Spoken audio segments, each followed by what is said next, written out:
This is Audible. Bittersweet Promises, a Montgomery Inc. Legacy Series novel. Written by Carrie Ann Ryan. Narrated by Emma Wilder and Tim Page. Chapter 1. Leaf. Not only did you convince me to somehow go on a blind date, it became a double date. How on earth did you work this magic on me, cousin? I asked Lake as she leaned against the pillar just inside the restaurant. Lake grinned at me, her dark hair pulled away from her face. She had on this swingy black dress and looked as if she were excited, anxious, nervous, and happy all at the same time. Considering she was bouncing on her toes when usually Lake was calm, cool, and collected, was saying something. I asked and you said yes, because you love me. I might love you because we're family, but I still think we're making a mistake. I shook my head and pulled at my shirt sleeves. Lake had somehow convinced me to wear a button-up shirt tucked into gray pants. I even had on shiny shoes. I looked like a damn banker. But if that's what Lake wanted, that's what I would do. Lake might technically be my cousin, even though we weren't blood-related, but we were more like brother and sister than any of my other cousins.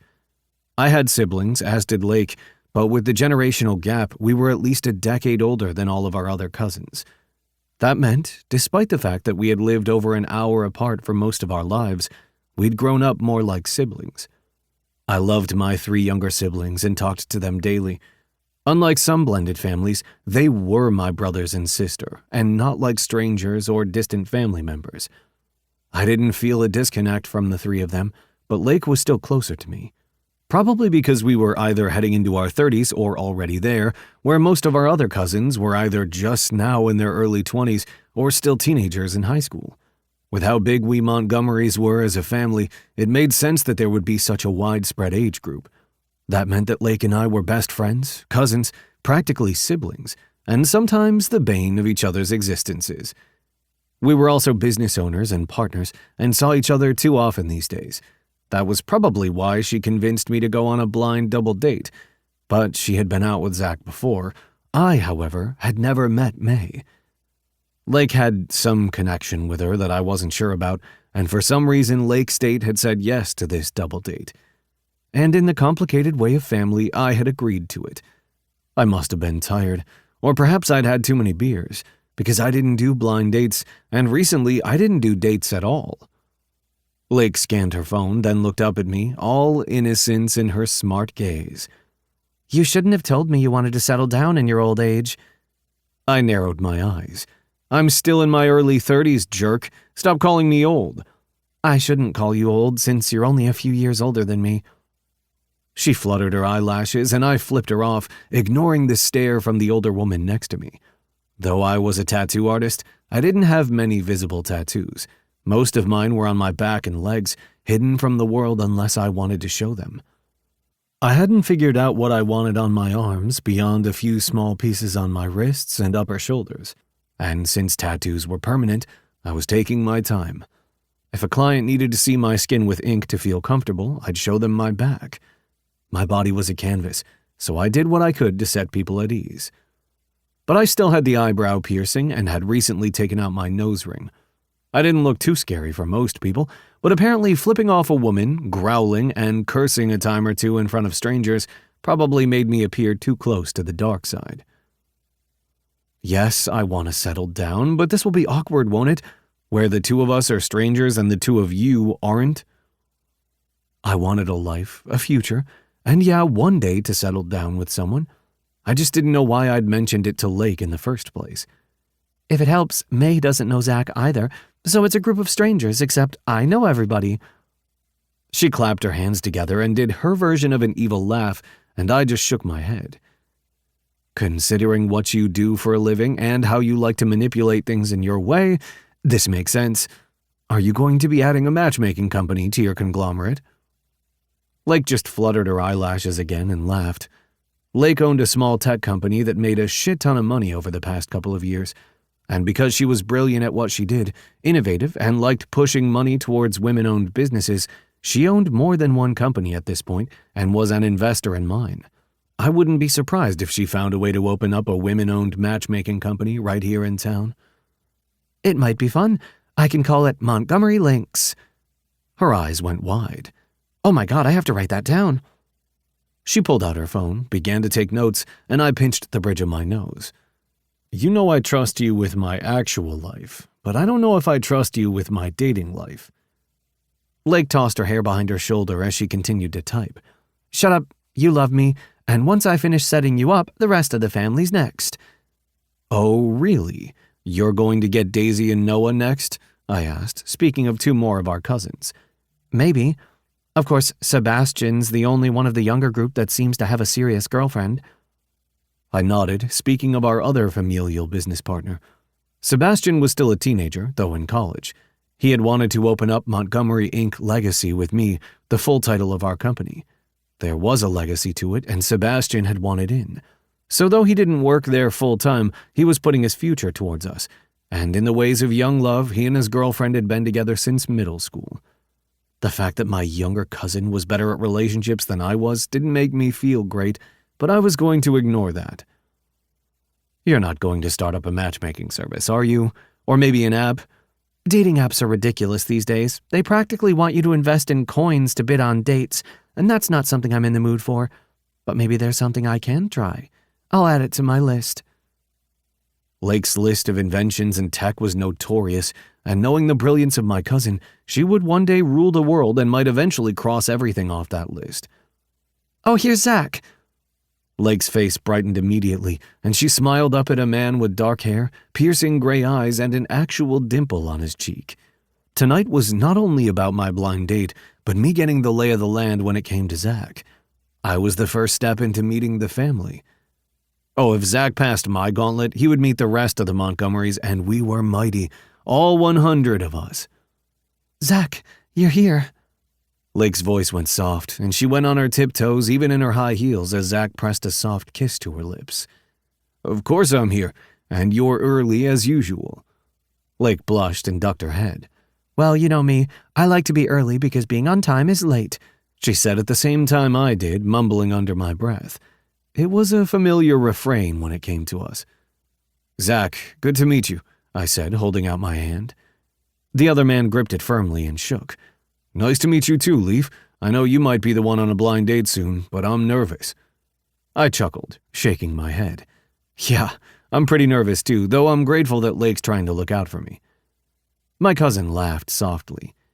You totally were not saying that a few minutes ago, but be suave and sophisticated now, or just be yourself. May's on her way. I met Zach's gaze and we both rolled our eyes. When I turned toward the door, I saw a woman of average height with black, straight hair, green eyes, and a sweet smile. I didn't know much about May other than Lake knew her and liked her. If I was going to start dating again after taking time off to get the rest of my life together, I might as well start with someone that one of my best friends liked. May, I'm so glad that you're here, Lake said as she hugged the other woman tightly. As Lake began to bounce on her heels, I realized that my cousin's cool, calm, and collected exterior was only for work. She was bouncing and happy when it came to her friends or when she was nervous. I knew that, of course, but I had forgotten how she had turned into the mogul that she was. It was good to see her relaxed and happy. Now I just needed to figure out how to do that for myself. May stood in front of me, and I felt like I was starting middle school all over again. A new school, a new life, and a past that didn't make much sense to anyone else. I swallowed hard and nodded, not putting out my hand to shake, thinking that would be weird, but I also didn't want to hug her. I didn't even know this woman. Why was everything so awkward? Instead, I lifted my chin. Hello, May. It's nice to meet you. Lake says only good things. There, smooth. Not really. Zach began to move out of frame, with Lake at his side as the two went to speak to the hostess, leaving May and me alone. This wasn't going to be awkward at all.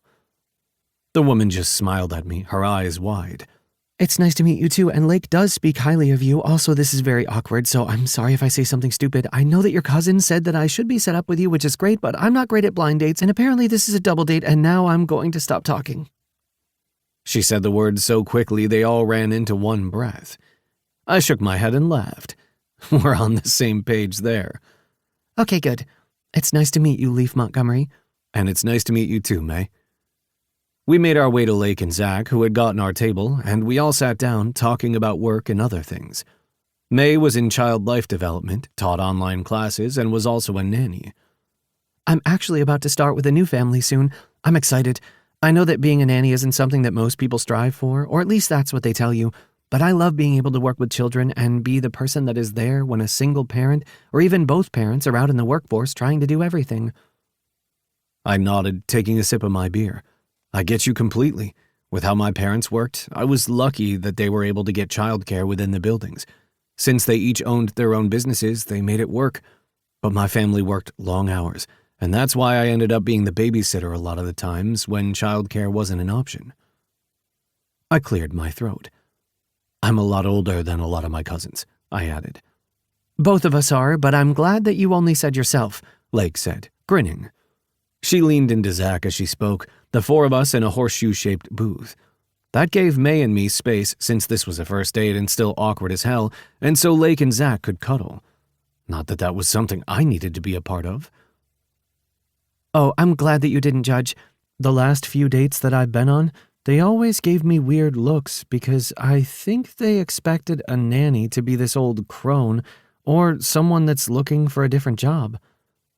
She shrugged and continued. When I eventually get married and maybe even start a family, I want to continue my job. I like being there to help another family achieve their goals. And I can't believe I just said start a family on my first date and that I mentioned that I've been on a few other dates. She let out a breath. I'm notoriously bad at dating, like the worst, just warning you. I laughed, shaking my head. I'm rusty at it, so don't worry. And even though I said that, I had a feeling that May felt no spark towards me, and I didn't feel anything towards her. She was nice and pleasant, and I could probably consider her a friend one day, but there wasn't any spark. May's eyes weren't dancing. She wasn't leaning forward, trying to touch my hand across the table. We were just sitting there casually, enjoying a really good steak as Lake and Zach enjoyed their date. By the end of dinner, I didn't want dessert, and neither did May, so we said goodbye to the other couple who decided to stay. I walked May to her car, ignoring Lake's warning look, but I didn't know what exactly she was warning me about. Thanks for dinner, May said. I could have paid. I know this is a blind date and all that, but you didn't have to pay. I shook my head. I paid for the four of us because I wanted to be nice. I'll make Lake pay next time. May beamed. Yes, I like that. You guys are a good family. Anyway, I said, clearing my throat as I stuck my hands in my pockets. I guess I'll see you around. May just looked at me, threw her head back, and laughed. You're right. You are rusty at this. Sorry. Heat flushed my skin, and I resisted the urge to tug on my eyebrow ring. It's okay. No spark. I'm used to it. I don't spark well. May, I'm sorry. I cringed. It's not you. Oh God, please don't say that. It's not you, it's me. You're working on yourself. You're just so busy with work. I've heard it all. Seriously? I asked. May was hot. Nice, but there just wasn't a spark. She shrugged. It's okay. I'll probably see you around sometime because I am friends with Lake. However, I am perfectly fine having this be our one and only. You'll find your person. It's okay that it's not me. And with that, she got in the car and left, leaving me standing there. Well then, tonight wasn't horrible, but it wasn't great. I got in my car, and instead of heading home where I'd be alone, watching something on some streaming service while I drank a beer and pretended that I knew what I was doing with my life, I headed into Montgomery Ink Legacy. We were the third branch of the company and the first owned by our generation. Montgomery Ink was the tattoo shop in downtown Denver. While there were open spots for some walk-ins and special circumstances, my father, aunt, and their team had years' worth of waiting lists. They worked their asses off and made sure to get in everybody that they could, but people wanted Austin Montgomery's art. Same with my Aunt Maya. There was another tattoo shop down in Colorado Springs owned by my parents' cousins, who I just called Aunt and Uncle because we were close enough that using real titles for everybody got confusing. Montgomery Ink. 2 was thriving down there, and they had waiting lists as well. My family could have opened more shops and gone nationwide, even global if they wanted to, but they liked keeping it how it was, in the family and those connected. We were a branch, but our own in the making. I had gone into business with Lake, of course, and Sebastian when he was ready, as well as Nick. Nick was my best friend. I had known him for ages, and he had wanted to be part of something as well. He might not be a Montgomery by name, but he had eaten over at my family's house enough times throughout the years that he was practically a Montgomery, and he had invested in the company as well, and so now we were nearly a year into owning the shop and trying not to fail. I pulled into the parking lot, grateful it was still open since we didn't close until 9 most nights, and greeted Nick, who was still working. Sebastian was in the back, going over sketches with a client, and I nodded at him. He might be 18, but he was still in training, an apprentice, and was working his ass off to learn. "Date sucked then?" Sebastian asked, and Nick just rolled his eyes and went back to work on a client's wrist. "I don't want to talk about it," I groaned. The rest of the staff was off since Nick would close up on his own. Sebastian was just there since he didn't have homework or a date with Marley. "Was she hot at least?" Sebastian asked, and the client, a woman in her 60s, bopped him on the head with her bag gently. "Sebastian Montgomery, be nice." Sebastian blushed. "Sorry, Mrs. Anderson." I looked over at the woman and grinned. "Hi, Mrs. Anderson. It's nice to see you out of the classroom." She narrowed her eyes at me even though they filled with laughter. "I needed my next Jane Austen tattoo, thank you very much," the older woman said as she went back to working with Sebastian. She had been my and then Sebastian's English teacher.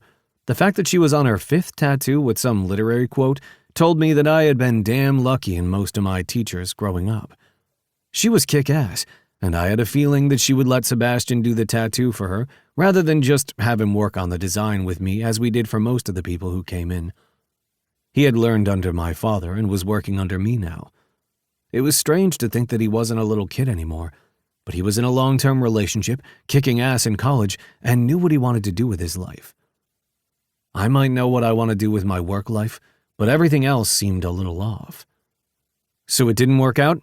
Nick asked as he walked up to the front desk with the clients after going over aftercare. "Not really," I said, looking down at my phone. The client, a woman in her mid-20s with bright pink hair, a lip ring, and kind eyes, leaned over the desk to look at me. "You'll find someone, Leaf. Don't worry." I looked at our regular and shook my head. "Thanks, Kim. Too bad that you don't swing this way." I winked as I said it, a familiar refrain from both of us. Kim was married to a woman named Sonia, and the two of them were happy and working on in vitro with donated sperm for their first kid. "Hey, I'm sorry too that I'm a lesbian. I'll never know what it means to have Leaf Montgomery, or any Montgomery since I found my love far too quickly. I mean, what am I ever going to do not knowing the love of a Montgomery?" Mrs. Anderson chuckled from her chair, Sebastian held back a snort, and I just looked at Nick, who rolled his eyes and helped Kim out of the place. I was tired, but it was okay. The date wasn't all bad. May was nice, but it felt like I didn't have much right then. And then Nick sat in front of me, scowled, and I realized that I did have something. I had my friends and my family. I didn't need much more. "So you and May didn't work out?" I raised a brow. "You knew her name? Did I tell you that?" Nick shook his head. "Lake did." That made sense, considering the two of them spoke as much as we did. "So, was it your idea to set me up on a blind date?" "Fuck no, that was all Lake. I just do what she says, like we all do." I sighed and went through my appointments for the next day. "We're busy for the next month.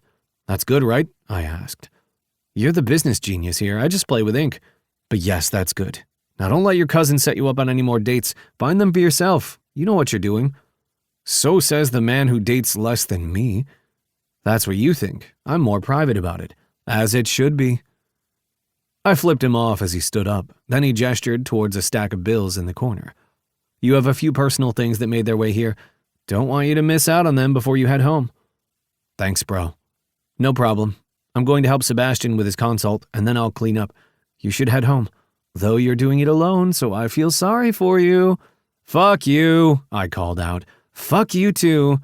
"Boys," Mrs. Anderson said, in that familiar English teacher refrain, and both Nick and I cringed before saying, "Sorry," simultaneously. Sebastian snickered, then went back to work, and I headed towards the edge of the counter, picking up the stack of papers. Most were bills, some were random papers that needed to be filled or looked over, some were just junk mail, but there was one letter written in block print that didn't look familiar. Chills went up my spine and I opened it, wondering what the fuck this was. Maybe it was someone asking to buy my house. I got a lot of handwritten letters for that, but I didn't think this was going to be that. I swallowed hard, slid open the paper, and froze. "I'll find you, boy." Oops, looks like I already did. "Be waiting. I know you miss me." I let the paper hit the top of the counter and swallowed hard, trying to remain cool so I didn't worry anyone else. I didn't know exactly who that was from, but I had a horrible feeling that they wouldn't wait long to tell me. Chapter 2. Brooke. Mommy, I think I'm sick. At those words that every mother dreaded hearing, I looked into the rearview mirror, trying to simultaneously keep one eye on the road, as Luke leaned out of the car seat that he was nearly too big for. He was nearly ready for the booster seat, but my little boy, who wasn't so little anymore, was currently clutching his stomach like he was ready to throw up. "Do you need me to pull over, buddy?" I asked, hoping I didn't have to do so right now. I needed to beat the movers to the house. Thanks to a quirk of fate, a bad connection, a storm, a flood, and a water main break, I was 2 days late getting to our new home. I had wanted to get everything set up for the movers. Instead, I was going to barely beat them to the house. Thankfully, my realtor was a godsend and had gotten everything ready for me, but I felt like I was behind. I always felt like I was behind these days. I'm just nervous, Mommy. I held back my look of relief at those words and swallowed hard. I knew he'd gotten the saying from me, but it sounded adorable coming out of his mouth. "I'm nervous too, Luke, but this is exciting. A brand new yard, a big boy's bed. As long as the bed showed up from the furniture store the next day. Tonight, we would be roughing it with sleeping bags that were currently stuffed in the back of my SUV. But what if I don't like school? What if school is hard? Then I'm here to help you. You know, I love school." Because you're a professor. He mumbled the word, sounding it out, and I was proud that he at least got that far with it. Usually, he couldn't say the word that well. But my baby boy was getting older, and he was losing that little boy voice of his.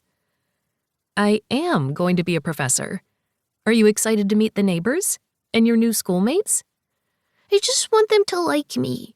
Because I like you, Mommy. My heart warmed, and I wanted to reach back and grip his hand and tell him everything would be okay. Only I wasn't sure that it was, because we were picking up our lives and changing everything. I had to tell myself I could do this. I had been a single mom for my baby boy's entire existence. We were a team, a duo. We could work with anything, face anything. Except for maybe a cross-country move with just the two of us in my SUV to a place that I hadn't lived in years. But California and Europe were behind me, and now it was time for a whole new adventure with the love of my life. "Does your stomach feel okay?" I asked, hoping it was just nerves and he wasn't going to throw up in the back of my car during the last few miles of the drive. We had driven all the way from California to Colorado. It hadn't been easy, and my head ached, but there was no way I could have flown with Luke and the stuff we needed. It was easier to do the drive as a team, rather than hoping my car would get to where I wanted. I feel better. Thank you, Mommy. I held back a sigh of relief as I pulled into the neighborhood, looking around at the large trees, green grass, and blue skies. I loved it here in Colorado, though it had been a while since I lived here. But I did love Arvada. I had grown up in Westminster, which was only about 5 minutes north. The suburbs of Colorado were all tangled together, and while I lived in one burb, I was going to work in a burb about 2 suburbs down. It made sense to anyone who lived here, and I knew that this was the right decision. Though my family wasn't here anymore, and losing them had hurt me beyond measure, my sense of home was here. I knew this area and its roads like the back of my hand. Even with the new neighborhoods, the new businesses, and constant changes, everything still felt the same. That's why I was coming home. That and a job offer I couldn't refuse. So now my California baby was going to become a Colorado Rocky, and I could not wait to see how much he loved it. His gaze had been on the mountains for most of the trip, his eyes wide as he went on and on about wanting to see bears and mountain lions and anything with park rangers. I just had to hope that none of those, including the ranger, ended up on our doorstep. Maybe when we visited the mountains and the forest, I wouldn't mind seeing a bear. From far, far away. The neighborhood was a few years old, one of the newer developments built after I had moved to France and then California.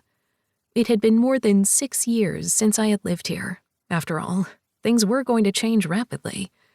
And yet things still felt the same. The roads had the same names, the people were still friendly, and the skies were still blue. That is, until the skies were no longer blue and bright, and 4 different seasons all happened in one day. But that was something I was used to. And that was home.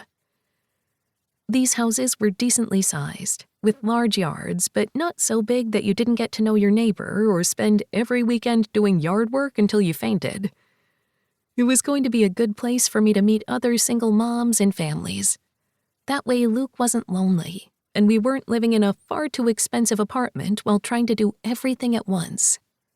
Our home was at the end of a cul-de-sac, surrounded by the old trees they built around and the younger saplings they planted after they finished. I loved the look of it, the 2-story home having called to me from the online listing. I had come out to see the place in person, as well as at least 20 others during my quick weekend out here. This was the place I had loved, and thankfully the previous owners had taken my offer. The owners had loved the place and had worked with the builders personally to make it theirs, but were moving thanks to their jobs. I didn't know much about Montgomery Builders, or Montgomery Inc., as they were called, but my realtor said that they were the best in the business.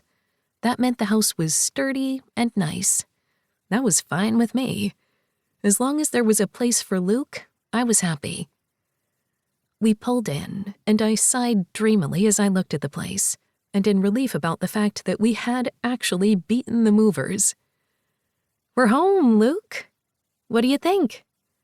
Luke strained in his seat and looked around. It's beautiful, Mom. Is it ours? I sighed softly and looked back at him. "It's ours. Pretty nifty, isn't it?" I like nifty. I grinned and got out of the car quickly, having pulled off to the farthest edge of the driveway so the movers could back in easily, and went to get Luke out of his seat. He had already unbuckled himself. The kid's far too smart for his own good, and I helped him out of the car before I took his hand and we looked up at our new home. "Well, what do you think?" I asked. Luke hadn't been with me when I picked the house, though he had seen pictures and had done the online tour with me countless times. I love my room. He grinned up at me, and I just smiled. I knew that this was a huge change for us, but it was the only decision I could have made. Therefore, it had to be the best one. "Okay, let's get ready for the movers." I clapped my hands, pulled out the key that the realtor had given me that morning when I stopped by the office quickly to sign the rest of the papers, and headed into the house. I smiled softly as I looked at the giant basket on the counter, courtesy of my realtor, a woman that I had quickly become friends with. She was a grandmother, worked her butt off, and loved what she did. Inside the basket was food, goodies, and a present for Luke. My eyes filled with tears, and I looked around and noticed a few other welcome home gifts, including a plant that I would probably kill, but I would do my best to keep alive. Mommy, we have presents? "We do, Luke. They're welcoming us home." His eyes went wide, confused as he looked around the open and empty space. Home? My heart did that little clutch thing, wondering once again if I was ruining my son's life. I swore moms everywhere throughout history all had lists in their minds of ways that they were ruining their children's lives. We'll make it home. What do you say? Want to be my partner? Okay, He said, clapping his hands. Knock, knock, a stranger's unfamiliar voice said from the doorway. I whirled, pulling Luke behind me, pulse racing. A woman stood there, her dark hair flowing around her face. She had on a white blouse, comfortable gray pants, and smiled wide. Hello? I said, my voice cool. I didn't know this woman, but if she was a neighbor or something, I should probably not be a jerk and threaten her for scaring the crap out of me. The woman's eyes widened, and she held up both hands. I'm so sorry. I did not mean to scare you. I'm your neighbor, Lake Montgomery. I saw you pull in and the door was open. I just wanted to make sure everything was okay and welcome you. She bent down and picked up a casserole dish and a bag. Your realtor, Nancy, said that you would be here and that I should welcome you if I was home. And since I'm working from my home office today, I figured I would. I swear, I didn't mean to startle you. I let out a breath, vaguely remembering that my realtor had mentioned Lake. She lived alone next door, and her family was somehow connected to the company that built the house. Hi, sorry. You did startle me, but it's been a long trip. Luke stuck his head out from behind my legs and pulled on my jeans. Hi, I'm Luke. Mom says not to talk to strangers. Are you a stranger? I closed my eyes and laughed. Hello, I am Brooke. This is my son, Luke. Lake grinned, her hands full. Hello, Luke and Brooke. I'm your neighbor, and I finished all my work today, so if you need help lifting anything heavy, I'm here. I smiled, wondering if this was a sign that moving here was the right choice. Speaking of lifting, let me help you with whatever you're holding now. And thank you. Seriously, though you do not have to help with the movers. Oh, right. Sorry. Lake laughed, her whole face brightening. I baked a casserole. It's mostly the dreaded vegetables, she said, eyeing Luke, who just grinned. I like vegetables. Lake's eyes widened. I'm going to have to tell my mother that people actually do like vegetables. I'm shocked. I shook my head, laughing even through the mental gymnastics of the day. He loves veggies, and I count it as a blessing. Luke proudly puffed his chest. Broccoli's the best, and Brussels sprouts. Lake nearly dropped her packages, and I laughed, taking the dish from her hands. I know. I think Luke likes the way I cook them. I roast them, I added. Lake smiled. I do too, but I feel like I need to do better. Anyway, I'm off for the day and just need to change clothes, but I can help you. Nancy said that your movers were coming through a bunch of delays, so you have me if you need me. I blink at the generosity once again. You don't have to do that. We can handle it. We're a team, Luke said, and I grinned down at him, ruffling his hair. We are a team. The best team ever, Lake said, grinning. I seriously don't mind helping. The people that used to live here helped as well, although my siblings, parents, and cousins were all here to help, too. There's a lot of us. You said you're a Montgomery? I asked, slowly piecing together what she'd said before. I needed some caffeine soon if I was going to be able to function the rest of the day.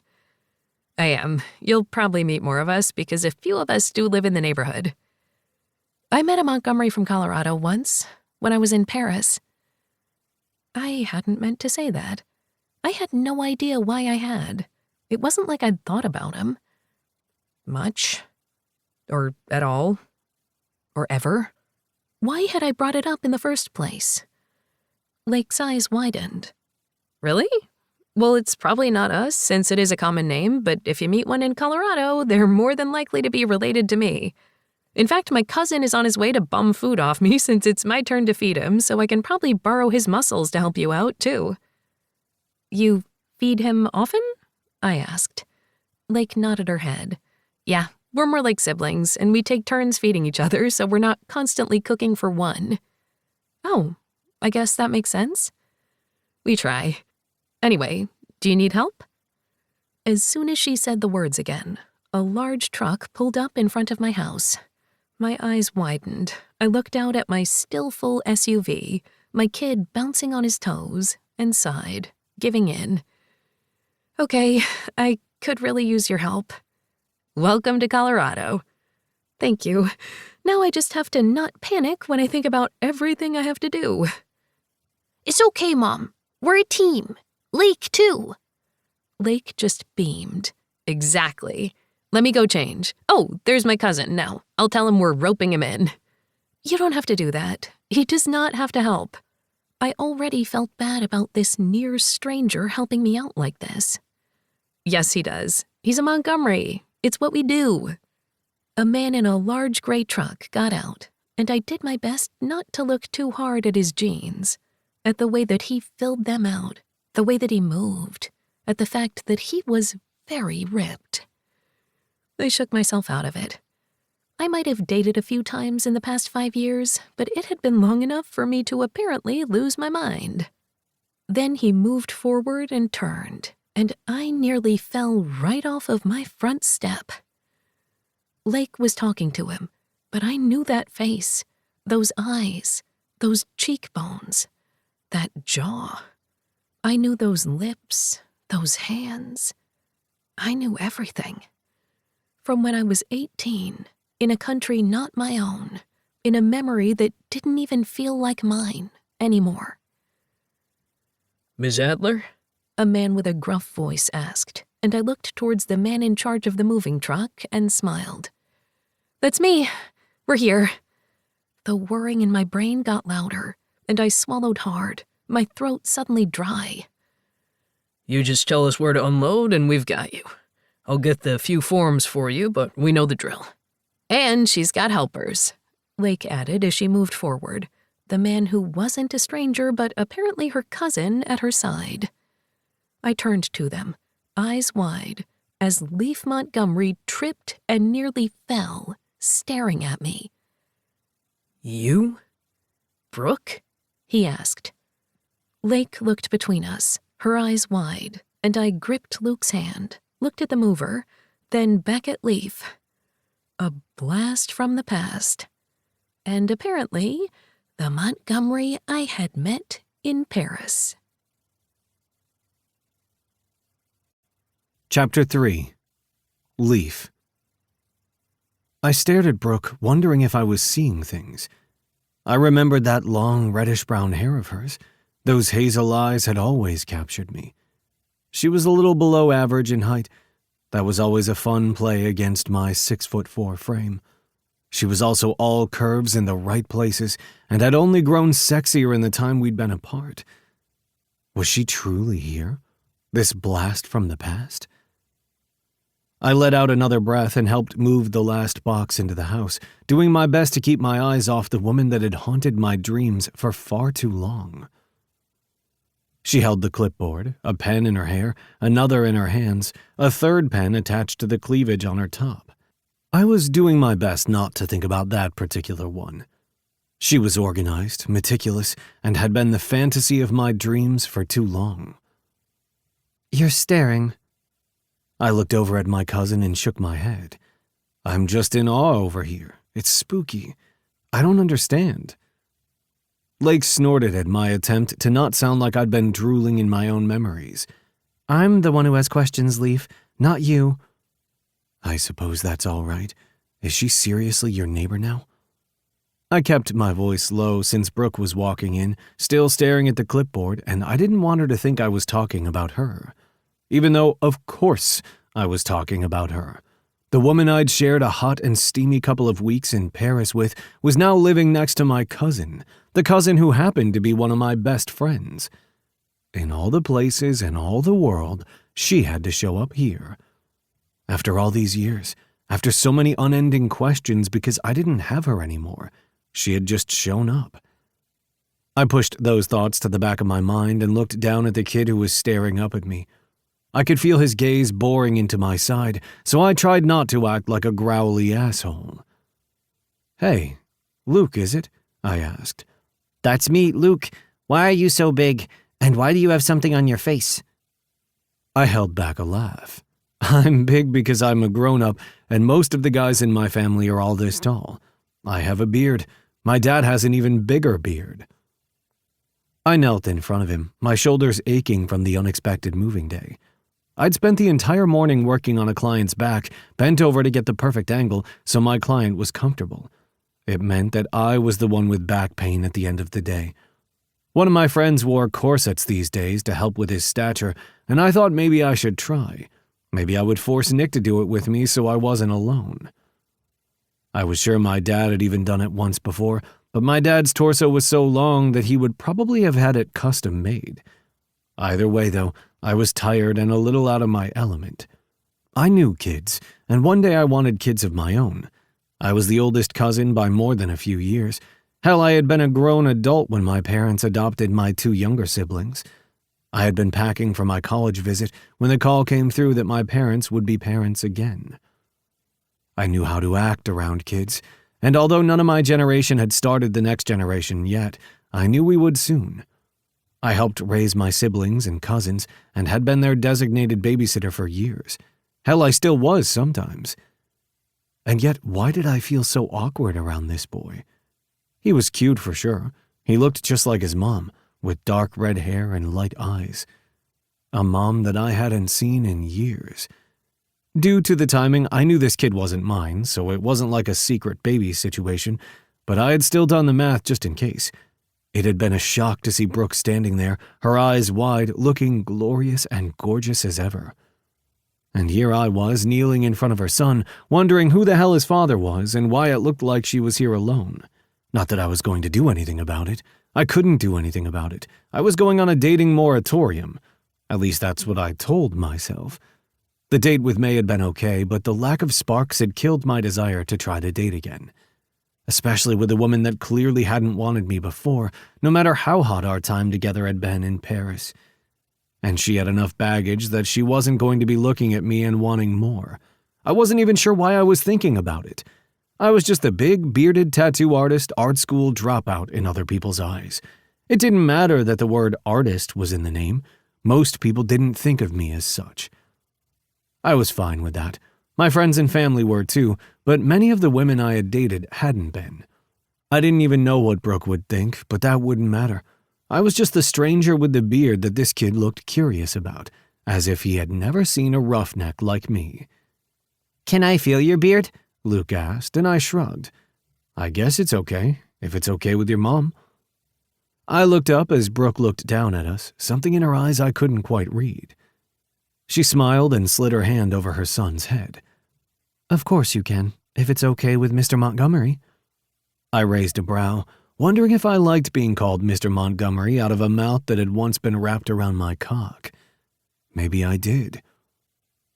There's a lot of Montgomerys around here, Brooke. Maybe he should call me Leaf. She cringed, and I wondered what that was about. I guess you're right, although it's kind of odd if there are so many Montgomerys, I run into you here. There was a deafening silence, and she cleared her throat while I just stared at her, wanting answers, wanting more, knowing I couldn't have it. Again. Sure, Luke, honey, you can feel his beard, just be gentle, please, and don't pull. That reminded me of the time she had pulled because she had been tugging me closer to her pussy. That was enough of that. Okay. Luke patted my beard and smiled. I lowered my head slightly so he didn't have to reach as much. It's soft. I use beard oil. It's always good to have good beard care. I winked at him and he giggled. Will I have a beard? Luke asked, his eyes wide and curious. When you're older, sure. I don't see why not. I looked up at Brooke again, ignoring the tightening in my gut. What do you think? Will the kid look good with the beard? Brooke looked at me, blinked, and smiled. I think you would look quite dashing with a beard, Luke, but you still have a few years to go. Remember, you are not supposed to grow up too quickly. You need to give Mommy some time to get accustomed. What's accustomed did? Luke asked, sounding out the word. Accustomed. Getting used to it. So you have to give your mom time before you grow up and get a huge beard. I roughed up his hair slightly and he grinned at me, smiling his mom's smile. I can wait. I think it will be a while until I am as big as you, but Mom's not big. Maybe I'll be like her. I think your mom is just the right size, I said without thinking. When I clamped my mouth shut, I stood up, stretching my back. So what do you think? Does everything look good? Did you empty the truck? I asked, trying not to act as if this was awkward. Brooke let out a soft breath. Yes, thank you. You honestly did not have to do all of this. I am forever grateful. We are always here to help, Lake put in. She had been mysteriously silent for the entire conversation, and I knew she would have questions. Of course, the other woman would have questions. If I weren't careful, she would bring those questions to the rest of the family, and then they would be a cacophony of Montgomery intrusiveness. I loved my family, I honestly did. I loved how we were always there for each other. Only sometimes it was almost a little bit too much. Because yes, we could keep secrets. Of course we could keep secrets, yet we all wanted to help one another so much sometimes that it felt almost overwhelming. Sometimes, despite myself, I had to remind my own mind that I was a Montgomery as well. Even after over 20 years of being immersed in this family, growing up with it and remembering that I hadn't been born into it, maybe by blood, but not by situation. Seriously though, you guys have no idea how much it helped. Brooke put her hand around Luke's shoulders as the kid leaned into his mom. It was so strange to see Brooke as a mom. She was good at it from what I could tell in the little amount of time I'd seen her at it. She had kept one eye on what she was doing, one eye on making sure that Lake and I and the movers knew where to put things, and a random third eye that must only exist for parents on her kid the whole time. Luke had been safe and secure and had snacks when he needed them. She was a wizard, just like my mom was. It was still just so odd to see Brooke in that situation. You're Lake's new neighbor. We're not going to let you do it by yourself. I nearly growled the words, and I ignored the pointed look from my cousin. Brooke just blinked at me and shrugged. With the timing, we ran late, and the movers were early, so I'm glad it all worked out. I would have been able to do it myself, as I did when I moved to California, but I am truly grateful, and now my house is full of boxes, and I only know for sure where my son's sheets are for his bed, but that's about it. I would offer to cook you dinner or something to say thank you, but I don't think that will happen since I don't know where my pans are. Maybe another time. She was looking at Lake as she spoke, not looking at me at all. I had to wonder if that was on purpose. I had seen anger and surprise in her gaze when I had pulled up, but why would there be anger on her part? She was the one who had left. Yes, because her trip had been over, but she hadn't shown up when we planned to meet. She had decided no. So it wasn't my fault. But laying blame wasn't going to help this current predicament. My cousin smiled. Oh, you're not going to cook for us. That casserole that I brought over is for you tomorrow. That way you don't have to cook tomorrow either. However, I have something in the crock pot over at my house that I have been watching with the camera I have on in my kitchen, so you guys will come over and eat. Lake nodded quickly as if she were ordering soldiers and she was the general. Brooke blinked as she stared at Lake. You seriously don't need to do that. I just met you. You're kind, I swear, but we can order in, or indeed have that casserole. Think nothing of it. Let me make you a home-cooked meal, and thank you for letting me help organize. You have no idea how much that helps me. My cousin winked, then stared at me as if willing me to say something. I shrugged. She's not lying. If she could organize the world, she would. I think she gets it from my aunt. Your aunt, as in her mom? Brooke asked, looking between the two of us. Lake and I looked at each other and laughed. No, technically Lake is the daughter of my father's cousin. I have no idea what that means, Brooke said, her voice dry. So you guys are like second cousins or first cousins once removed? These are questions we do not ask, Lake said solemnly, though her eyes danced. Exactly. All of us in this generation are just cousins. Getting too technical hurts our heads, and we were raised practically as siblings, so it doesn't matter. But my aunt, and hers, since that's what we call her, is into planners and organizing. Lake is just like her, and is indeed taking over the world with her business. What do you do? Luke asked, dancing on his toes. You see, these are things we should discuss over dinner. You can relax, and then you can sleep in your own home and get on with the rest of your lives, knowing that you have a busybodied neighbor next door who is always willing to help. Lake beamed, and I just laughed, knowing that there was no way that Brooke and Luke were getting out of this. Lake wanted to help, and frankly, I figured she wanted a friend, and I wanted answers. Plus, we're not technically strangers, and I'm not just talking about all of the sweat and tears thrown out today. It seems you know my cousin. Lake winked at Brooke, and I cursed under my breath, trying not to be too loud since Luke was standing right next to me. Brooke pressed her lips together while pointedly not looking at me. Oh, well, that was a long time ago. What was a long time ago, Mommy? Luke asked, his voice curious. There was nothing but curiosity in how Lake was looking at me as if she needed answers, and Brooke was glaring daggers at the both of us. Dinner sounds lovely. I guess it would be nice to catch up, Brooke said, her voice clipped. What had I done all those years ago? Did she hate me? I sure as hell hoped not. I wasn't sure what else I was supposed to do. And fuck yes, I was going to catch up on something we should have done nearly 10 years ago. We left Brooke and Luke to make up their sleeping bags and have some alone time as I followed Lake over to her house. Her place smelled like pulled pork and I groaned. Did you make the brioche rolls? I asked, my mouth watering. Of course I did. And coleslaw and baked beans. I should make a salad or something. Don't kids need vegetables? I just shook my head. I think coleslaw is a vegetable. It's covered in sauce. I don't think that counts. You would think I would know that since we have so many kids in the family. This feels new, doesn't it? I asked, feeling odd.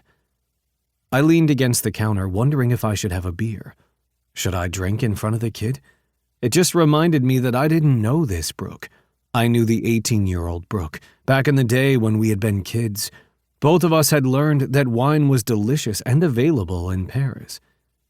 We weren't those kids anymore, and now she was a mom, seemingly living out here on her own, and I felt like I was running in place. Are you going to tell me what happened? I shook my head. What do you mean? You know exactly what I mean, Leaf. You guys knew each other. From when? From a long time ago, Lake. She cleared her throat and bit her lip. Luke isn't yours, is he? I blinked at her before I scoffed. You know exactly how I came into this family, Lake. How my birth mom hid me from my dad, and I showed up when mom was gone and I had no one else. Dad didn't even know I existed. He didn't ignore me, didn't push me away, didn't abandon me. I lost time with him because I didn't know who he was. Do you think I would do that to another kid? Do you think I would act the way that I did just then, trying to be as casual as fuck when it comes to her, if I thought for a second that was my kid? Jesus Christ, Lake, you know me better than that. Lake blushed. I'm sorry. It was just the first thing that popped into my mind when a single mom shows up at the house, and you guys look like you know each other. That was wrong of me. I didn't think that all the way through. Lake moved forward, hugged me tight. I'm sorry. She stepped away and went to get a bottle of wine out of the fridge, as well as the sparkling juice. It's okay. I did the math myself. It's been over 10 years, though. Luke isn't mine. Wait, that means you knew her in what, Paris? Oh my God, the Paris girl? Her voice got high-pitched, and I saw hope in her eyes. Yes, it's the Paris girl. That also means she's the girl who never showed up when she was supposed to. The girl that chose another life over wanting anything more with me. That's that Brooke.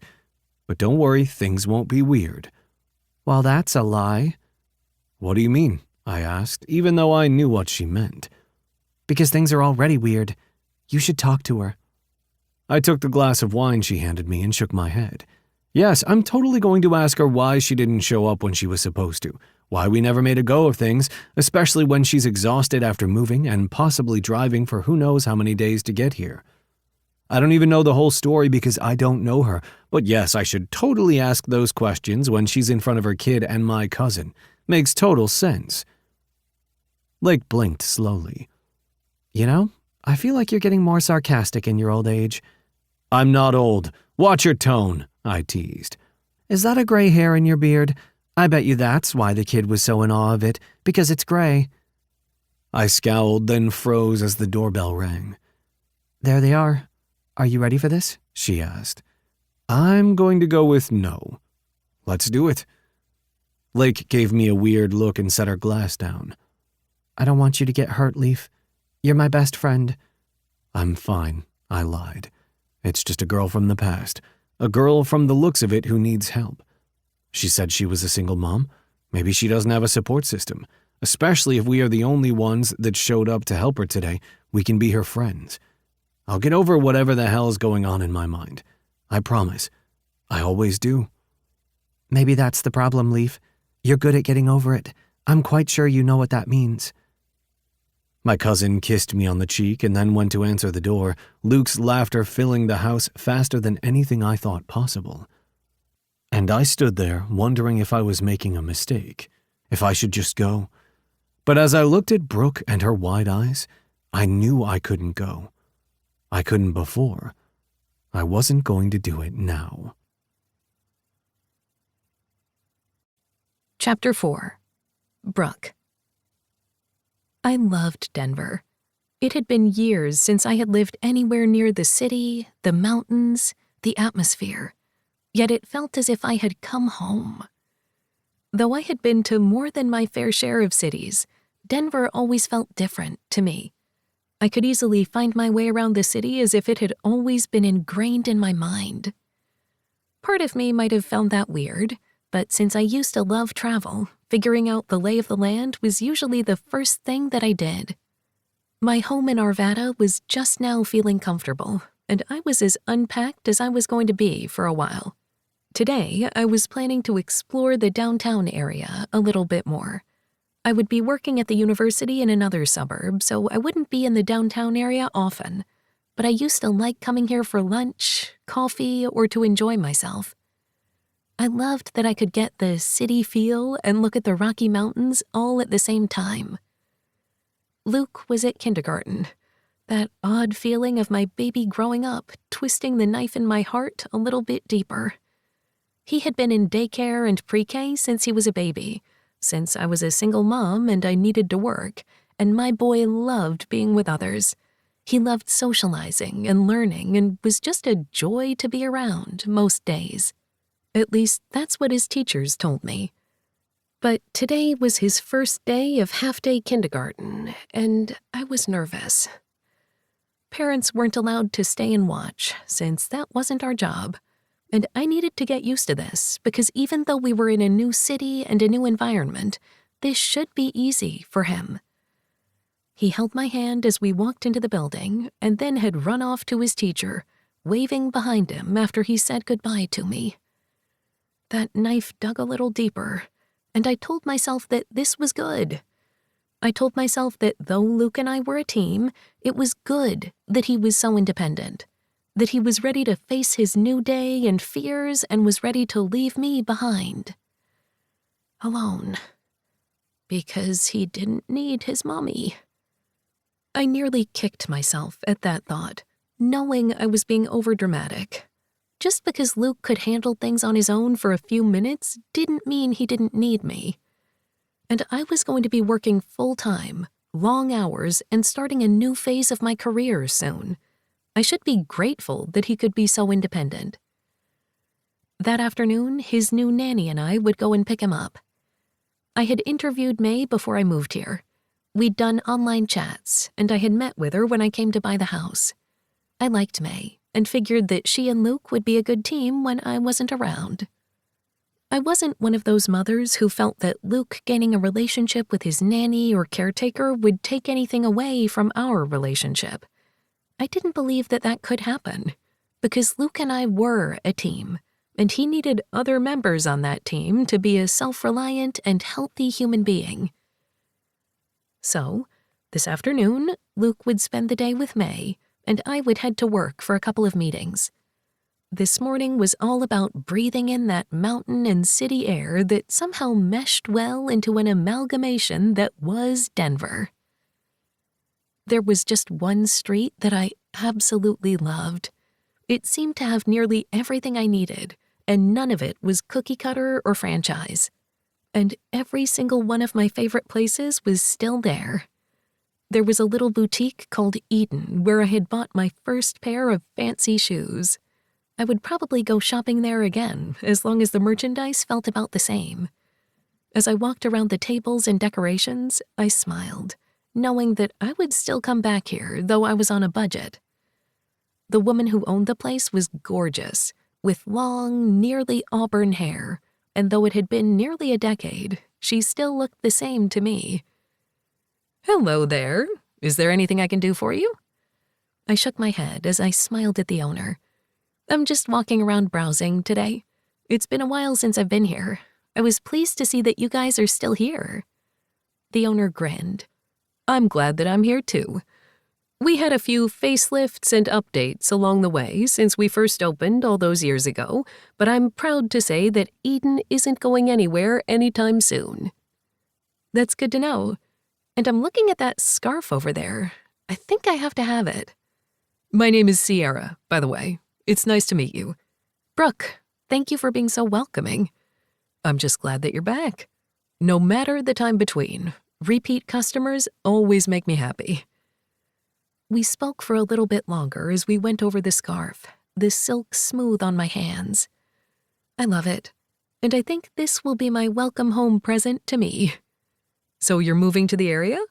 I think that's what I got from what you were saying." We went over to the cash register as Sierra packaged up my scarf, wrapping it in tissue paper and placing it in a gorgeous bag. "I am. It's been a while since I lived in the Denver area, but I'm glad to be back. And though I don't need a silk scarf, I still want one." "A girl always needs pretty things." Sierra winked as she told me the total. I blinked. "I think you have the wrong price. I'm sorry, I thought it was a bit more." Sierra beamed. "Aren't you an honest one? I truly appreciate that. However, you're getting the welcome home discount. Welcome back to Denver, Brooke." She handed me the bag after I gave her my credit card, and I tried not to cry. Tears stung my eyes, and I swallowed hard. I didn't have any other family. Luke was it for me. No one had said welcome home yet, although Lake and Leaf had tried. They had been welcoming, sweet, and yet this just felt different. "Thank you, seriously, and I'll be back, I promise." "That's exactly what I want to hear. Enjoy your day." I said goodbye to Sierra and made my way down the street, looking at the familiar yet different places that had been here for years, scattered amongst the newer shops and cafes. There was a bookstore that I vaguely remembered had burned down at one point. But they had built it back up, and I figured that I would bring Luke here one day so that he could find a book of his own. Yes, there were probably places closer, but this street called to me. I looked at a tattoo shop and grinned before nearly tripping over my feet because I knew that name and had to wonder if that was truly connected. Montgomery Ink? No, there was no way that this place was connected to all the other Montgomerys. Even though I had a feeling it was, because Leaf had told me where his family worked. Spots of conversation and memories hit me again, but I told myself that I was just making things up. There was no way, in a city as big as Denver, that my life would be this connected to a man I didn't want to think about. That had to be another tattoo shop that just happened to have his family name on it. I didn't remember the name that he'd used for the shop, just that his last name was Montgomery. And I was just losing my mind. Next door was a little cafe called Taboo. I blinked, wondering if it was a cafe that was also a burlesque club for some reason, but through the windows I saw baked goods, coffee, and people milling about, enjoying their morning. Since I loved coffee, I figured I would go in and get a cup for myself. I was pretty sure I'd been here before, but then again, I hadn't remembered the name. I had moved so many times that I seemed to have forgotten some essential things, like the fact that a Montgomery business was right next door. No, I wasn't going to think about him or his last name. It was just a coincidence. A woman with bright red lips and long blonde hair stood behind the counter and beamed at me. "Welcome to Taboo. What can I get you?" "I would love a vanilla latte. And whatever smells so good," I said with a laugh. The woman grinned. "That could be a few things, but I did just pull some cinnamon rolls from the oven." "Did you say cinnamon rolls, Haley?"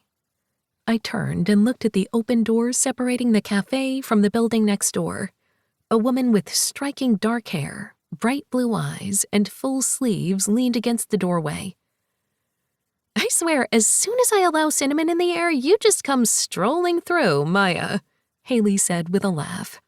It's my curse. The tattooed woman looked at me and grimaced. I'm sorry for cutting in line. I would say it's my prerogative since we're next door, but that still makes me a jerk.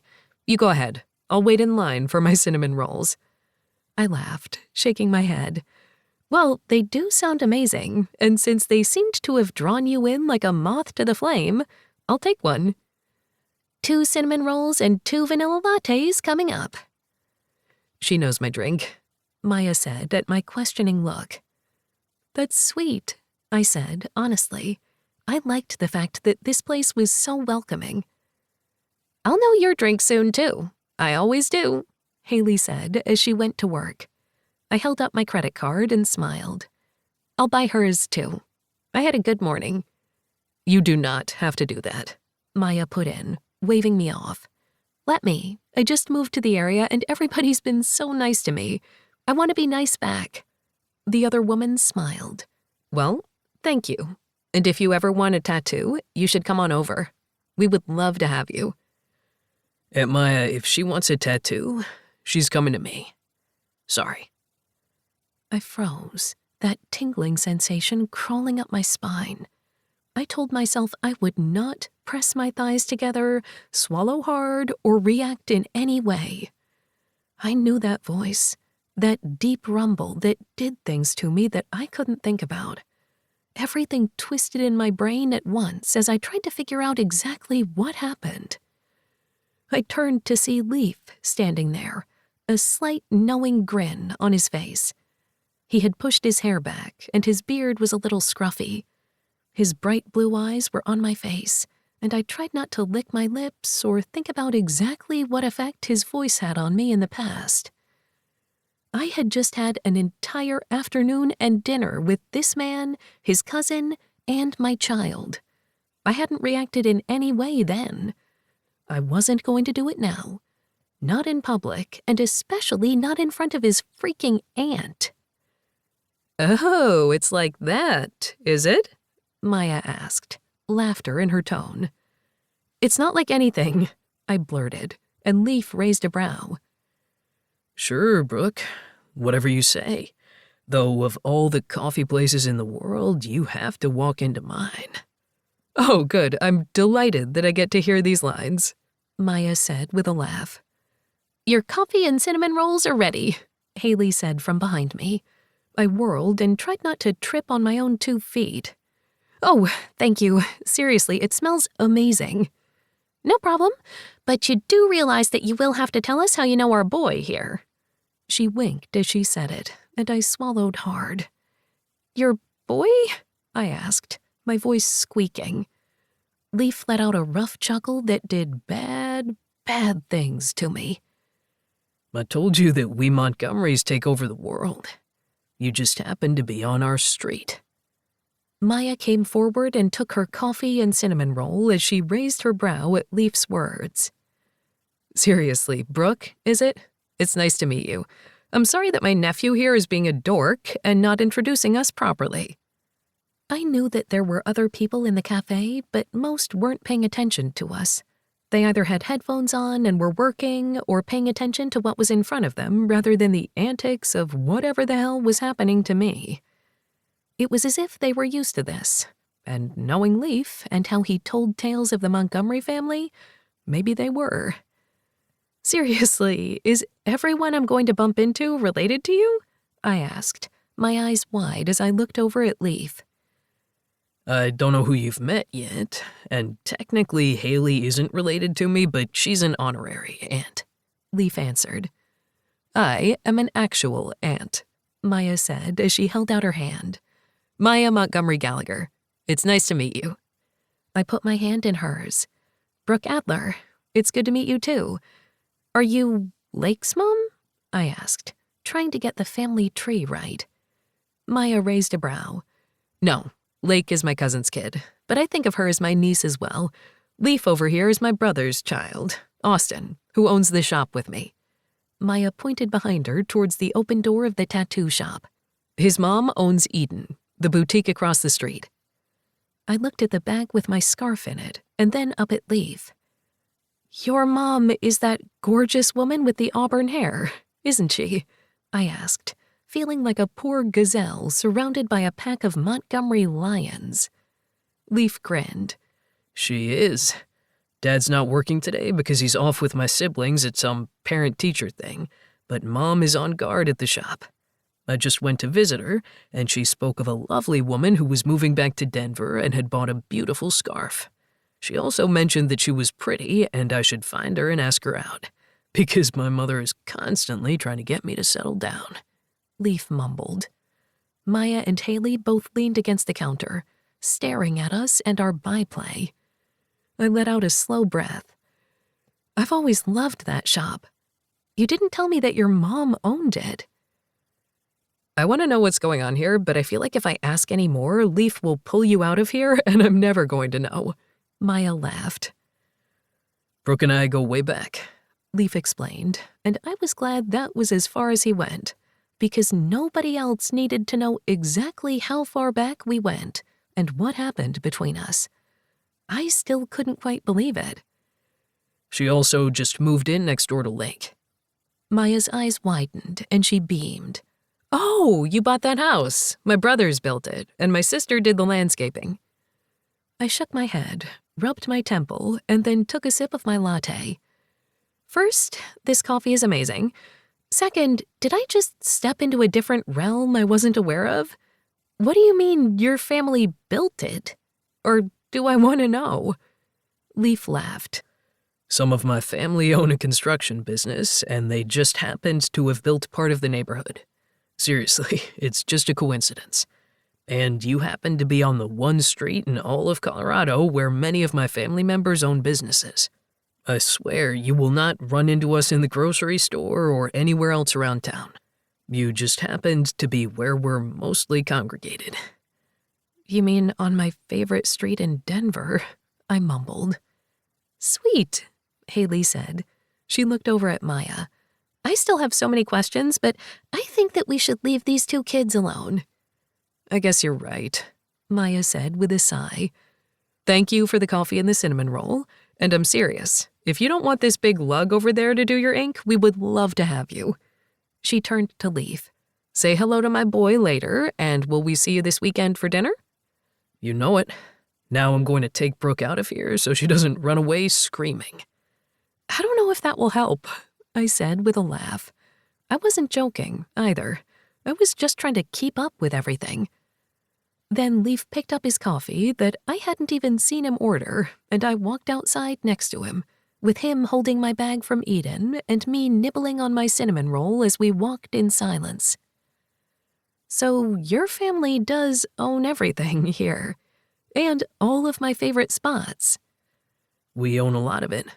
One of my aunts owns that bookshop, and a few of my aunts, that are technically second cousins or something, own places in Boulder, Fort Collins, and Colorado Springs. I blinked. How is that even possible? Leaf shrugged. I told you that my father had 7 siblings, and they all needed jobs.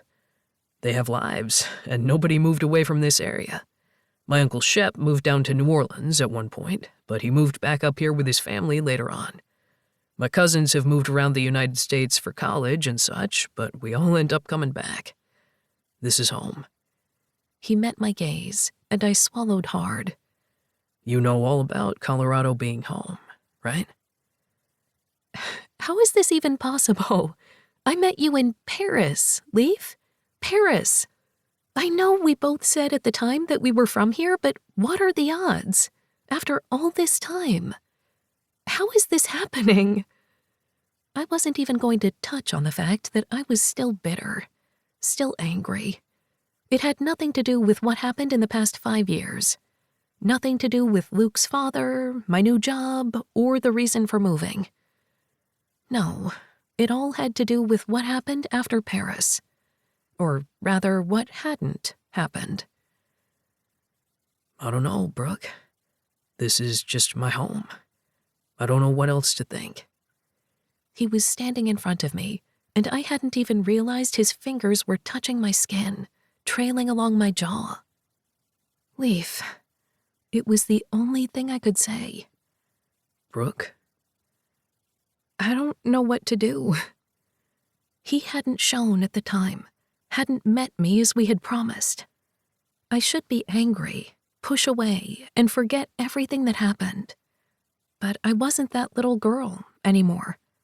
I wasn't a teenager who thought she was an adult. I was an adult, a single mom, and I wanted to know him. That was the problem with Leif Montgomery. I had always wanted to know him. So when he lowered his head to mine and pressed a soft kiss against my lips, it was as if everything came back in a heartbeat. Memories of who we were and what we thought we wanted out of life assailed me. Just like I remember, He whispered. I swallowed hard, licked my lips, and stepped back. I'm not that person anymore, Leif. A lot of things have changed. He studied my face, and I wondered what I meant by that. What did I want? I wanted a new life, a change. That was why I moved here. Leif might be part of my past, but he wasn't part of the past I was leaving. I just didn't know what that meant, and since everything was so confusing, I needed to breathe first, to take things slow, to make a list, go through all of my options, and then decide. That was the only way I could function. welcome home, Brooke. To the same home you've always been, I whispered. I'm not going anywhere, Brooke. I never did. Are you sure about that? I asked. But he didn't answer, and I wasn't sure that he could. So we stood there on a busy street, one filled with so many memories, and yet, somehow, they were all tangled with Leif. I just hadn't known it. Once again, I stood on a precipice, waiting to fall, knowing the landing could only ever end in heartbreak. Chapter 5. Brooke. I inhaled the scent of books, that familiar essence that settled me and held back a smile. In another life, I would have been a librarian. Being surrounded by books soothed me, whether they were fiction, nonfiction, reference, or something unique. I wasn't a librarian, though. No, as of today, I was a physics professor at Denver State University, DSU. Nuclear physics was my expertise, something I had gravitated towards in undergrad at this very university. I graduated here with my bachelor's in physics. I then had ended up at MIT for my doctorate before heading to the California Institute of Technology, also known as Caltech, for my postdoc and eventual job. I had been a Pasadena girl for the past couple of years and enjoyed my job as a professor, researcher, and nuclear physicist, but it was nice to come home. I had walked these hallowed halls as an undergrad, a teenager and a young 20-something, trying to figure out my place in the world.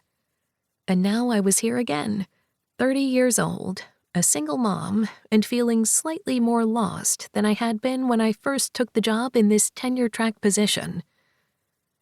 We're so happy that you're here, Patrice said as she smiled at me. The older woman with dark hair, a kind smile, yet shrewd eyes nodded at me.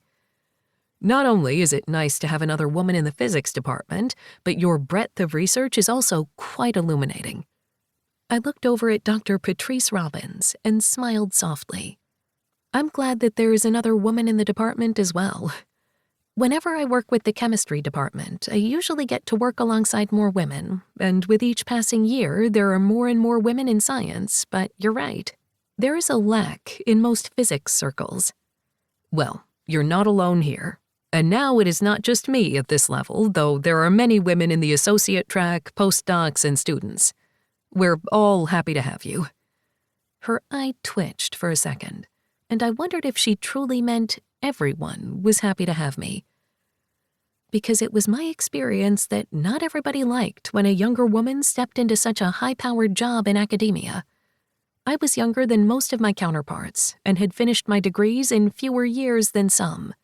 I was good at what I did, And I was smart. I was also very blessed with my childcare opportunities. When I lost Luke's father before Luke was even born, I hadn't been forced to put my dreams aside while caring for my infant son. I had still somehow been able to do it all, although I don't remember sleeping those first 2 years. I'm excited to get started. I know I'm the newbie, so any help and advice you have, I'm here for it.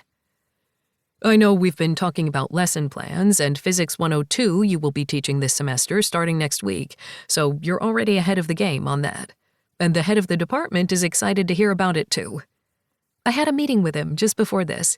I know he's off to speak with the president of the university for one of their board meetings, so he's a very busy man. He does the work of 2 people, but I so appreciate him. He listens to what his professors need, and more importantly, he listens to the students. I smiled at that. That sounds like a great place to start. Glad to hear it. Now, you can set up your office however you want. You know how to do office hours and what classes you will be teaching this semester. We can discuss next year's classes soon, as well. I know you were going to want to get started on your research team, any grad classes that you're working on next semester, and postdoc and graduate students you plan to take on. I nodded, knowing the drill. I had done similar work at Caltech, though now I was in a more prominent position. I've been working on those plans and speaking with everyone through email and phone calls for the past 3 months, so I'm ready to go. Good. And, of course, there's the social aspect of our job. She rolled her eyes, and I held back a laugh, even as tension slid into me. Social aspect? I asked, suddenly afraid that because we were the women in this position, we would be in charge of setting up parties and dinners for faculty. She held up her hand. No, not that. Was it all over my face? I asked, laughing now. A little bit. I thought the same thing when I started here a few years ago. But you were here as an undergrad, though I was in the chemistry department then, so I don't remember teaching you. I'm sorry. I shook my head. I don't think we crossed paths. So what do you mean by social? I asked, knowing that I had a few things to do and I wanted to get home to see Luke soon. Not to mention I was going to do my best not to think about Leif Montgomery and that kiss. No matter what happened, I could not think about that kiss. Even if I could still taste him on my lips, feeling the tingling sensation that wouldn't go away. No, I would not think about him. Our department chair wants us to be more of a family than a workplace. I wasn't sure if Patrice agreed with what she said, but she wasn't rolling her eyes as she said it, so I figured it might be a good thing. Okay, what does that entail? That means if you have a problem or need to talk to someone about anything, work, students, paperwork, anything related to that, you go to your department chair or anyone you feel comfortable with within the department. We don't want you to feel like you're all alone and new at this. We've all had a few more years of experience than you, but that doesn't mean that what you bring isn't beneficial. She let out a breath. I'm saying this all wrong, because there's the party line of wanting you to feel comfortable, and me as a person telling you that I'm excited that you're here, and that if you have a problem with anyone in the department, come to me and I'll help. I froze, a little worried about what she was saying. Am I going to have a problem with someone in the department? I asked, my voice low. We were in my office now, a smallish rectangle of a room with bookshelves, a desk, and a couple of chairs. I would spruce it up and make it my own soon, someplace I could work, study, and bring students in. But right now it just felt like an empty box. Patrice closed the door behind her, and trepidation filled me. You were the best candidate for the job, and every single one of us, bar one, is excited that you're here. You are in a tenure-track position, and this university will do great with you. But, I asked, my voice a little sharper than intended. There is another associate professor named Landon Cunning who might make trouble. I froze. That name sounded far too familiar for my own liking. As in President Cunning? The former president of the university when I was a student? I asked, pieces clicking into place. Patrice cringed. Yes, His son's an associate professor now and wanted your job. I rubbed my temples. Great. Let me guess. Landon has made it known that he wanted this job and isn't happy that I'm here? Pretty much. He's very smooth about his desire for it as well. He's not going to do anything to damage your reputation or the reputation of the school. But he is going to be an asshole. Sorry for my language. Don't be sorry about your language. I curse more than that. Patrice's eyes filled with laughter. I have a feeling we could be good friends, Brooke. It sounds like I could use one. I have to ask, though, if you don't think he will hurt my reputation or this school, why are you warning me? Because he can be intimidating and a jerk, and I don't want you to be blindsided because he wanted the job and didn't get it. You were the one who was more qualified. You have the better research grants and the broader ideas for the university. You know just as well as I do that Harvard and MIT are ranked number 1 and 2 in physics in the United States. You left Caltech, which was ranked 3rd. You could have done extraordinary things there. I know you could have. But you came here, and we are tied with Stanford at 4th in physics. Patrice gave me a grin. It is my goal to beat Stanford so we will no longer be tied and maybe one day hit 3rd while we're at it. That would be nice. I let out a breath. I didn't leave Caltech because I didn't think they were as good as here or wanted greener pastures. I came here because the department gave me what I needed and will need, and this is where I grew up. I wanted to come home, meaning I want this university to thrive with me here, and I want to thrive as well.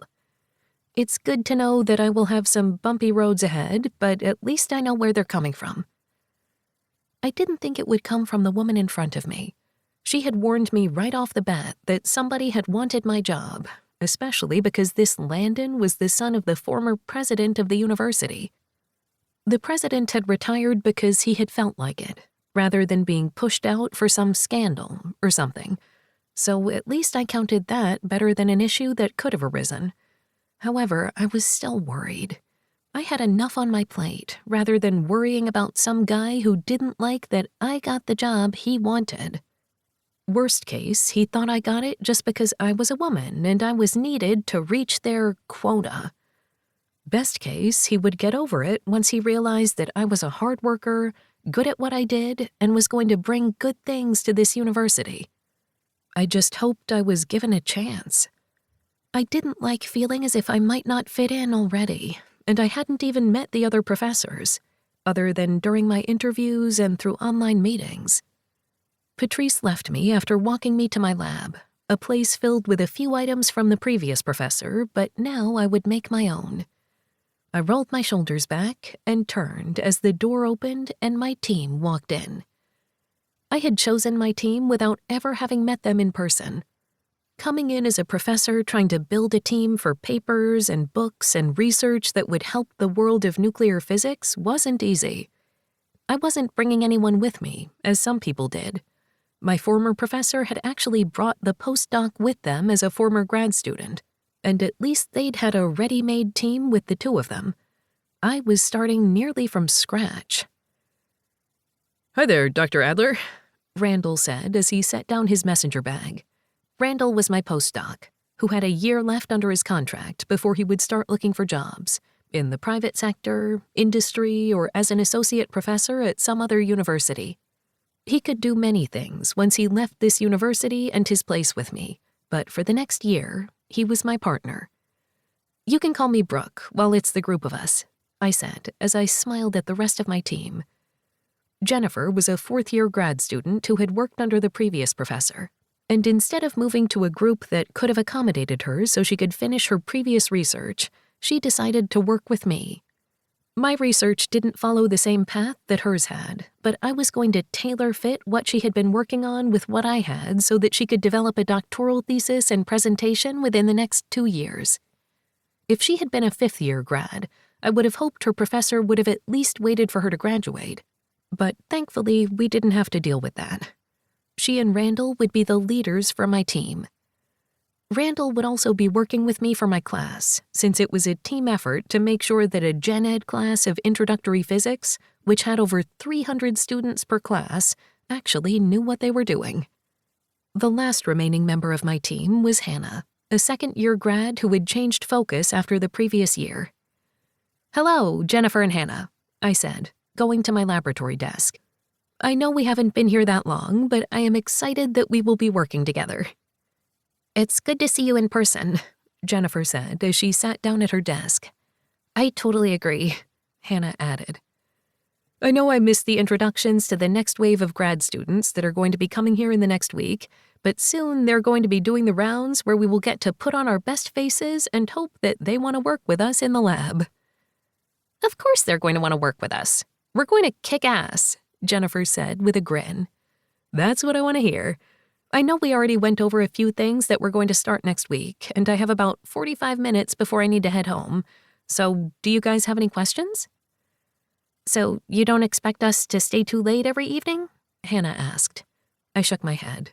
"As long as the work gets done and we are there for each other when we need to be, I don't expect you to work until 1 in the morning. And I'm going to be honest, all 3 of you know I'm a single mom.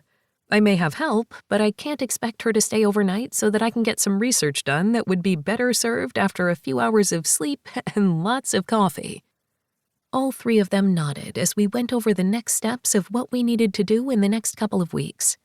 I was going to ensure that everybody that worked for me understood that being able to sleep during grad school led to better decisions. I didn't want my students in undergrad or grad school to be strung out, unhealthy, exhausted, and a mess to be around. Luke was also my first priority, beyond my career or anything I was doing in the physics world. He knew that, and my team would soon know that if they hadn't already figured it out. If anybody had a problem that I was a single mom, they were going to have to deal with it. But so far, things were working out. We went over a checklist, and I knew I would be emailing them soon, but for now, I wanted to get home and see my kiddo.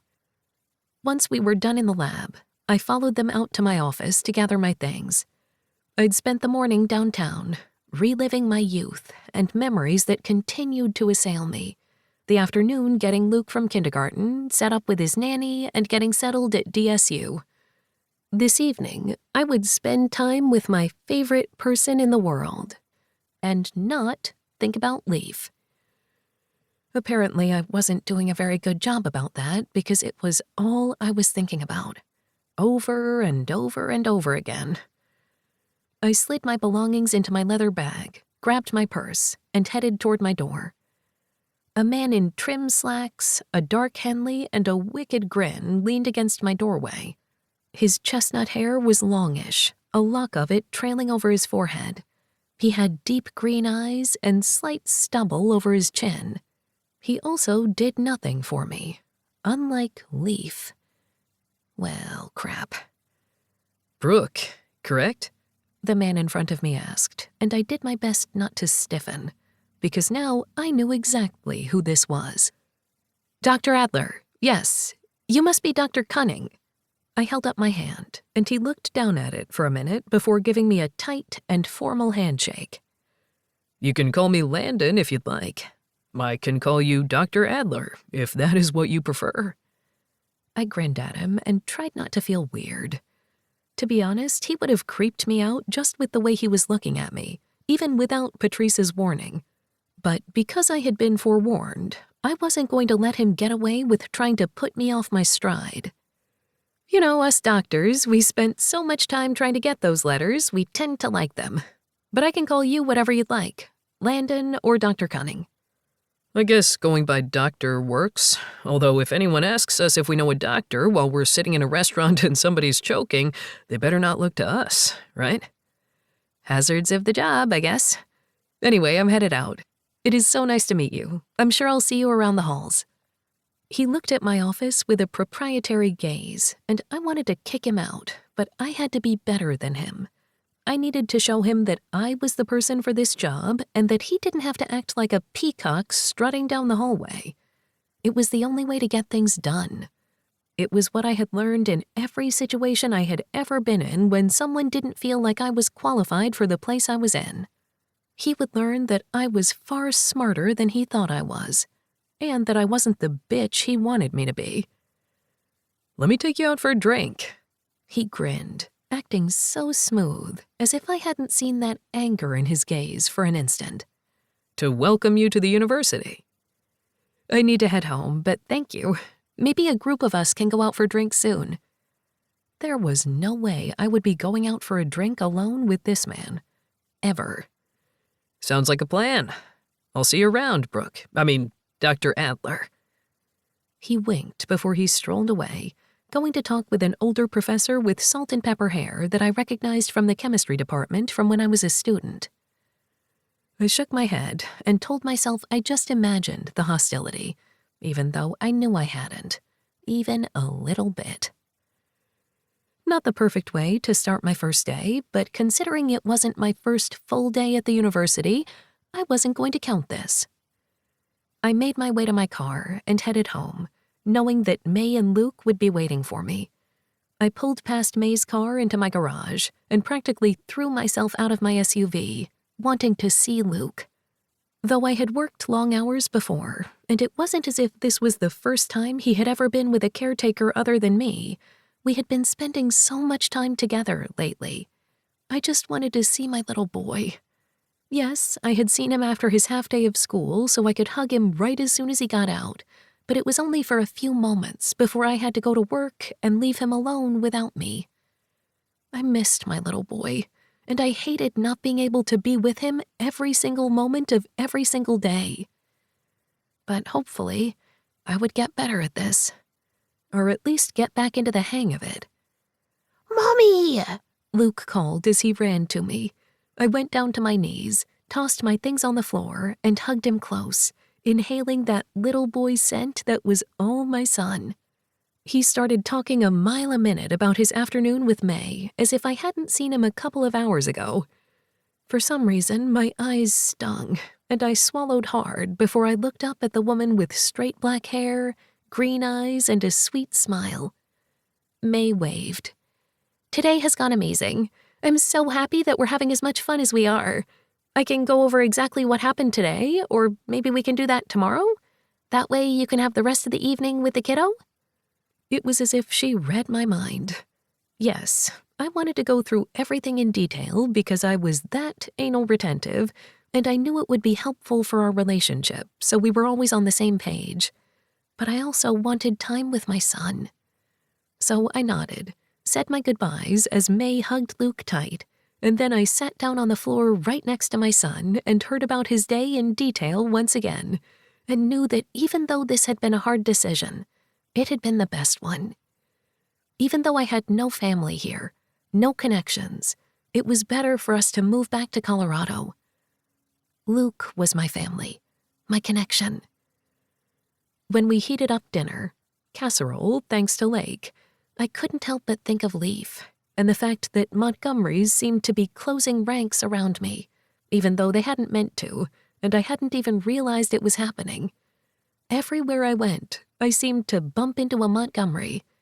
There were probably a couple at the university, for all I knew, either as students or professors. I would have to check into that. Or I could just ignore it because it didn't matter. Of course, my phone lit up at that moment, an unfamiliar number gracing the screen. Unknown number. This is Leaf. You gave me your number all those years ago, and I kept it. I hope this is still you. I swallowed hard. I had ignored the texts between us all those years ago because I'd been so angry, and deleted his contact information. I never blocked him. Luke was coloring in his favorite superhero coloring book, and I knew that I only had a few minutes before I had to get him ready for bed, but I swallowed hard and picked up my phone. Me. It's still me. Leaf. You have no idea how happy I am to hear that. I was really worried I was texting a random stranger. Me. I don't know. It's been a few years. I feel like a stranger. I hadn't even meant to type that, but there was no going back now. Leaf Montgomery just did that to me. Leaf. I would like to get to know you. I know that's a line, and I could probably come up with something better, to flirt better, but I don't know. I felt the connection today, and we keep bumping into each other, That has to mean something.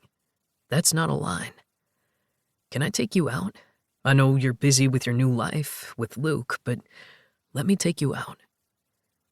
I should say no. I should walk away and forget him. Just like I had been trying to forget him for 10 years. I had been doing a pretty damn good job of it, too, until I moved back and met up with him again. Not once, but twice. There was no escaping Leif Montgomery, especially not when his cousin lived next door. If I said no now, what would happen? Would I stop thinking about him? No, I didn't think that was possible. So I did the only thing that made sense to me. I let out a breath and answered. Me. Okay.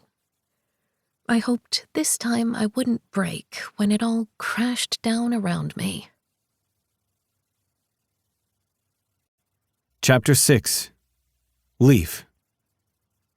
Montgomery Inc. Legacy's 1-year anniversary was coming up, yet it still felt like opening day had been just yesterday. Our shop wasn't downtown, surrounded by extraordinary architecture and busy necessities, but we did have the mountains as our backdrop and trees surrounding us, though we were technically in a strip mall. My aunt and uncle's place down in Colorado Springs was also in a strip mall right off the highway. Our Legacy establishment at least had trees surrounding us. It didn't make it any easier for us to not compare ourselves to the original shop in downtown Denver, but that was something I did every day anyway, even if my family didn't. The original Montgomery Inc. had a few cosmetic changes over time. It had once been bright hot pink and black with chrome, then had gone a little more subtle, and then went back to nearly Princess Goth, according to my cousin. Now it looked like a professional art house with a similar feel to my place, not because I wanted to emulate my parents, but because we had similar taste. When I was younger, I tried to figure out what I wanted to be, who I want to be. I had tried to figure out exactly where I wanted to find myself. I thought I'd be an artist of some sort because that's what I loved. At one point I thought I would go to culinary school, but no, art in some fashion had been for me. When I was trying to figure out what I wanted to do, Lake had come to me with an idea. She was an investor, a brilliant woman who had her own tech company and made a shit ton of money. She constantly put that back into other women-owned businesses, but wanted something of her own that was family-driven. So she and I decided to do something with it. I had saved and scrimped for the past 10 years or so working at my dad's shop, then down in New Orleans at my uncle's old place, and countless other sites learning art and getting experience. That's why I had gone to Paris all those years ago. When the time came for a new branch of Montgomery Inc. to open, Lake and I had come up with a plan. And then my best friend Nick had wanted in, had saved up as well, and had wanted to be a full partner. He might not be a Montgomery, but in my heart he was. And frankly, with how much time he spent with my family and how he'd practically lived with us when we were kids, he was a Montgomery. Sebastian was our fourth partner, or at least he would be. He still needed to finish college, something he wanted to do, not just for his parents, and had a few more years of apprenticeship ahead of him, but when the time came, he was going to buy into our branch as well. As we had come up with this plan as a group of 4, we had gone to my father and aunt to discuss how we could make this happen.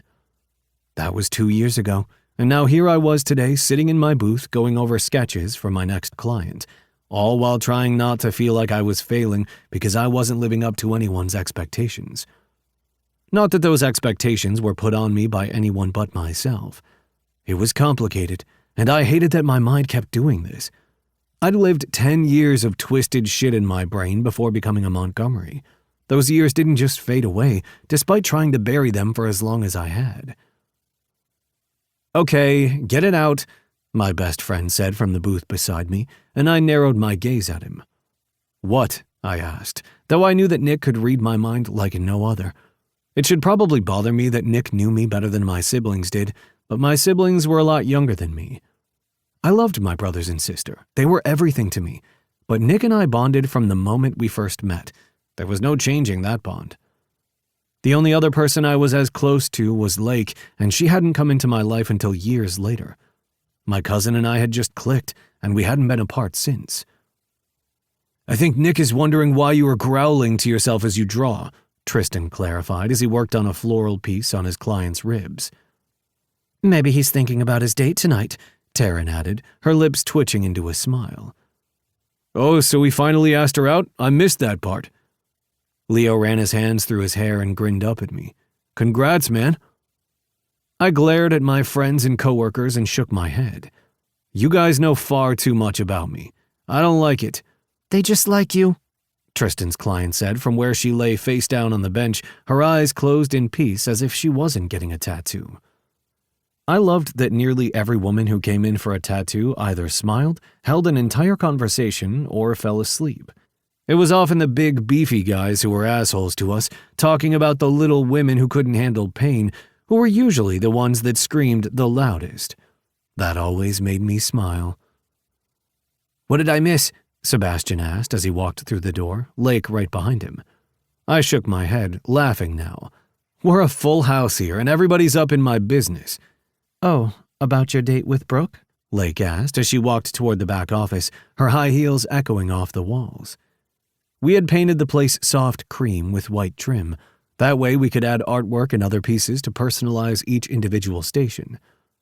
Lake had wanted to go gold with the fixtures, with funky lighting and chandeliers to make it look elegant and yet artsy at the same time.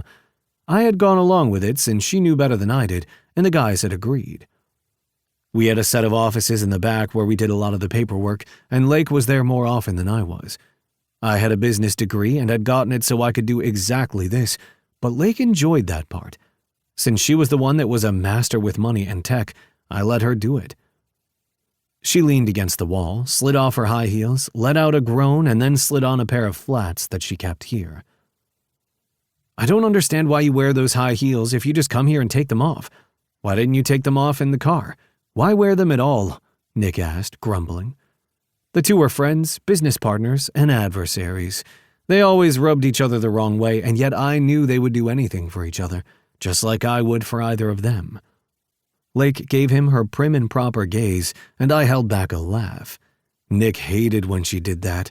It just made me smile. I've been wearing heels all day, and I can constantly wear them, but I wasn't in the mood. I like how my legs look in them, so get over yourself, Nick. Ooh, Tristan, Taryn, and Leo cheered simultaneously. I looked at Sebastian and we shook our heads before he came to sit next to me and look over what I was doing. Sebastian and I knew better than to egg the two of them on in their bickering. It wasn't like they were truly fighting. They just enjoyed the push. Nick growled. I was just wondering why you were hurting yourself. Far be it from me to talk about women's fashion. You really shouldn't be talking about women's fashion, Taryn said with a laugh. Fine. Nick rolled his eyes. I looked over at Sebastian. How was class today? I asked, and Sebastian rubbed the back of his neck. Fine. I know I need a degree because I want to learn how to help take care of the business, but it's a little weird already knowing what I'm going to do for the rest of my life while a lot of my friends in college are trying to figure out where is the best place to party.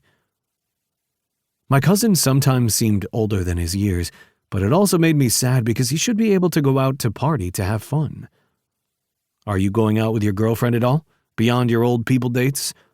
Old people dates? Lake asked as she walked forward, looking over a stack of papers. He's just being a jerk. I do not go on old people dates. You guys went to a stamp collection event last week, I said dryly. That's a thing? Nick asked. Sebastian held out his hands. I'm 18. I can't drink. Not that I'm sure I even want to. And Marley wanted to see if it was fun. He gave me a dry look. It was not fun. I laughed, shaking my head. You love that girl something fierce. Sebastian grinned. I do, and one day she's going to be my wife. Leo coughed into his fist. You're 18, man. I understand young love and all that, but have you dated anyone other than her? Sebastian shook his head. No, but why should I have to date other people to know that Marley is it for me? Childhood loves can be the sweetest thing, Lake put in. Really? How's that guy Deke that you dated in high school? Nick asked. In answer, Lake flipped him off. Go to hell. Already there, babe. The two went at it again. I sighed. They should just make out already, Sebastian grumbled, and I held back a laugh. I think they would kill each other if they ever dated. Plus, Lake is dating that guy, Zach. Sebastian shook his head. The guy from that double date? Same guy. He seems good for her, or at least she's happy. and Nick and Lake just like butting heads. Not every frenemy you have turns into something more. Well, if that isn't an ominous saying, I don't know what is. Sebastian grinned, then looked over my work. You have an appointment later today? Tomorrow. I'm just getting everything prepped because I'm going out with Brooke tonight. So tell us about this Brooke. I hear she's the one that you dated in Paris.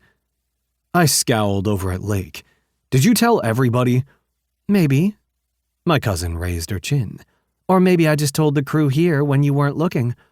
Don't you dare tell my parents, I growled. Oh, they already know, Sebastian beamed. I scowled over at my cousin. What? You practically claimed her in front of Aunt Maya and Haley. Of course the family knows. Now we're all invested in this relationship with Brooke. I'm surprised it took you this long to ask her out. Dear God, I grumbled. It's your fault for laying claim to her inside the family cafe, Lake warned. With that logic, there's no place safe in the state of Colorado when it comes to you Montgomerys, Nick complained. That is true. It's why I'll never date a Montgomery, and I always ask for someone's birth records before I go out with them. Leo laughed, his eyes twinkling. I rolled my eyes. You guys are hilarious. I'm so happy that we're sitting here discussing dating my family, not working. You're just salty because we're all interested in your relationship, Lake teased. Seriously, though, make this work because I want to go on a double date. We all know how well the double date with you worked out last time. I crossed my eyes. It's not my fault it didn't work. That just means you were waiting for Brooke. She rolled her eyes and went back to the office to work. I scowled at my family and friends and did the same, knowing that I needed to head home and get ready soon. I had a date with Brooke tonight, and I knew this was my last chance. At what? I didn't know. But some part of me wanted to find out. Chapter 7. Leaf. Brooke wanted to meet me at the restaurant rather than having me pick her up. Honestly, I was shocked she had even agreed to the date in the first place, so I wasn't going to be picky about it. She had a kid to worry about, and though I had been in her house and knew where she lived, there were boundaries, and I understood them. But I still wanted to know why. Why she'd given up on us before we had even had a chance all those years ago. Had she found someone else? Well, clearly she had because she was a mom after all, but had she found someone else right after Paris? While we were still in Paris? Had she realized that she wanted someone different and I wasn't it? Our time in Paris had meant something to me. Clearly it had meant something different to her, and maybe tonight we would actually figure out what that was. Or we could move on from who we had been, something I was trying to do now that I wasn't a teenager or 20-something anymore. Maybe ignoring our pasts and moving on was the best bet. She had said yes to this date after all. That counted for something, and I was going to make sure it did, because I needed it to. I wanted her, and I wanted to see what could happen if we finally did take that chance. I pulled into the casual American cuisine restaurant and got out of the car, not at all surprised to see that Brooke was already there. She stood by the entrance in a pretty dress, high heels, and frowned down at her phone. That little V between her brows deepened, and I wondered if she was worried about something or if she was already regretting this. I cleared my throat. I should have remembered that you like to be earlier than anybody else. I'm sorry I'm late. Brooke looked up, her eyes wide, and she slid her phone into her purse and smiled at me. My heart sped up with that smile. I got lost in those eyes, and it was hard for me to even think. She had always done that to me, and here she was doing it again. I'm just perpetually early. My sitter and Luke were having such a grand old time that they didn't need me to stay and interrupt their evening any longer than I was. She rolled her eyes, grinning. She wasn't worried about the sitter spending so much time with her kid that it changed her dynamic. She was self-assured when she came to being a mother. I liked that about her. Luke's a great kid. I could see why he gets along with everybody that he meets. Brooke beamed as if I had told her that she just won $1 million.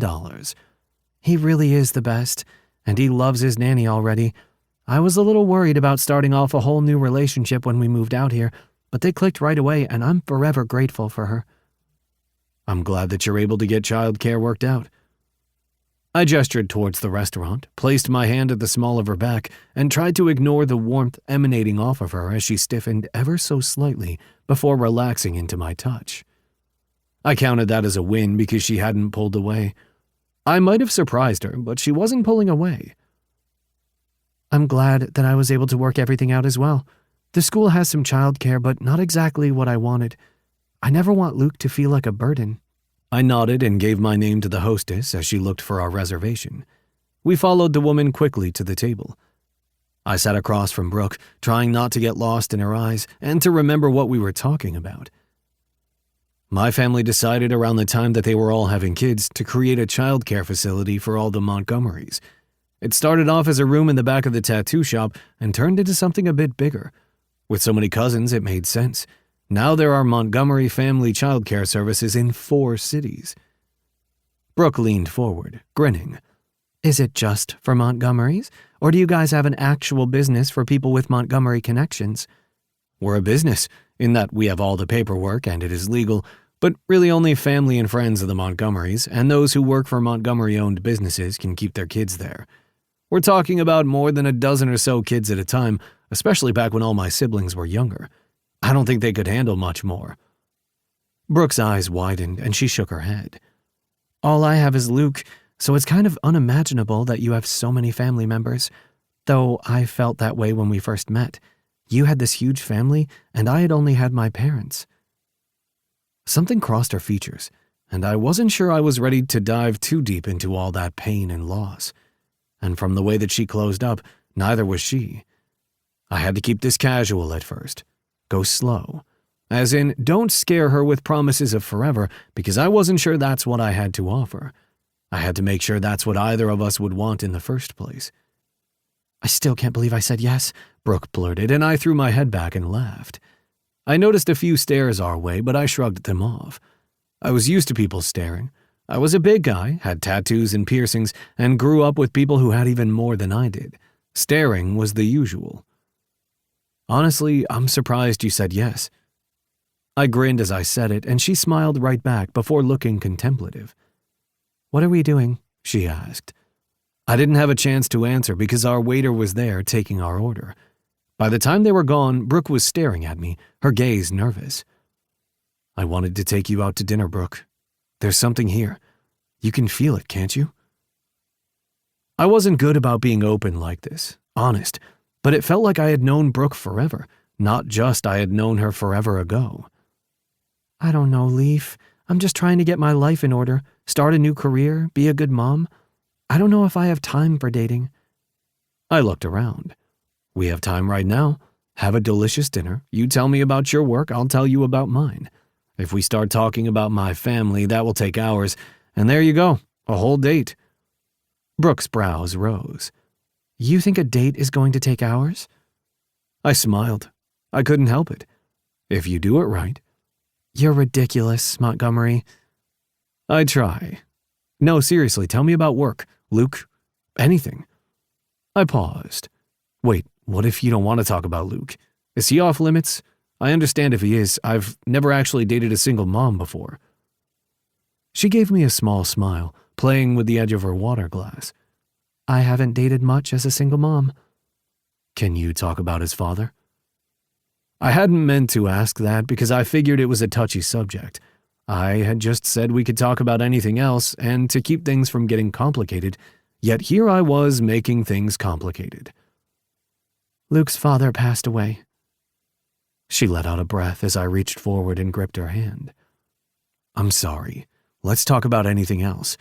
Let's talk about cheese. I blurted out the first thing that came to mind, and since I was Montgomery, of course it was cheese. Brooke's eyes widened before she burst out laughing. I had forgotten your love of cheese. Okay, we're not surrounded by French cheeses, so I know you must be sad, but let's talk about cheese. I shook my head. If that's what you want. My lips twitched, as did hers. She met my gaze, then shrugged. I never married Henry, Luke's father. He was an English professor and quite a bit older than me. We had a glorious affair that was never meant to last, and then I got pregnant. She shrugged, but I knew there's a lot more to that. I was in my 20s. He was nearly 40. My brows rose. Are you serious? She gave me a defiant look, even though I saw the hurt in them. I was an adult making my own choices, But he was having a midlife crisis, and I was letting myself have fun for the first time in a long while. Either way, I got Luke out of the deal. When I was heading into my 3rd trimester, Henry was killed in a botched robbery attempt. They found the guy. He's in jail now and will be for a long, long time, but Henry never got to meet his son, and Luke never got to meet his father. She let out a slow breath. I was never going to marry Henry, but we would have been good friends raising him. And that is my tragic story. I'm a single mom with no parents, with no one. But I moved back to Colorado because I wanted a new chance to live life to its fullest, in a place that I used to love, in a place that I want my son to love. California worked for us before, but the job that I have now at the university is going to bring more opportunities for me and my son. And that's all that matters. I reached out once more, gripped her hand and squeezed. I'm sorry that you went through all of that, and that you have to explain all of that to random dudes you go on dates with. I'm sorry that Luke lost him. I'm sorry that you did too. She met my gaze again, smiling softly. I know you lost your mom at a young age and didn't find your father until you were older, so I know you sort of have an idea what Luke is dealing with. But he is strong, and I remind him of his father as much as I can, even though they never met. I'm trying to give him everything that I possibly can. That way he never feels like he's lacking anything. I know you, Brooke, or at least I knew you before. I'm starting to know the woman in front of me. You would never make him feel like he's missing out on anything. You're doing everything you can for him. You can tell that from just looking at me? She asked, studying my face. Maybe, or maybe I can just tell. Who knows? I let out a breath. My mom was an okay mom. I know it's probably not the greatest thing to say about someone who's no longer here, but as I remember the years that I had with her, I know that she wasn't the best mom. Perhaps this wasn't the best conversation for a first date, but Brooke knew some of it, and we had a past, a history. We weren't starting at square one here. Mom drank a lot, did some pot, did a few things that weren't pot. She liked what she liked and liked who she liked, and sometimes that wasn't me. Leave. I shook my head. No, I don't mind talking about it. I spoke about it with my family and with therapists numerous times. I let out a breath even as I gave her a self-deprecating smile. My mom hid my existence from my dad because she felt like it, because she wanted the power and she didn't want to share me. She might have made up reasons later for him, but they were lies. It didn't matter that she had been dating my dad, and even though my dad had always said that they were casual, he never would have just left me alone with her. As soon as he realized I existed, he dropped everything for me. Brooke pressed her lips together as if she wanted to say something, but held back. He went through all the legal hassles and paperwork in order to keep me, even though I had run away from CPS that day, hitching rides in order to get downtown to see him. It made no sense, and I was an idiot 10-year-old, but he took me in. I smiled at her. So did my mom, Sierra. Your dad's wife? I shook my head. Not at the time. They were only dating. Or I don't even know if they were really dating then. Maybe just like one date or something. But she was there when I showed up, and she hasn't gone away since. I cringed. I call her mom, and most of the time I think she's a better mom to me than my mom had ever been. I know for damn sure she's a good mom to my 3 siblings, and I feel bad about saying that because my birth mom is gone. My birth mom had done things that even my dad didn't know. He never needed to know. My dad had enough guilt about all that time he lost as it was. He didn't need anything else on his massive shoulders. Brooke was quiet for a moment, as if she were trying to formulate a response. You do have an abundance of family. I'm glad that you have them. I am too, and Luke will always be happy he has you.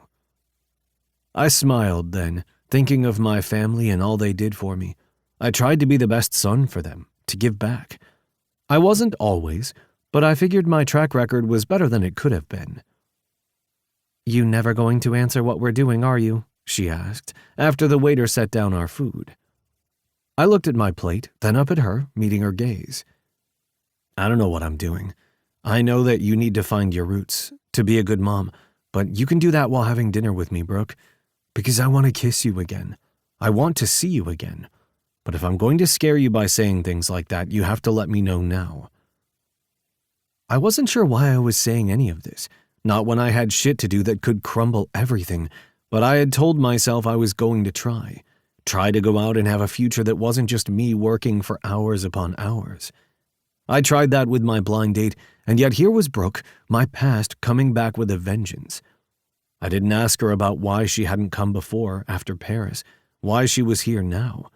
This wasn't the time for that. It would be soon.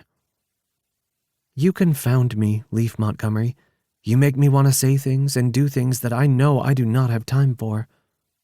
I smirked. It's what I'm best at, babe. Don't call me babe. Her eyes filled with laughter as she said it, though, so I grinned. Whatever you say, babe. For the rest of our dinner, we stayed on safe topics: work, friends, and lake. When I walked her to her car, I slid her hair behind her ear, trying not to press her against her door and ravish her mouth. I had some standards. Not many, but some. Let me take you out again. She shook her head, and disappointment filled me. I'm busy, Leif. She held up her hand as I started to argue. I'm not saying no. I'm just saying I have lesson plans, new classes, and research. I have people to hire and countless other work things. I have a son, a new house, and boxes I still haven't unpacked. I'm doing so much, but I want to see you again, Leif. I don't know what that says about me, but I want to. I just don't know when. Relief slammed into me so hard that I knew I would have to worry about that later. Instead, I leaned down and brushed my lips against hers. I think we can find some time to work with a few of those things. It doesn't have to be dinner and a movie, Brooke. It could be me helping you put up a shelf. Are you saying I can't put up a shelf by myself? She asked, teasing. See, that's one of those tripwire questions that women put out that I'm not going to even try to answer. She rolled her eyes and I kissed her again. Go home to your kid, get some work done if that's what you're going to do, and I'll see you soon. Because there's something here, Brooke. You know there is. I kissed her one more time and walked away before she could say no. It was probably wrong of me, but I'd do what I had to so I could see her again. I was just about to start my car when my phone rang and I frowned at the readout, not recognizing the number. Hello? Leif Montgomery? A tired voice asked, and I froze, a sense of foreboding sliding over my body. This is him. Sorry for the late call. We've been trying to get a hold of you, but we've lost some of your paperwork. Who is this? As you're listed here as a primary contact, we're to inform you that Roger Erickson has been released on parole. Ice slithered into my veins and I swallowed hard. Excuse me? Yes, sorry it took so long to get to you. It was 3 weeks ago, but he is out on parole. How can a murderer get out on parole? I barked. It was all on his paperwork and sentencing.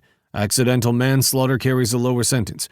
We can email you more information, but as you were a primary contact, we were legally required to inform you. The man said a few other things, but I didn't listen. Instead, I tried to calm my breathing, tried to focus.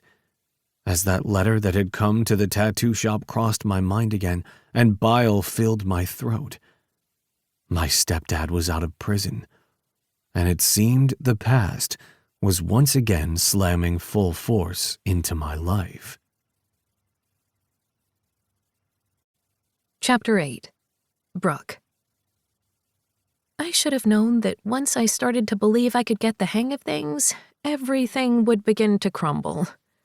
I glared at my phone as I sat in the parking lot in my car, wondering why, once again, I was getting an email that I wanted nothing to do with. Patrice had warned me that Landon Cunning would be coming after me somehow. I just hadn't realized it would begin with passive-aggressive emails. Brooke, I understand starting a new job can be difficult, so why don't I handle the next afternoon meeting so you can take your time and get your ducks in a row? I wouldn't want you to overexert yourself. Don't worry, I've done this numerous times before and I can handle it. I'm just looking out for you. I will talk to the head adjunct, don't you worry. Landon. I closed my eyes and tried not to snarl. There were so many things wrong with that brief email, I didn't even know where to begin. He might as well have told me not to worry my pretty little head over it. With any other professor, calling me Brooke would be fine. I did not want a man I didn't know who was literally coming after me using my first name. It diminished my achievements, assuming an intimacy between us that wasn't wanted in any fashion. He was purposely taking away my doctorate, my position, and my experience so he could drop my name as if he was talking to a middle schooler. He then tried to take over my meeting, taking it off my hands before I even had a chance to try to prepare for it, as if I wouldn't be able to handle setting up a meeting. A meeting, by chance, that he had requested be moved up. It was where all of us professors would meet and discuss any upcoming items we had in our department. The physics department was quite large, but my subset of it was only a few people, and Landon was one of them. He just wanted my tenure-track job, and I wouldn't simply back down and give it to him. The cavalier and passive aggressiveness in his email hurt my teeth. It was as if he were so sugar-sweet, butter wouldn't melt in his mouth. He would have another think coming because I didn't bow down to anyone. Hell, I was a woman in science with a doctorate and more than one bachelor's degree. I had done it on my own, and most of it as a single mom. I had gotten this job on my own merits, not because of who I knew. I bet he got his because of who he knew and who his father was, not because of his accomplishments. Because from what I saw, he didn't do anything during the day in the name of science. What I wasn't going to do was lie down and let him have my job. I shot off a quick reply, letting him know in no uncertain terms that I was fine to handle the meeting, considering all that meant was that I opened the meeting and made sure people knew where it was and what time. That was it. I didn't need to bring damn cupcakes or something. I didn't need to make a presentation. For this first meeting, somebody just needed to book the damn room. And contrary to what he thought, I had already done it. So fuck him. What's wrong, Mommy? Luke asked from the back seat, and I rubbed my temples before I set my phone back in its holder, making sure it was charging. I turned in my seat and smiled over at him. Just a work email that made me grumpy, but I'm fine now and all here for you. You ready to run more errands? I like errands. He beamed at me, and I fell that much more in love with my son. He was just the kindest, smartest, sweetest boy ever. I realized that was very much something that most moms said about their kids, but it was the truth. After making sure Luke was ready to go, I settled back into my seat, pulled out of the parking lot, and headed toward our next destination. With my job and Luke's new school, it was hard to get everything done. Thank God for grocery delivery and May. Between those two, I was able to get most of the things I needed for my house, and my shelves were never bare. However, there were a few things that I couldn't leave to delivery or May. We needed to pick up a few prescriptions, and I needed a new set of sheets since an entire box of linens hadn't made it onto the moving truck somehow. I still didn't know how that had happened, since we had watched it be put on the truck, but that's what happened when you moved cross-country. Things were lost, and while insurance would cover some of it, I still needed new sheets, blankets, and a few towels. Thankfully, none of Luke's things had been lost. While he was a well-adjusted kid, the move was a big thing, and losing something that he loved, even if he would only love it for the next 5 minutes, would have been too hard on him. I didn't want to put any more undue pressure on him. We went to 3 different stores trying to find sheets that would fit my bed and were actually in stock, and I was getting grumbly by the end of it. It shouldn't be this hard to find a nice set of white sheets, but everything seemed to be out of stock or outrageously expensive. I also needed a few things for the house, like fake plants so I wouldn't accidentally kill them, since the one from my realtor was already barely hanging on, and a tray for the kitchen. Luke was getting tired, but I had a few more items on my list. My brain kept going to lesson plans, wanting to check my email in case Landon emailed back, and the fact that Leaf hadn't texted me, or called me, or contacted me in any way in the past week since our date. I let out a breath and tried not to be upset about that. He'd said that he would be out of town for a couple of days visiting family, but I had thought all his family lived in Colorado. But what did I know about him and his family? He had a job, a business he owned. He was busy. But he hadn't texted. I thought he would have texted. And now I was annoyed. Because why was I worrying so much about him when I had to get my son home, had to finish my shopping, and had 1,000 other things to do that had nothing to do with that Montgomery? The same Montgomery who hadn't wanted me before, but now suddenly did. I held back a growl and went to look for a few more things that I needed for the house. I didn't even have a damn toilet brush since mine had broken as soon as I bought it. 2 weeks of cleaning, and it had snapped. Now the store I went to for the matching set was out of stock. How the hell were toilet brushes out of stock? I sighed and checked out, knowing that meant we had one more store to go to.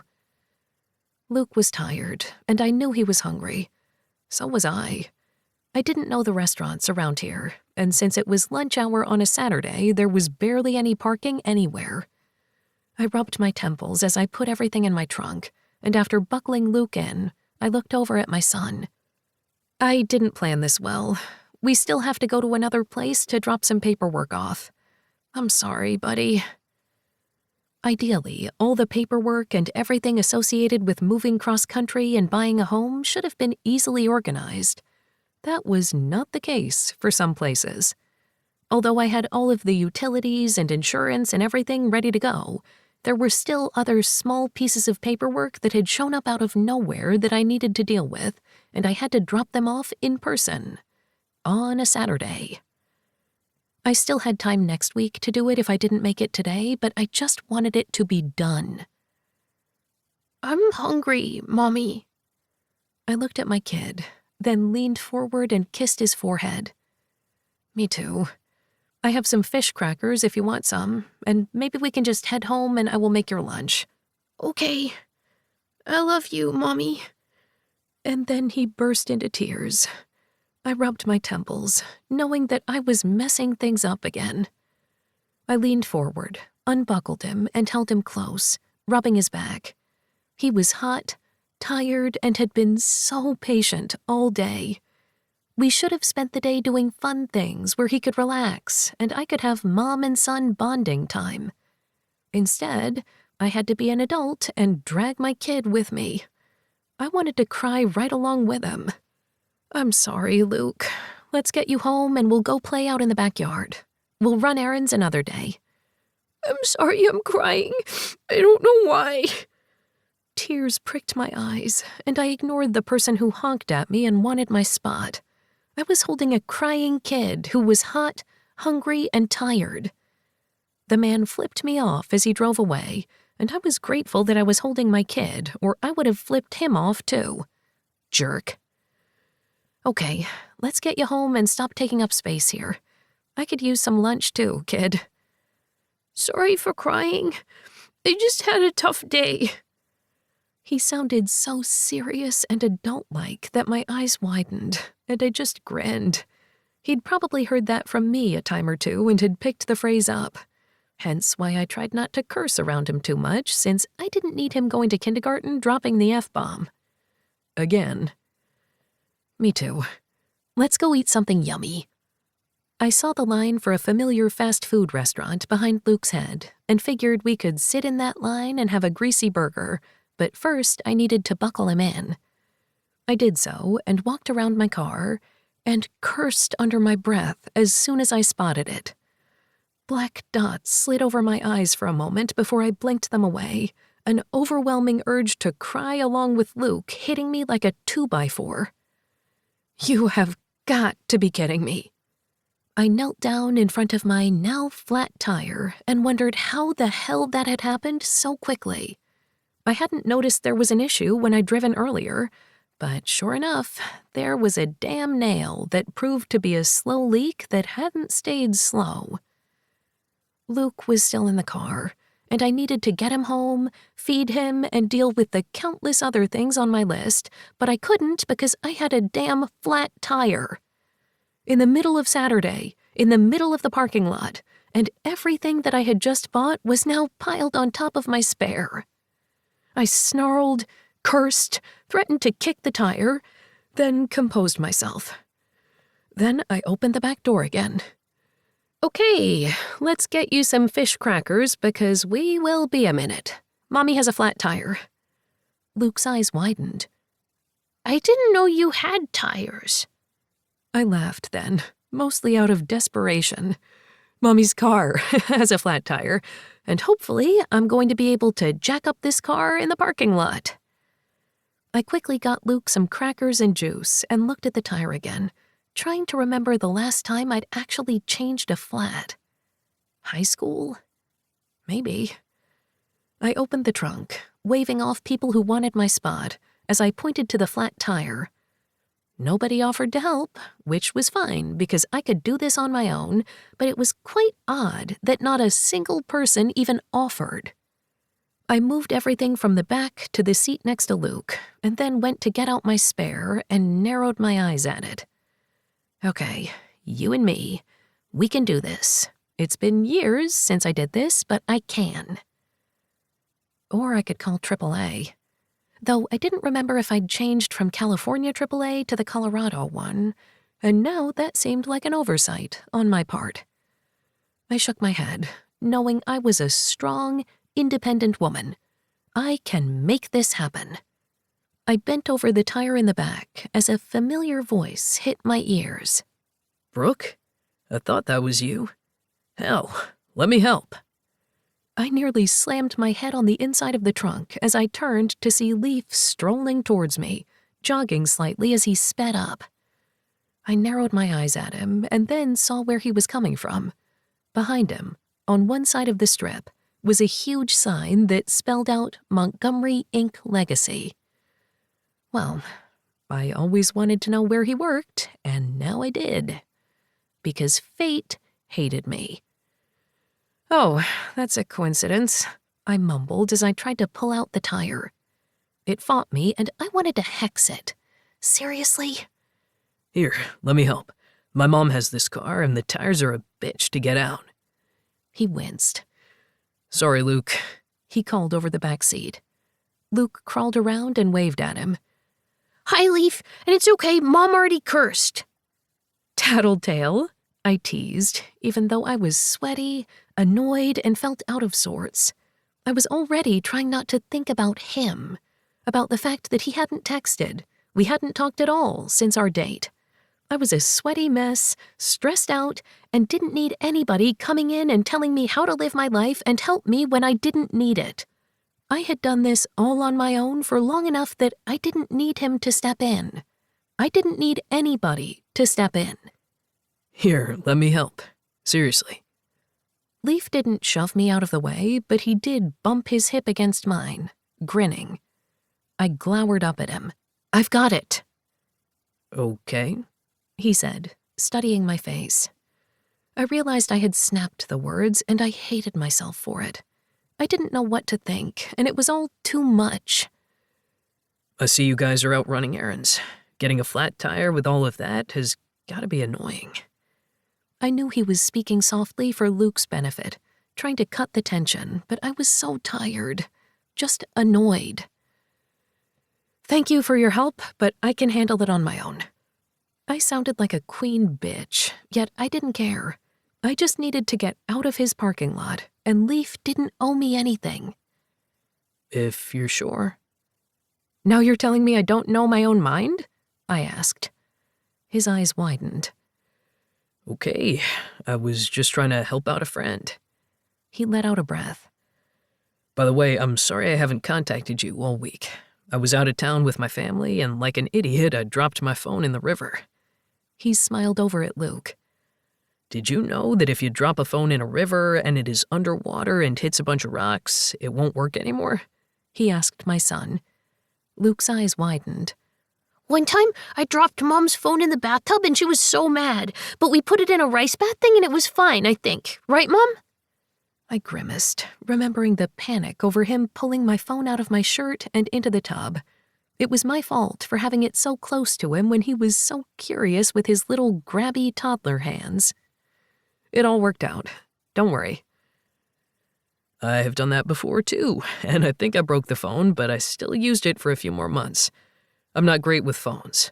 Oh, and Lake would have gone over the fence to say hi and tell you what was going on, but she was out of town for a presentation in New York. And I didn't want to send over anyone else to your house and be weird. I didn't borrow someone else's phone because I honestly didn't remember your number offhand because I don't even remember my own number most days. I'm sorry. Well, that made sense, but I still just wanted to get home, feed my kid, and then go back out and run the 400 other errands I had to do. I barely had any time off these days as it was, and I knew this was my own doing, that this job, no matter the commitments that came with it, was my choice. But right now, I felt like I kept making the wrong ones. Was I losing too much time with my son because I wanted to further my career? Was I fighting with someone at work just to prove that I had bigger balls than he did? I needed to stop making rash choices, but I also needed to just do things on my own. I was better when I was on my own. Do you want Luke to come into the shop and get some water while you're dealing with the tire? Let me know how to help, Brooke. I want to. He stuck his hands in his pockets, and he looked so contrite, like he was trying not to scare me or anger me. And I didn't know what was wrong with me, but I just couldn't handle it. But I needed to. Luke needed me to handle it, because nobody else would. I got it. I had it in Paris, and I have it here. I hadn't meant to blurt that, and when his eyes widened, I muttered under my breath. What?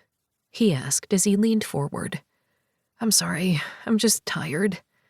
And I knew the fastest way to get home was to let him help, because despite the strength I had in my veins, he had more muscles than I did. So I should just let him help. It wasn't a failure, even though I felt like it was. I would appreciate your help with the tire, mostly because I can't get it out of the trunk, and it's annoying me. Yeah, that would be annoying. He kept studying my face as if he wanted to ask more, but knew he couldn't. Not in public like this, not with Luke right there, and clearly not when I acted like the bitchiest of all bitches. Thank you in advance, I mumbled. He met my gaze, nodded tightly, and helped me with the tire. In the ways of fate and men, he had the spare on in no time, while it probably would have taken me over an hour because I was out of practice and weaker than he was. That didn't make me feel like I was helpless or anything. You're all good to go. He high-fived Luke, who had stayed in the car but had stuck his head out of the window to watch. Be good, buddy. Thank you, Leaf. I'll see you soon. Luke got back in his seat, and I quickly buckled him back in, making sure he was secure, before turning to Leaf. Thank you. I have to head home. Things are going to start melting. Not that I had ice cream or anything in my car, but it seemed like a good excuse. I was melting as it was. He studied my face as if he wanted to say something, but there was nothing to say. I had to make the right choices for my son in my own life. And I wasn't sure that the man that continually went haywire on my emotions was the right choice. Get home safe, Brooke, Leaf said, without any hint to his emotions. Something broke inside me, but I didn't know what it was or what it meant. So I nodded my head in thanks once again and got into my car. When I pulled out and headed home, I refused to look in the rearview mirror at him, because I wasn't sure what I wanted to see. That he was still there, waiting? Or that he was doing what he had done before and should do now? Leave. Chapter 9. Leaf. I stomped around the front yard, sprinkling grass seed using the hand spreader. I knew Lake probably wanted me to be a little more delicate, but I wasn't in the fucking mood to care. I wasn't in any mood. I had no idea what I had done to Brooke other than be myself. I didn't know why she'd pushed me away as she had. Perhaps that was the problem. Maybe just like before, she wanted nothing to do with me. Oh, she might have liked that date and enjoyed that kiss, but that was it, because she had pushed me away. And yet I had to have done something. Brooke wasn't irrational. She was the most rational person I knew. That meant it had to be me, the dumbass who kept feeling a pull to a woman who clearly didn't want me. "Are you just going to growl at the flowers?" Nick asked from the front porch. I flipped him off, then cringed as I looked around the neighborhood, worried that a kid had seen me do that. "Very adult of you. I don't see any kids out, but if they're watching from the front windows, Lake will get an angry call about the big bearded man scaring the innocent children.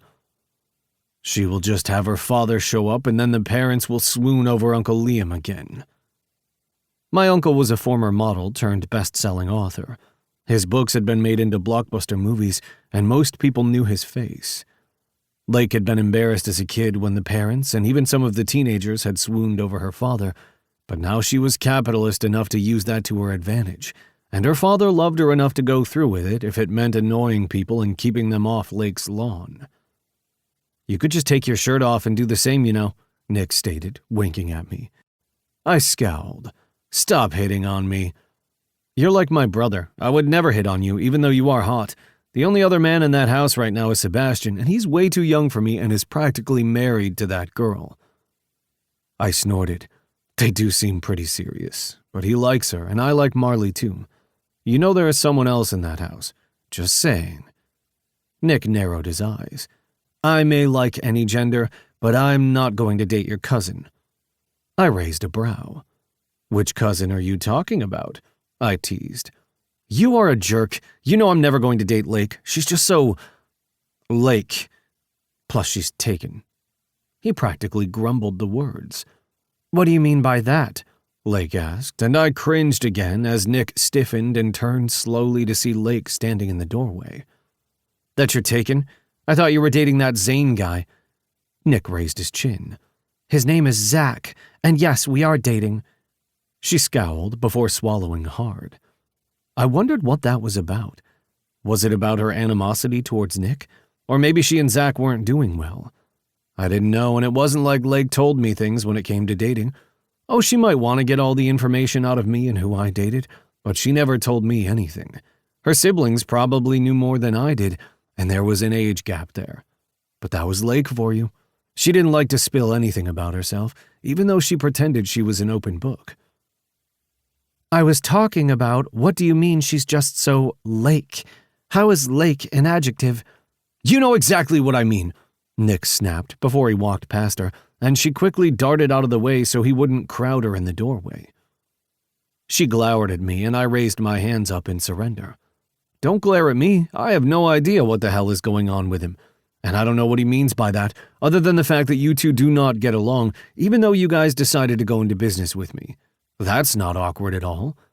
"Nick and I get along, as friends. At least we should be.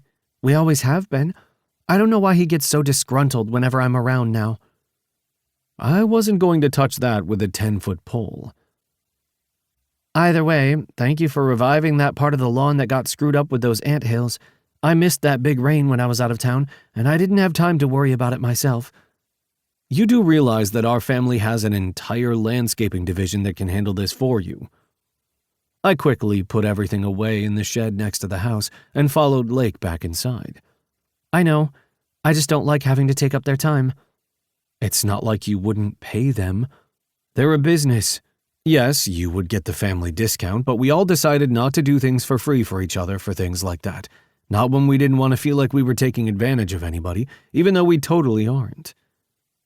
I didn't give my family free tattoos, and I didn't get free construction work from the other arm of the family, nor did I get free surveillance equipment from my cousins that were starting up a security firm. Yes, the discounts we got were ridiculous, and we worked at cost as much as we could because we loved each other, but we were all business people and knew that we had rules for a reason." I know. I just like doing things myself." She shrugged, and I faltered, remembering how Brooke had said that. "What is it with you guys? Why can't you just ask for help? I don't understand it. Yes, you can do things on your own, but it's not your responsibility to do everything on your own by pushing others away who are clearly there to help with no strings attached. It doesn't make any sense to me. You're just kicking yourself in the shin instead of actually letting someone help you. Sebastian and Nick stared open-mouthed as Lake narrowed her gaze at me. I'm going to assume that has to do with somebody else, and you are not yelling at me in my own home after I allowed you to take care of the seating, even though I said I could handle it myself. You're the one who did it, and I didn't stop you. I didn't jump on your back and try to strangle you down to the ground so you wouldn't be able to do it. No, I said thank you, and I cooked dinner so that we could all eat together while discussing business. So, why don't you tell me why you're acting like such an asshole? I swallowed hard, then looked at Nick and Sebastian, who just shook their heads. Nick quickly took a sip of his beer, while Sebastian did the same with his soda. "Thanks for helping," I called out. Nick snorted. "I thought I was the one digging my own grave, but it seems like you are chugging right along trying to beat me." You're both getting on my nerves. I'm just now remembering why I work with women-owned businesses and not with my damn cousins. "You're not my cousin," Nick corrected Lake. She flipped him off. No, I'm just Lake. Too much of something for you. Sebastian whistled between his teeth before he went to the crock-pot. "Why don't I serve everybody this delicious meal that Cousin Lake made?" "Suck up," I mumbled. Hell yeah, Sebastian said with a laugh. "You guys are getting her all riled up." Oh, so I'm a woman, therefore I get riled up? Lake asked, even though her eyes were filled with laughter. "Oh, good. I seem to enjoy putting my foot in my mouth like the other two. At least we're consistent." Write this down for when you get married to Marley. When you continually eat your own foot, dig your own grave, whatever metaphor you want to use, just shut up. Say you're sorry and move on. Things are so much easier when you just admit that you're grumbly for no reason. Lake reached out and hugged Sebastian, and it surprised me that Sebastian was so much taller than her. He was a man, no longer a kid, easily above 6 foot like the rest of us, and broadening out with muscle nearly every day. There was a reason he was here with us for this business meeting. He might not have bought into the company yet, but he would. This was what he wanted with his life, and we wanted him here with us. We went over financials and projections and made sure that our business was where it needed to be. Sebastian had input as well. He might not be a voting member yet, but we trusted him, and he was a brilliant kid. It was the fact that he wasn't a kid anymore that was startling to me. Many of my cousins were now old enough to drink and start new lives. Lake and I were no longer the only Montgomery adult kids. It was an odd transition in our lives, but I was grateful for it. No more dirty diapers, daycare, and after-school plays. At least not until our generation started having kids. It was such an odd thought, considering it had made up my entire life since I had joined the family, but I liked it. Of course, that just reminded me of who lived next door. A woman who might not have to deal with dirty diapers anymore, but she still had to deal with daycare and perhaps after-school plays and meetings. Things she could do all on her own because God forbid she ask for help, or at least take help if it was offered without any strings. Where's your head at? Lake asked, pointing at me with her fork. I looked over at her and shrugged. Probably where it shouldn't be. At least you're honest, she said with a laugh. Does it have anything to do with the fact that you haven't told me how your date went with my neighbor other than okay? It probably has more to do with him seeing her in the parking lot today and coming back inside like a lion with a thorn in its paw. Shut up, Nick, I growled. I don't believe I will. Nick turned to Lake and Sebastian and grinned. I don't know what happened, but he saw her out there and decided to practically run to her like a kid seeing candy in the window. And then he came back in grumbling and was an asshole. He hasn't stopped being one since. That's it. Our friendship is over. I narrowed my eyes at my best friend. If that's all it took for you to lose me as a friend, I'm surprised we lasted this long. Nick laughed. Honestly, what happened? She had a flat tire and practically ripped my face off for offering to help. I don't know what I did wrong, but in the end, she let me help because it was the easiest way for me to get out of her face, apparently. Oh, Leaf. The sound of resignation in Lake's voice made me turn. What did I do? Let me guess. She was out running errands, was tired, and she had a flat tire.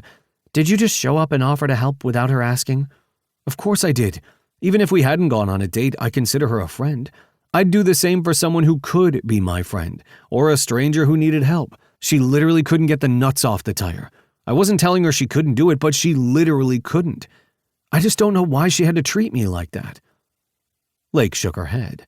Of course you do. She was embarrassed, and she's been a single mom for Luke's entire life. She has no real friends or family out here, although we will change the friends part. She's been alone and independent, doing things by herself for long enough that anybody coming into her space seems like a threat. You may not get it, but as a woman, I 100% get it. I'm not saying that she is completely in the right here, but I see where she's coming from and why she reacted the way she did. It's not your fault, it's not her fault, but it still is your fault, she said, cringing. I hate the fact that I understood that, I grumbled. Hold on, I need to start taking notes, Sebastian said as he pulled out his phone. Nick looked over Sebastian's shoulder and shrugged. Forward that to me. I looked at all three of them, knowing they were trying to lighten the mood, and I shook my head. I hate that I screwed things up. Are you sure you screwed things up? Or perhaps you two just need to talk when you're not stressed out in a parking lot. Lake squeezed my hand. I sighed. I think you need to start writing a book with some of our cousins so you can explain to us idiots how women work. I would read it, Sebastian put in. I'm fine, Nick added, and Lake laughed. Sure you are, honey. Whatever you say. Don't call me honey, he growled. Whatever, baby cakes. Do you call Zach those names? Nick asked. I call Zach whatever he wants me to. She sing-songed and went to clear off the table. Sebastian immediately began to help her as Nick went to start the dishes. Leaf, can you go take a look at the hose out back? I think it might be melded to the house because I left it connected too long. Don't tell Dad. I laughed and did as she asked, knowing that she could do that on her own, but she was asking for my help, probably because she knew I was stressed out over the whole situation with Brooke. I walked out to the backyard, undid the hose from the wall, and made a note to tell Lake to get a new one. A soft sound hit my ears, and I turned to see Brooke pacing in the backyard, a glass of wine in her hand. She stared up at the sky, then back down at the ground.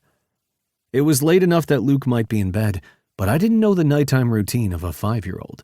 I just knew that looking at Brooke under the moonlight did things to me I didn't want to name. I walked towards the low gate in between the two homes and swallowed hard. I didn't want to startle her, so I cleared my throat as I walked. She whirled around, sloshing wine out of the glass. I winced. I'm sorry, I didn't mean to scare you. Brooke looked at me and then gave a hollow laugh before she took a sip of her wine. I was off thinking about nothing, not paying attention to my surroundings. She pulled her phone out of her pocket, checked the readout, and slid it away. I have video alerts in Luke's room, so if he moves a certain way, I'll get a ping. Gotta love technology, right? I don't think they had these things when I was a kid, at least not as motion sensitive.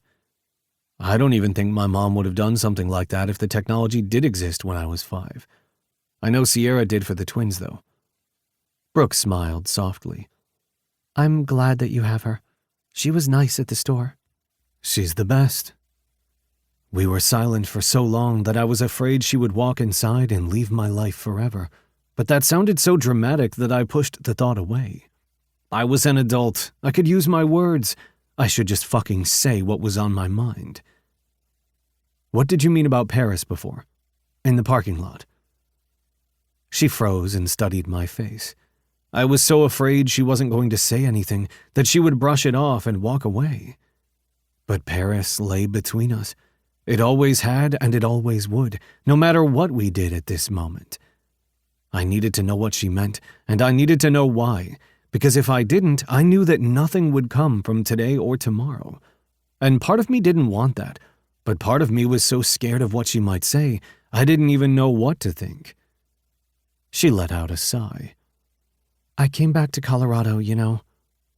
I froze, because she couldn't be saying what I thought she was. Brooke hadn't come back to Colorado. I knew that as a fact. It was the whole basis for having my heart ripped open all those years ago. She hadn't come back to Colorado to see me after Paris. That had to be the truth. What? Brooke narrowed her gaze. You know this. You had to have known this. No, I don't.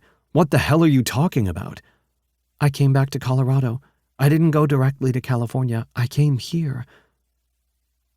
The "for you" was left unsaid, but I heard it nonetheless. Then why didn't you meet me at Taboo? Because that was what the plan had been. We'd had hot and heavy nights in Paris, and I had fallen in love with the girl when I shouldn't have. We had both been young, carefree, and about to start radically different lives. I shouldn't have fallen in love with her, but I had, and she had told me she had as well. We were supposed to meet at Taboo on a certain day at a certain time, but she had never shown. So when I saw her at Taboo that morning years later, even after knowing she had moved back, it was like a blast from the past. I hadn't been able to stay away. That was why I had kissed her, and that was why I still wanted to kiss her. She met my gaze. I went to Taboo. On the 2nd. I stood there and waited, acting as if my heart wasn't breaking because you didn't come. Her eyes were wet with the sheen of tears, but I stood there shaking my head before I laughed. I couldn't help but laugh. Are you laughing right now? I waited for you, Leaf, and you never showed. I was there, you know, every day as soon as I got back. I was there on April 4th, just like we planned. And then I was there on the 5th, the 6th. I was there every day for a week, but you never came. I even told Haley and the others what you looked like so they could call me and I could show up. You never showed, but it seems like I was days late. Are you kidding me? No, it was the 2nd. I leaned over the fence and cupped her face. How did we miss out on so much because of a broken, bittersweet promise? How did I miss you for so long because we had the date wrong? She shook her head, her eyes wide. Are you serious right now? Apparently. But if I had met you there, Leaf, I still would have had to go to California, at least for the year before I came back for undergraduate. And then I needed to go to California again to go to graduate school and meet Henry because I needed to have Luke. It just doesn't make any sense. Damn it, I whispered before I leaned over and pressed my forehead to hers. Maybe we needed to walk past one another and not realize that we had been wrong. But now we're back. So what happens next? In answer, I leaned forward again and brushed my lips to hers, and thankfully she kissed me back. I might have a few answers from the past and far more questions for the future, but at least I had this moment. For now. Chapter 10. Brooke. The last of the incoming graduate students left my office, and I sighed as I leaned back in my chair, grateful that the door was closed. I had known this job would be difficult, as I hadn't had an easy time of it as a graduate student myself. So being on the other side of the desk would be a different, yet just as complicated experience. I had once been the student vying for a seat with my favorite professor. There were only so many graduate students a professor could handle during a year. Not only did they have to deal with funding since we were providing their stipend, even through the school, but we also had to deal with time, desk space, and research opportunities. I could handle 3 to 5 graduate students, and I knew that I would be getting them. I just had to try for the ones I wanted. The large pool of incoming first years had ideas of their own and knew where they wanted to go. Because I was the new professor starting from the ground up, some students were eager to get a foothold. Others wanted to go to someone who had been here for years and would be able to fit into a place where there wouldn't be the extra hurdles of starting from scratch and making sure the academic world knew that you existed. While I had connections to my previous schools and other professors and postdocs that I had worked with in the past, I was still a relative unknown. And that meant luring students to my cause wasn't easy. We had the space and the funds, but finding the perfect student for my research wasn't an easy task. Each student had to meet with at least 5 professors, and many of them met with more than that. Many students came in knowing what kind of research they wanted to do. Others had no idea, only that they wanted a higher education. My job was to find students that worked with the personalities of Randall, Jennifer, and Hannah. They were already working for me. Randall was teaching a class for undergraduates. Jennifer was working on her thesis, at least the initial preparations for it, and Hannah was still taking classes as a second-year grad student. I wanted the full 5 first-year grads. I didn't think I was going to be able to get them, but 3 to 5 would be a great start to my career here and the building blocks needed for my students to thrive. And that meant research, schmoozing, and fighting other professors for the students. Not that we actually fought for them. At least not so far. If anything, everybody looked like they were ready to find the students that worked for them and make sure that every student found a match. This was in addition to the undergraduate class I was teaching, the graduate class I would be teaching next semester that I still needed to prepare for, my own research, and the day-to-day life of a professor at a university. Sometimes I thought my life would have been easier if I had gone into industry rather than academics, but I had taken this route for a reason. I enjoyed the connections, the research, and helping the new generation, even though sometimes I felt like I was still that young generation. But it meant long nights, and my son having the patience of a saint. It didn't help that right now a feeling of inadequacy filled me. It was after 5, and I knew I would be missing dinner tonight, as meetings were planned in advance, but I still hated that May was feeding my son, cooking for him, and if I didn't get home early enough, would end up tucking him in. This only happened once or twice a month, and I wouldn't allow for it to happen more frequently. Patrice, at least, understood, and I hoped the other professors would as well. People would just have to find a way to make it work, because I needed to be there for my son like I always had, and always would be. It was just in these moments that the little voice in my head kept telling me that I was a horrible mother. I went through the last of my emails and made sure I was ready to go. I stood up, looking up at the door, expecting to see Randall. He was teaching an evening course, something he actually enjoyed doing because he preferred to sleep in. It was a perfect pairing since I tended to wake up early to get my day going. But it wasn't my postdoc in my doorway. No, it was the person I least wanted to see. I rolled my shoulders back and told myself to ignore the unsettled feeling in my stomach. "Hello there, Dr. Cunning. What can I do for you?" Dr. Adler, he said, putting an odd emphasis on my name. I knew he did that on purpose, like he wanted to call me Brooke. He really was an asshole. I was trying not to put my preconceived notions on him, but it was hard not to when he kept acting like the asshole that he was. He wanted my job, didn't get it, and his apparent plan was to ruin my enjoyment of it. That wasn't going to happen. I was in a tenure-track position, and I was not going to lose my job. There was another opening coming up in a year or two, and it was all but in writing that Landon would get it. He had been second runner-up for my job, and the person who had been runner-up had taken a job at Harvard. There was literally no reason for Landon to do this, other than he didn't want to wait until he could get a job that was hand-picked for him. It made no sense to me, other than he didn't like to lose, and he wasn't used to hearing the word no. He was going to have to get used to it, because I wasn't having any of his nonsense. "I'm just heading home. Is there anything that you needed?" I knew better than to ask questions like that. I should have asked why he was here, but no, I had to be the helper.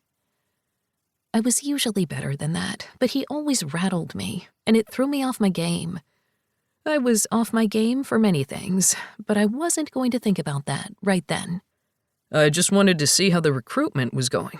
I know it can be difficult for a new teacher, one who doesn't really have the experience that others have when it comes to bringing others to their team. I'm here if you need any advice, or if you'd like me to speak to a few of the other professors for you. That way I can grease the wheels a bit to make sure you get who you need. I would hate for you to start the year without the right number of students. I mean, what could happen if you didn't have the research and papers that you needed in order to qualify for your next position? I nearly closed my eyes and told myself that beating a man senseless wasn't going to help anyone. It might make me feel better, though. I have it all handled. Thank you for looking out for me. I truly appreciate it.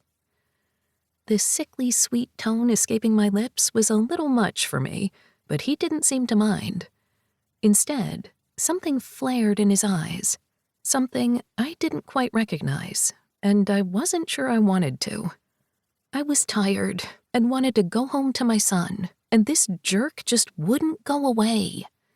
And I knew if I told him to leave me alone, to stop bothering me, to walk away, he would go to all his little professor friends and say that I was a nuisance. I was the one who couldn't handle it and was bothering him. Because after all, he was just trying to help a fellow teacher, someone new. They wouldn't hear the undertones. They wouldn't see exactly what he was doing. So I would just have to handle this myself, like I always did. I had dealt with people like him before, and I would again in the future. I just had to get through this one thing, and I wouldn't let Landon and his ilk bother me. If you're sure. He sneered as he said it, and I raised my chin. I'm sure. Have a good night, then. He narrowed his gaze. Brooke. I sighed as he closed the door behind him, and I wished there was a way to fix this. But there wouldn't be. Landon didn't want to be my friend, and there was no way I could change how he felt about me. He wanted my job. He didn't think I was qualified, and he was going to do whatever he could to ensure that I was uncomfortable and unhappy. I wasn't going to let him have that power over me. I was stronger than that. At least, that's what I was telling myself. I packed my things and headed to the lab. Randall was working, his head bowed over his laptop and data. Everything okay? I asked my postdoc. He looked up, his eyes wide. Then he shook his head, that numb glaze over his eyes fading away. Oh, I'm good. Sorry, I was deep in it and didn't hear you come up. I smiled. Honestly, that's what I like to hear. He smiled back at me. Sounds like a good day to me. Say hi to Luke for me. That kid is pretty awesome. I had brought Luke in a couple of days prior so he could see my office, and he had met my team. I was grateful that so far my team liked Luke. Honestly, it was easy when it came to my son. He bowled everybody over, no matter who they were or how they felt about kids. I was never going to ask one of them to babysit or watch Luke. There were boundaries, and I wasn't going to encroach. But I also wanted Luke to feel comfortable wherever I was at. I will tell him, and I agree. He is pretty awesome. I went over a few more things with Randall and promised I would see him after the weekend. Thankfully, we had a 3-day weekend, though I knew some people would be coming onto campus to work. I would be doing mine from home, just going over papers and assignments. Randall might come in, but the rest of my team wouldn't. I trusted my team to get things done, and they knew that they could come to me with anything. Landon was still in his office, his feet on the desk, laughing loudly over the phone as he talked with someone, and I moved quickly, hoping he didn't see me. I did not want to have to go head-to-head with him again. I just wanted to see my kid and not feel like an absolute failure because it was getting late. Yes, he would be able to stay up a little bit later tonight because he didn't have school in the morning, but I also just missed my kid. My schedule was a lot more flexible, and I had to keep that in mind. That was why we moved to Colorado, why I had left Caltech. At least, that was one of the reasons. I just had to remember that I had been doing this on my own in some fashion since before Luke was born, and that wasn't going to change anytime soon. I could do this. I had to. I pulled into my garage, exhausted, anxious to see my boy. I grabbed my things from my passenger seat and closed the garage door behind me, walking into the house to the smell of some form of stir-fry, the sound of my kid laughing, and May giggling.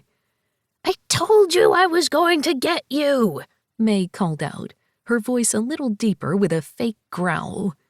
I grinned as Luke giggled and May attacked him, the tickle monster in full force. Luke kicked his legs up in the air, and May dug her fingers into his stomach, albeit gently. I see that Luke has succumbed to the tickle monster again. I told him he had to be faster. We'll just have to practice. Mommy! Luke called out, the sound music to my ears.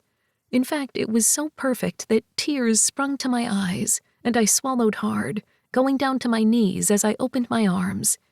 Luke slammed into me, wrapping his arms around my shoulders, and May gave me a sloppy smile. "I missed you, buddy," I whispered, kissing Luke's cheek. He was warm and smelled of little boy, plus sugar and whatever he'd eaten for dinner. It was pre-bath time, but I was home, which meant I could have fun with bath time. It was these moments I treasured. Not those when I felt inadequate and that I was failing. I miss you too, Mommy. He pulled away and spun in a circle. May beat me in wrestling, but I'll get her. Don't worry. I looked over at May, who rolled her eyes. He may think he can overpower me, but he doesn't know the strength in these wee arms. May flexed her arms, and Luke clapped and shook his little butt. The smile on my face grew. "You're probably stronger than me. Just saying." May winked. There is no probably about it. I'm swole. I burst out laughing as May grinned, and Luke looked at us in confusion before he joined in laughing. I would explain that word later. "Thank you for staying late tonight. I appreciate it." No problem. It's part of the perks. I made extra dinner for you, so all you have to do is heat it up. We had honey garlic chicken with green beans and broccoli. "Really?" I asked, surprised. I looked over at my kid. "That sounds yummy." It was so good, and May helped me cook. I narrowed my gaze. "So you did the cooking?" I asked. May was my sous chef. "You're going to have to teach me that recipe," I said seriously. No problem. I actually wrote it all down for you and was going to email it as well. I figured if it gets us to our vegetables, it's a win. I nodded, grateful. "We like vegetables over here," I said as I wrapped my arms around Luke again. I guess chocolate for tomorrow since we had vegetables today, Luke said quickly, darting his gaze from me. I sighed and then attacked his belly, making him giggle. Only if you defeat Tickle Monster's boss. May laughed and shook her head as Luke giggled, and I moved quickly out of the way of a flying shoe. "Okay, buddy, let's calm you down. I'm giggling at this point," I said with a laugh. I just liked that I was in a better mood. I was happier. Because I was here with my kid. Maybe I did the right thing, moving him out here and changing his life completely. After our Luke attack, we got May all packed up and headed towards the door. "Seriously, thank you." You don't have to thank me for being part of your life. I love what I do. I love that you trust me enough with Luke. He is the brightest and best little boy, and I'm honored that I get to be part of this journey. I know it's not easy for you to not be here at all times of day, but I'm here. I promise. I'm not taking over anything. I'm just here to help when I can. Once again, tears pricked my eyes, and I smiled at the other woman. "I guess we make a pretty good team." Yes, we do. The doorbell rang right as I was walking May out, and I blinked. I looked over at her. "Expecting someone?" Well, it's 6 o'clock on a Thursday evening, so no, May said with a laugh. I looked through the peephole and froze, swallowing hard. "Oh." May's eyes filled with interest, a grin on her face. That sounds like a good I hope. I sighed and then steeled myself, opening the door. "Hi, Leaf. I didn't know you were coming by." May nearly dropped her bag and looked between us. "Leaf?" An odd sensation filled me. They knew each other. From the way the two of them were staring at one another, surprise on their faces, something happened that I wasn't sure I wanted to know about. My stomach tightened, but I forced myself to smile. "I see the two of you know each other." Leaf gave me a soft smile that actually reached his eyes. He didn't even have the grace to look guilty, even though I wasn't sure what he had to be guilty about. "May, it's good to see you again." He turned to me. I tried not to stare at him. It was hard to do since I always wanted to look at him. "Brooke, May is that blind date I told you about. The one that Lake set me up with. A small world." Oh, I said, my eyes wide, pieces coming together slowly as I relaxed marginally. He told you about the date? May asked, nervousness in her tone. It was literally just dinner. Leaf is a nice guy, and I adore Lake. But, wow, the two of you? I totally have questions. I turned to my nanny, then Leaf, and swallowed hard. No, I thought the world was small when it came to Montgomerys. I didn't realize it was also small concerning your friends and past lives, I said dryly. A single blind date, but it was a good dinner. Leaf winked at May, who just rolled her eyes, the tension easing between all of us, thankfully. Dinner was good, but sadly, no sparks. May shrugged. I'm looking for sparks. I'm not great at it, but I'm looking. I smiled then. I wasn't looking for sparks. Left unsaid was that the sparks came anyway. May grinned at me as Leaf's eyes darkened, and I realized we were on the same wavelength. Oops, I might as well have shouted that last part, instead of keeping it to myself, because they had both heard it anyway. Anyway, I have to go, May said, before practically running out of the house to her car. Leaf looked back at her, then at me. That was when I noticed the pink box in his hands. I didn't know you were coming by. I hadn't meant to sound so accusatory, but Leaf just shrugged. I stopped by at Lake's to drop off paperwork. I figured I would drop off the cupcakes that I brought for you. And Luke, of course, but I'm not going to mention them to him until you give me the okay. At the sound of his deep voice, Luke came running in. Leaf, Luke said, as he practically ran towards the man. Leaf handed me the box of cupcakes, then went to his knees and hugged Luke. Then he got up and spun Luke around on the porch as Luke laughed and talked Leaf's head off. I stood there, wondering how on earth this had happened. I did not date. Ever. And I had told myself when I did start dating, I would not include Luke. That was the rule. Luke could not get attached to anyone. Except for the fact that the two of them had met before I had a chance to keep them apart. And with the way that Leaf was talking to Luke as if the two of them were best friends, I knew there was no doing that now. It wasn't only going to be my heart that broke when things fizzled out. I had to be better. Had to not think about the worst-case scenarios. Even if it was the only thing I could think of. Leaf brought cupcakes, I said, knowing that this much sugar tonight would be a bad idea. But then again, I was getting good at bad ideas. Cupcakes? Luke looked up at Leaf, his eyes wide. Really? Thank you! I did, and you're welcome. Leaf grinned down at my son, and my heart did a little twisty thing. Luke scrambled down and came up to me. Can I have one? He asked, his eyes wide. Please? Of course you can. I wouldn't have mentioned them if you couldn't. I leaned down and kissed the top of his head. Can you be really careful and bring the box into the kitchen? And if Leaf has time, he can have some with us. I met Leaf's gaze. He smiled softly, the understanding there worrying me. I would love to. I have all the time in the world. Luke cheered and then carefully walked the pink box into the kitchen, out of sight, as I stood there in front of Leaf, shaking my head. Apparently, you not only dated my nanny, but you have also made my son fall in love with you. I'm a little worried. You know, when you said your nanny's name was May, it honestly didn't click that it might be the same person. It should have, because that's our connection, it seems, but it didn't. He leaned forward and cupped my cheek. I didn't even kiss her, Brooke. I promise. There's been no one but you. I swallowed hard, that familiar tight sensation shocking me. Same here. You didn't kiss May? That twinkle in his eyes made me smile. I didn't. She is my nanny, after all. I hear there are books that encourage that notion.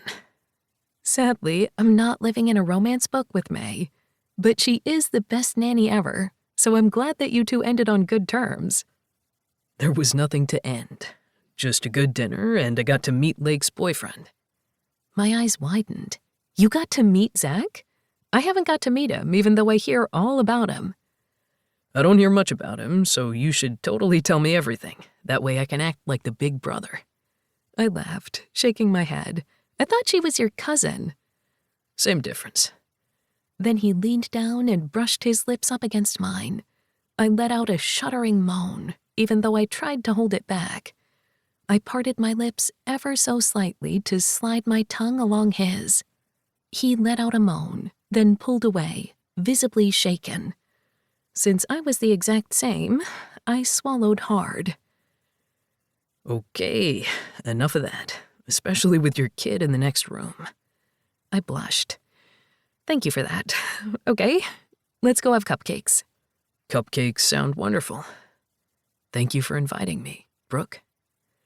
It's scary how his words nearly knocked me off my feet. I swallowed hard, wondering what the hell I was doing. Thank you for bringing them. And thank you. Then I moved to the kitchen, knowing he was following me.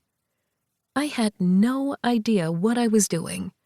And yet, it seemed like once again, I couldn't stop doing it. Chapter 11. Leaf.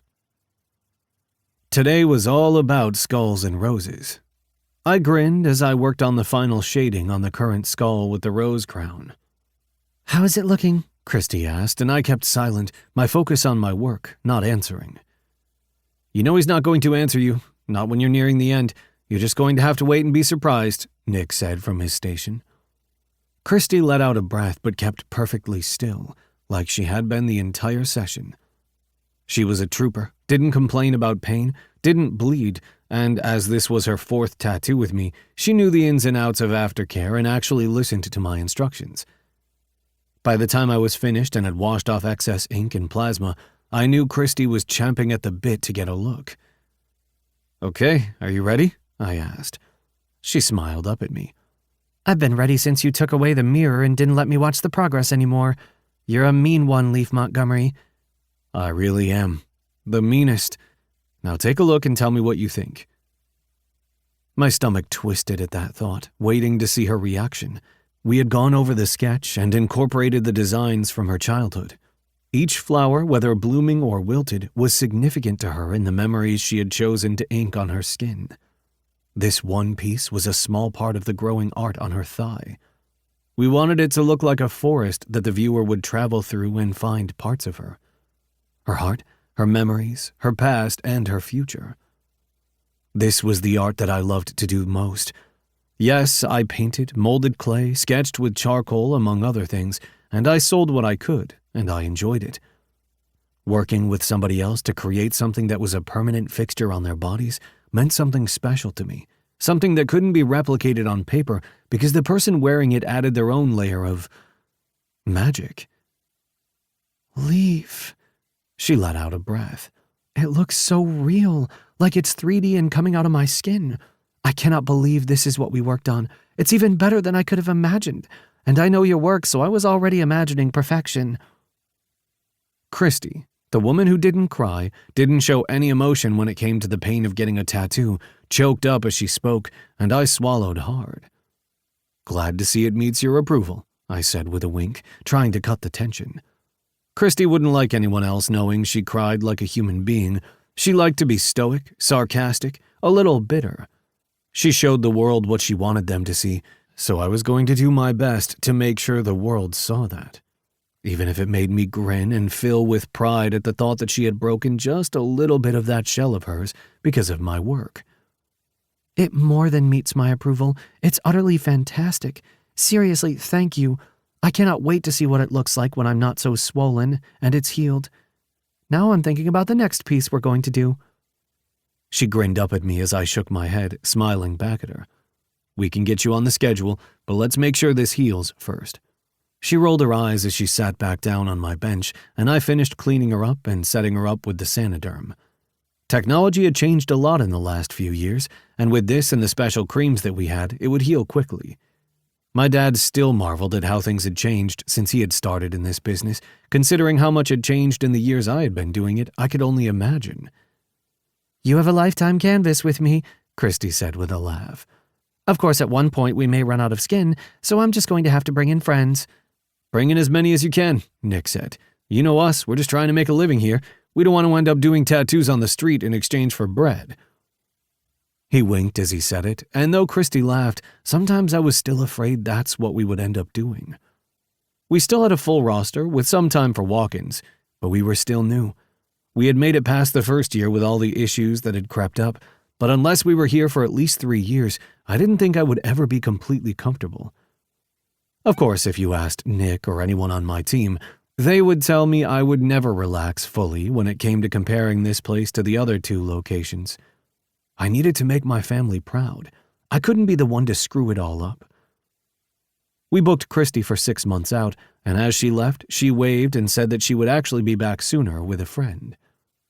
I relaxed, letting out a breath as Leo walked in, a brow raised. "Why do you look as if you want to throw up?" he asked as Nick chuckled under his breath. "I'm glad you're the one who said it instead of me." "I'm fine," I said, knowing I was lying. I went to clean up my station as Nick worked on the large bodybuilder next to me. "What's up?" Leo asked, setting his sketch pad in his own station. "Just thinking of worst-case scenarios, you know me," I said as casually as possible.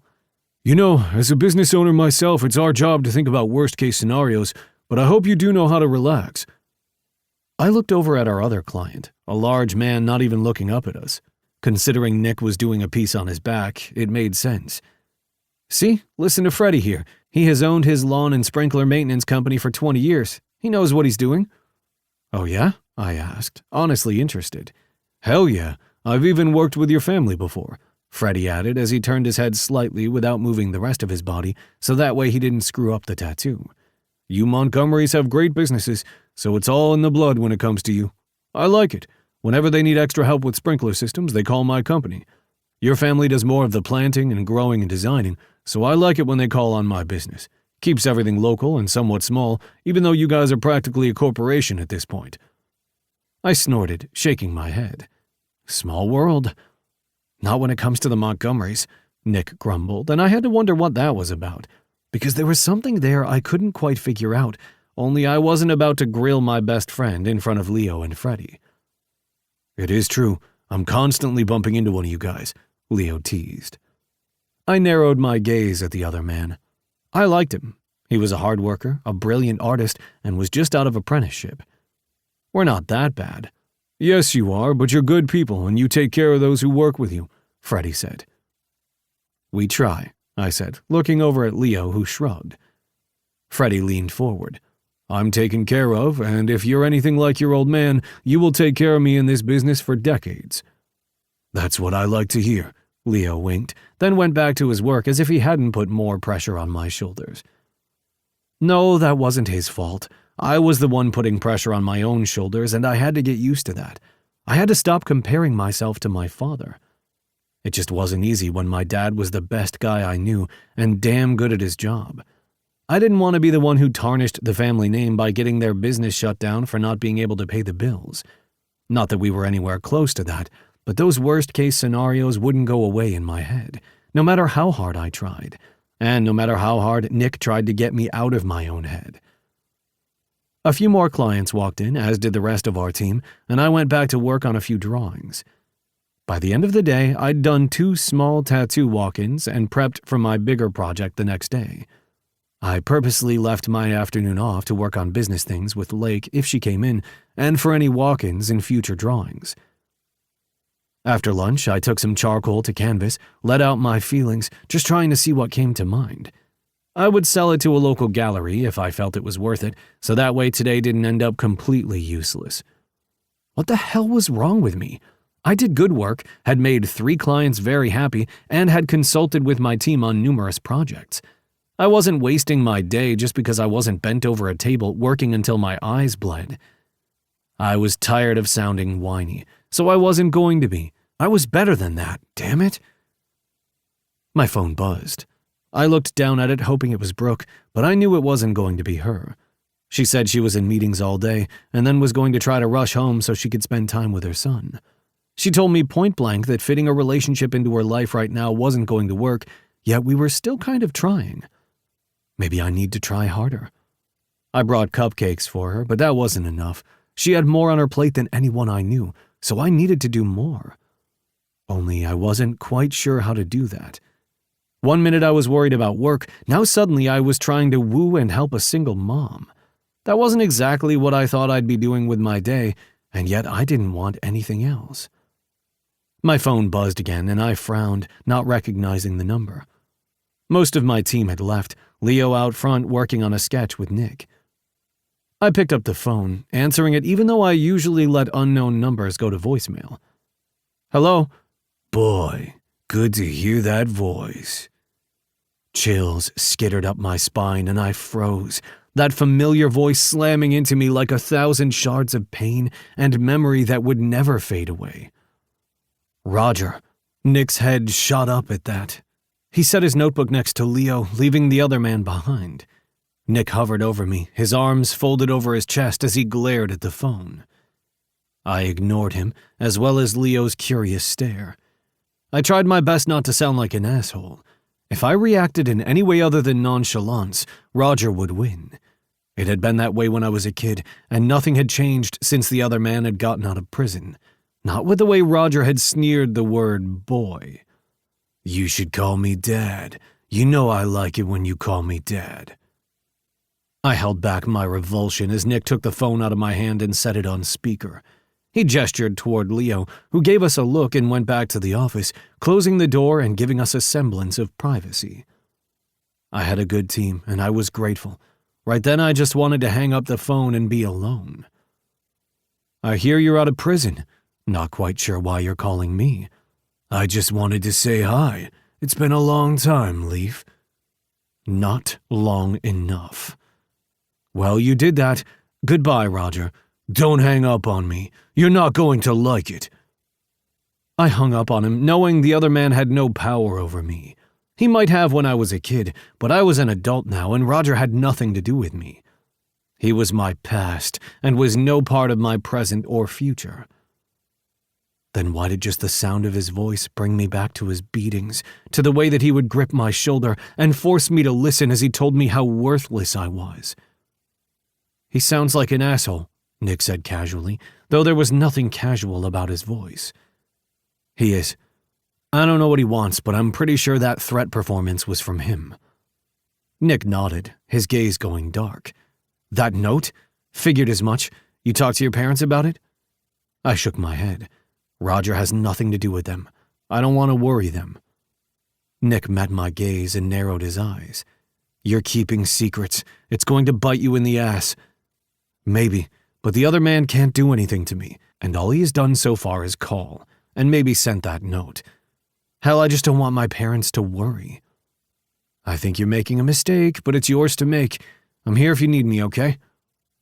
Bile rose in my throat, but I nodded tightly as my best friend patted my shoulder in a way that reminded me of Roger. I quickly squashed that thought.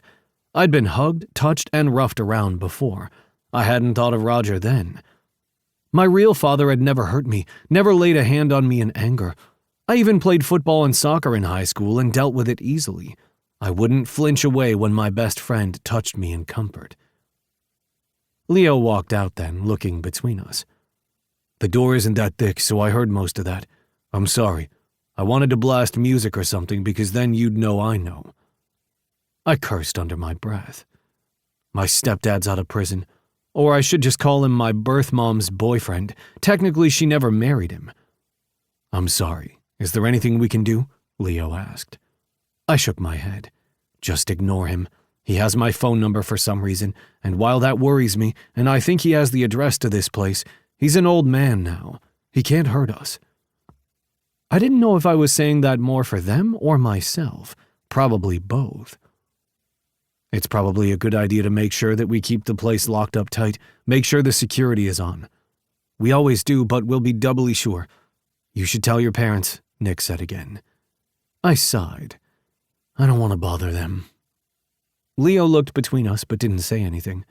Instead, we went back to work, and after a few moments of pretending to go back to the charcoal, I picked up my phone. I wondered if I was making a mistake. Me, how did the day go? Brooke, long. I'm glad I'm home. How are you? I almost told her everything, right then and there. I almost texted it all to her. She did not need that on her shoulders. She didn't need anything else on her plate. Me, I got to play with art and met some interesting people, so I guess it's a good day. Brooke, you have to show me some of your pieces. That way I can gear up if I'm ever ready for a tattoo. The thought of being the one to put art on her skin made me swallow hard. I wanted to be the one to do that, nobody else. Maybe that made me a territorial jerk, but I was what I was. Me, you say the word and I'm there. Brooke, I would never trust anyone else. My heart thumped loudly, those words doing more to me than I ever thought possible. Me, what do you say to dinner tomorrow? Brooke, I say yes. I think I need it. She was so quick to say that, so I knew it was true. I bit my lip and quickly made plans with her, wondering if I was making a mistake. Then again, I couldn't be. Not when it came to Brooke, because I had made the mistake earlier. I wasn't going to do it again. Despite my own misgivings, my own issues, I was falling for Brooke. Too hard, too fast, and yet I couldn't slow down. Not again. Not with Brooke. Chapter 12. Brooke. "What about this one?" Lake asked, holding up a lovely gray and silver blouse. "It'll give you great cleavage." She beamed at me, and I held back a laugh. "Are you trying to get me to show off my boobs to your cousin? When did we cross that friendship line?"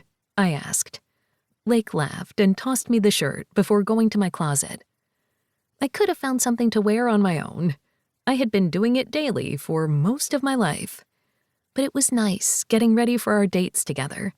She was heading out soon to meet Zach, and Leaf would be here soon to pick me up. Luke rushed in. "I love it, Mommy! May's letting me have cookies later after we color. Is it really okay?" I leaned down and brushed his hair from his face. "You know it. Just make sure you try to save me one, okay?" Luke hugged me tightly, nodded, then ran back out to the living room past a smiling May in the door. May waved at me and followed Luke. While I had mom guilt for leaving, I knew Luke was excited to be able to eat cookies tonight.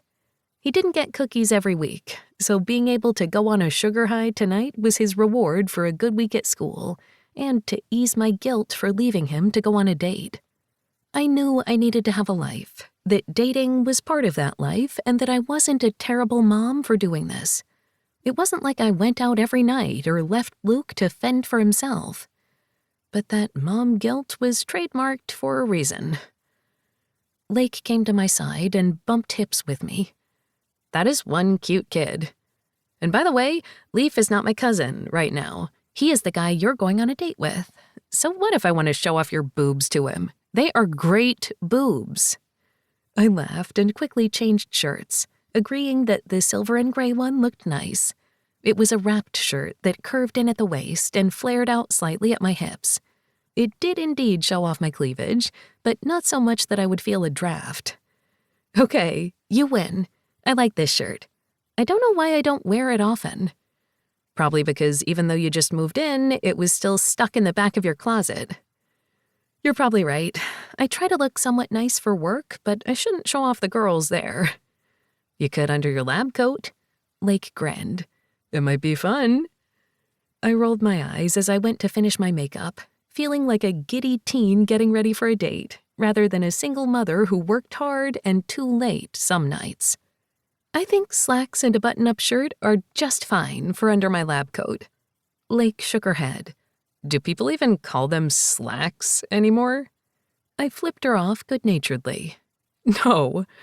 Maybe it's a California thing. You live in Colorado now, so you're going to have to get with the lingo." "Whatever you say." Although I didn't realize Coloradans had an accent. I distinctly remember someone saying that Colorado had a lack of accent, and that's why you could always tell who is from here. Maybe in the past, but so many people moved here in the past couple of decades that it's not that way anymore. We say y'all just like everybody else." Lake winked as she said it and fluffed her hair in the mirror as she stood beside me. "I need to go out and meet Zach, so he's not waiting for me. I hate making him wait for me." I looked over at her and smiled. "So you two are doing well then?" Lake smiled brightly, her eyes shining, that I could see the happiness there without her even having to answer. "We are. He's just so nice and kind, and he always makes sure that I have everything I need, especially after a long day or after I've been traveling. It's just nice to have someone to lean on, you know?" I shook my head as I picked up my purse and followed Lake out of my bedroom and towards the living room. "Not really. I've been alone for a while." I hadn't meant to say that, but it was easy to be honest with Lake. "I would say you're not alone anymore, but I mean the fact that I'm in your life. I'm not talking about your date." "I appreciate that. It's just a date." I let out a breath. "And I don't know a lot about dating. I'm still learning, and Luke doesn't know." Lake nodded, an understanding look in her eyes. "You're a good mom. I don't know how I would ever be able to handle bringing up dating to my son or daughter, and I know that Leaf isn't going to begrudge you for acting as if he's just your friend in front of your son. There are delicate steps to be taken, and you're traversing them well." "I don't feel like I am." "You are." Lake froze as she looked at her phone and winced. "And that's Zach. I'm late. I've got to go. He's waiting for me." She practically ran out of the house, and I raised my brows, wondering why she had to dash to meet him. Maybe she just wanted to be with him. I could understand that. They were still in the beginning stages of the relationship, getting to know one another, and she didn't want to spend any time without him. It was nice. And though I would like to think that I wouldn't run to go meet Leaf, I figured that probably wasn't the case. "Mommy?" Luke asked, and I turned, an odd note in his voice sending up my mom alert. "What is it, baby?" May rushed out, her eyes wide as Luke bent over and vomited on my shoes. I held back a curse, lifted Luke into my arms, and carried him into the bathroom, thankful that we made it to the toilet before he vomited again. "I'm so sorry. He was fine, and then he wasn't. I don't think he has a fever. I just felt him." May got a washcloth and ran it under cold water before handing it to me. Luke began to cry, and I brushed his hair back from his sweaty face, whispering sweet words to him. I lay the washcloth over his forehead and rubbed his back as he vomited again. I sat down next to him, my vomit-covered shoes next to me on the ground. "Thank you, May. Can you get me the thermometer?" "On it." She rushed out of the bathroom as I held my baby close, and he curled into a ball on my lap.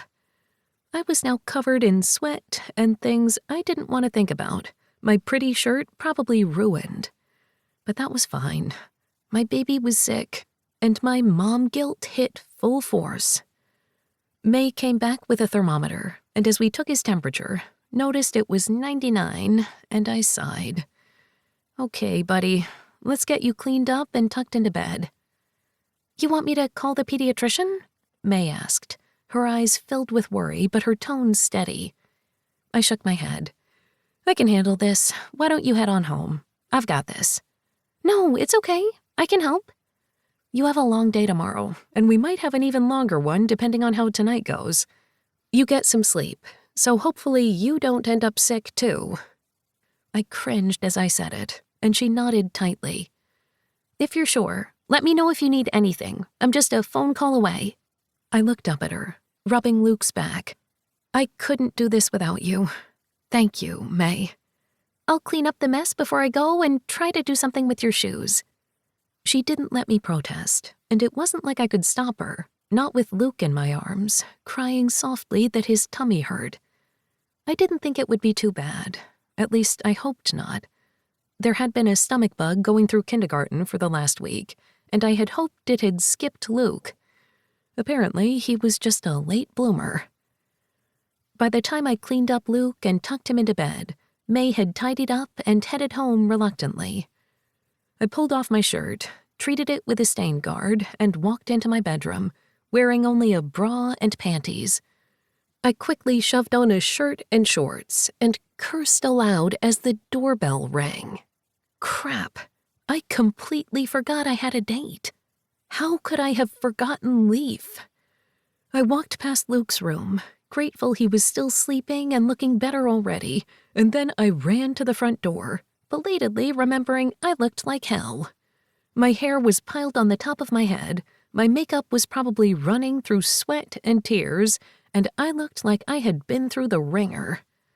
I opened the door and cringed, because there Leaf was, looking sexy as hell in gray pants, a stone gray button-up shirt, and those bright blue eyes of his looking far too damn good. Hey there.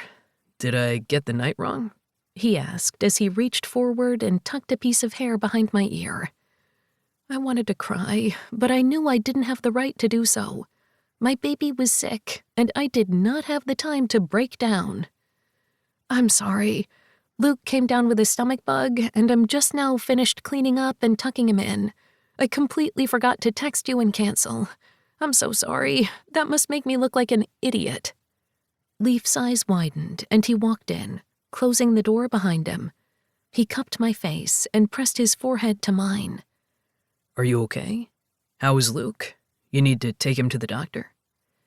I nearly burst into tears with how caring he was, the fact that he was so worried about Luke.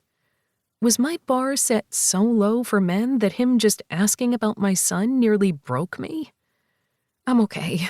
I'm just sorry to have made you come here for nothing. Luke is sleeping now, but I'm going to go in and check on him. Leaf pulled back and brushed my hair from my face again. Why don't you go sit with him? I'll make you something to eat. My eyes widened. You don't want to leave? This isn't what you were expecting. I was expecting to spend time with you, and I can still do that, just with taking care of Luke. He's your son, your number one priority, and he's sick. It's got to be scary and nerve-wracking. So you take care of your kid, because I want to make sure he's okay too. I like that kid. So let me make you dinner with whatever you have, and as long as you're okay with that, we can sit and eat together while keeping an eye on Luke. My heart did that lurching thing, and I swallowed hard. This wasn't what you were expecting tonight, Leaf. Maybe this is all too much between work and life and family. You shouldn't be getting a single mom. You should be out there living your life and actually be with somebody that can focus on you and only you. Leaf laughed, and it made me wonder why the hell he was laughing. I don't live in a dream world where nobody has any baggage or connections or life beyond my every whim and desire. You're a mom. I knew going into this that Luke is and will always be your number one priority. Sure, we could have gone out to eat tonight, and maybe I could have convinced you to kiss me, and maybe a little bit more, he said with a wink, and I laughed despite myself. But that's not what's going to happen now. Instead, I will cook you something relatively edible, eat it maybe with some candlelight, and keep a lookout all night. You do not have to worry about me, Brooke. I'm here. I'm not going anywhere. With that, he kissed me hard on the mouth and then walked into the kitchen as if he had been doing it his whole life. I stood there, swallowed hard, and wondered why I was crying. Because tears wet my cheeks at the thought of Leaf just being nice to me and understanding, of liking my son and wanting to make sure that I was there for him. I wanted to be there for him as well. I did not deserve Leaf Montgomery, but I wanted to. We ended up eating box macaroni and cheese with my open bottle of rosé wine, sitting on the floor in my living room and talking quietly. I kept my video surveillance of Luke on my phone. His fever is already down, and he is sleeping hard. I think it was just a nasty little bug that should be over by the morning, but it scared me. I'd cleaned myself up a bit more, washing my face clear of makeup and putting my hair in a better messy bun. I still wore my bra and panties underneath the t-shirt and shorts, so it wasn't precisely date attire, but I felt comfortable. I hadn't even slept with Leaf yet, not since Paris, and yet here I was, having dinner with tea light candles lighting up the living room, and Buck's macaroni and cheese as our gourmet meal. It felt like home. That should scare me, but it felt just right. I could think about everything that was wrong with it later. It scared me too. I'm glad he's going to be okay. I played with the rim of my wine glass, swallowing hard. I know this isn't what you planned for tonight. I planned on spending time with you, Brooke. That's exactly what we're doing. His eyes went dark, ever so slightly, and I bit my lip, noticing the way that his gaze went straight to the movement. You surprise me every day, Montgomery. He smiled then, his gaze brightening. I could say the same about you, Dr. Adler. He rose. Oh, I'm going to have to call you Dr. Adler when I'm deep inside you. I pressed my thighs together, holding back a groan. There was just something about this man. Oh, really? You're already imagining it? He leaned forward, brushed his lips to mine. I imagine it every day.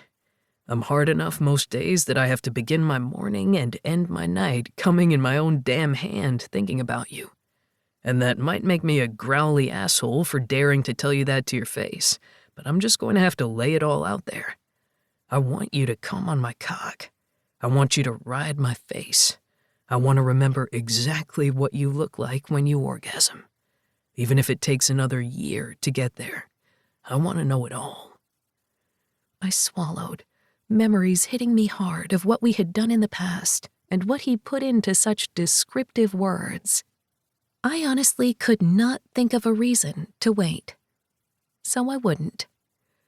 It will not take another year, I said as I watched his throat work and swallow hard. In fact, if you promise to keep quiet, it won't take another minute. Then I leaned forward and kissed him harder. He groaned, the tension in the room shifting into something hot, primal. He slid his hand over my hair, taking it out of its bun. It tumbled down my shoulders. He wrapped it around his fist, tugging ever so slightly.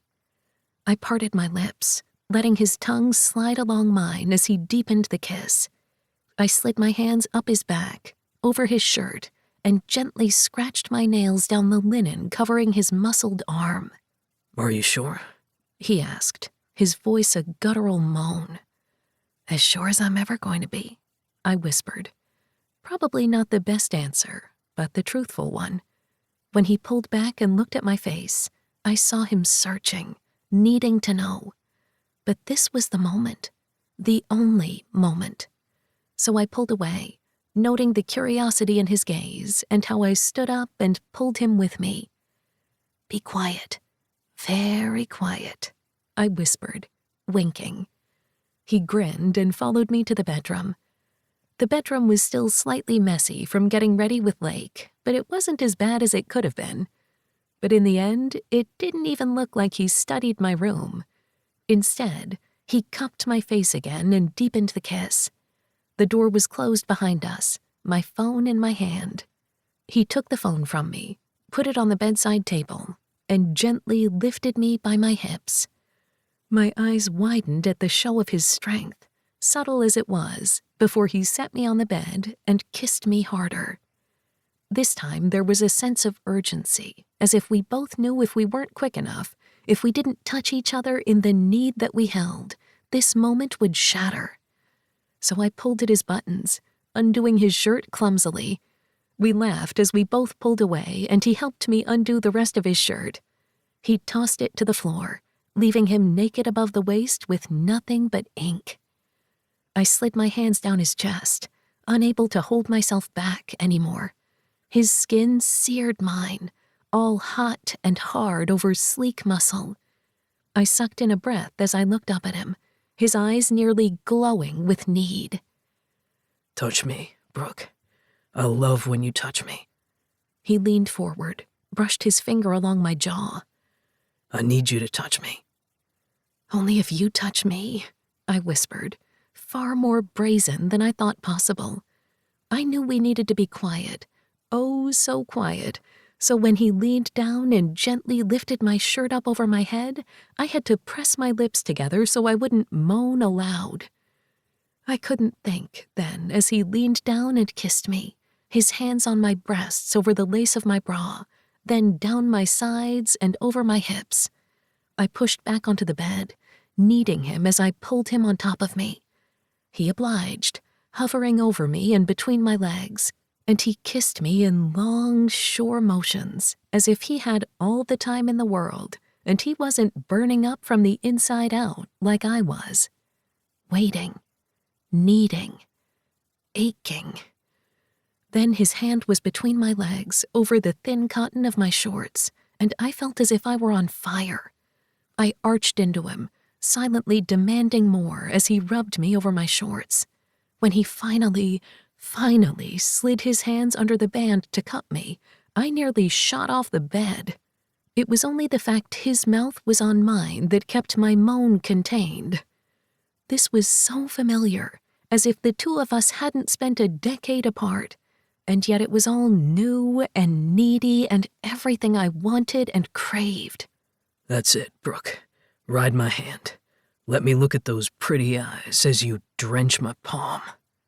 At the deep growl of his words, I nearly came. Leaf. It's just you and me. Then he slid his thick fingers deep inside me and curled them, my wetness making me so slick that he eased in without any resistance. Fuck, you're so fucking wet, Brooke. Did I do that to you? Did I make this pretty pussy all wet and eager for me? He began to work his fingers deep inside me, stretching me carefully. The sounds of my slickness over his hand nearly made me blush, but then he flicked my clit with his thumb, and it was hard for me to think. I came on his hand as he worked me, his gaze greedy and pleased as I whispered his name, trying to keep quiet. That's it, Brooke. You're so pretty when you come. I need you to do it again. Can you do that for me, baby? Can you come on my hand? I shook my head, and he quirked a brow. Oh? I want to come on your face, I said boldly, my cheeks so bright red they flamed. He looked at me, his eyes wide, then he laughed before crushing his mouth to mine. I hadn't meant to say the words, but I couldn't help but imagine his face between my legs, the roughness of his beard along the inner silk of my thighs. Everything ached, and my pussy pulsated, needing more, needing him. He moved us both, sliding off my shorts fully, then my bra. He did the same to his pants, and I swallowed hard, finally seeing all of him for the first time in years. "When did you get your dick pierced?" I squeaked, my eyes going wide.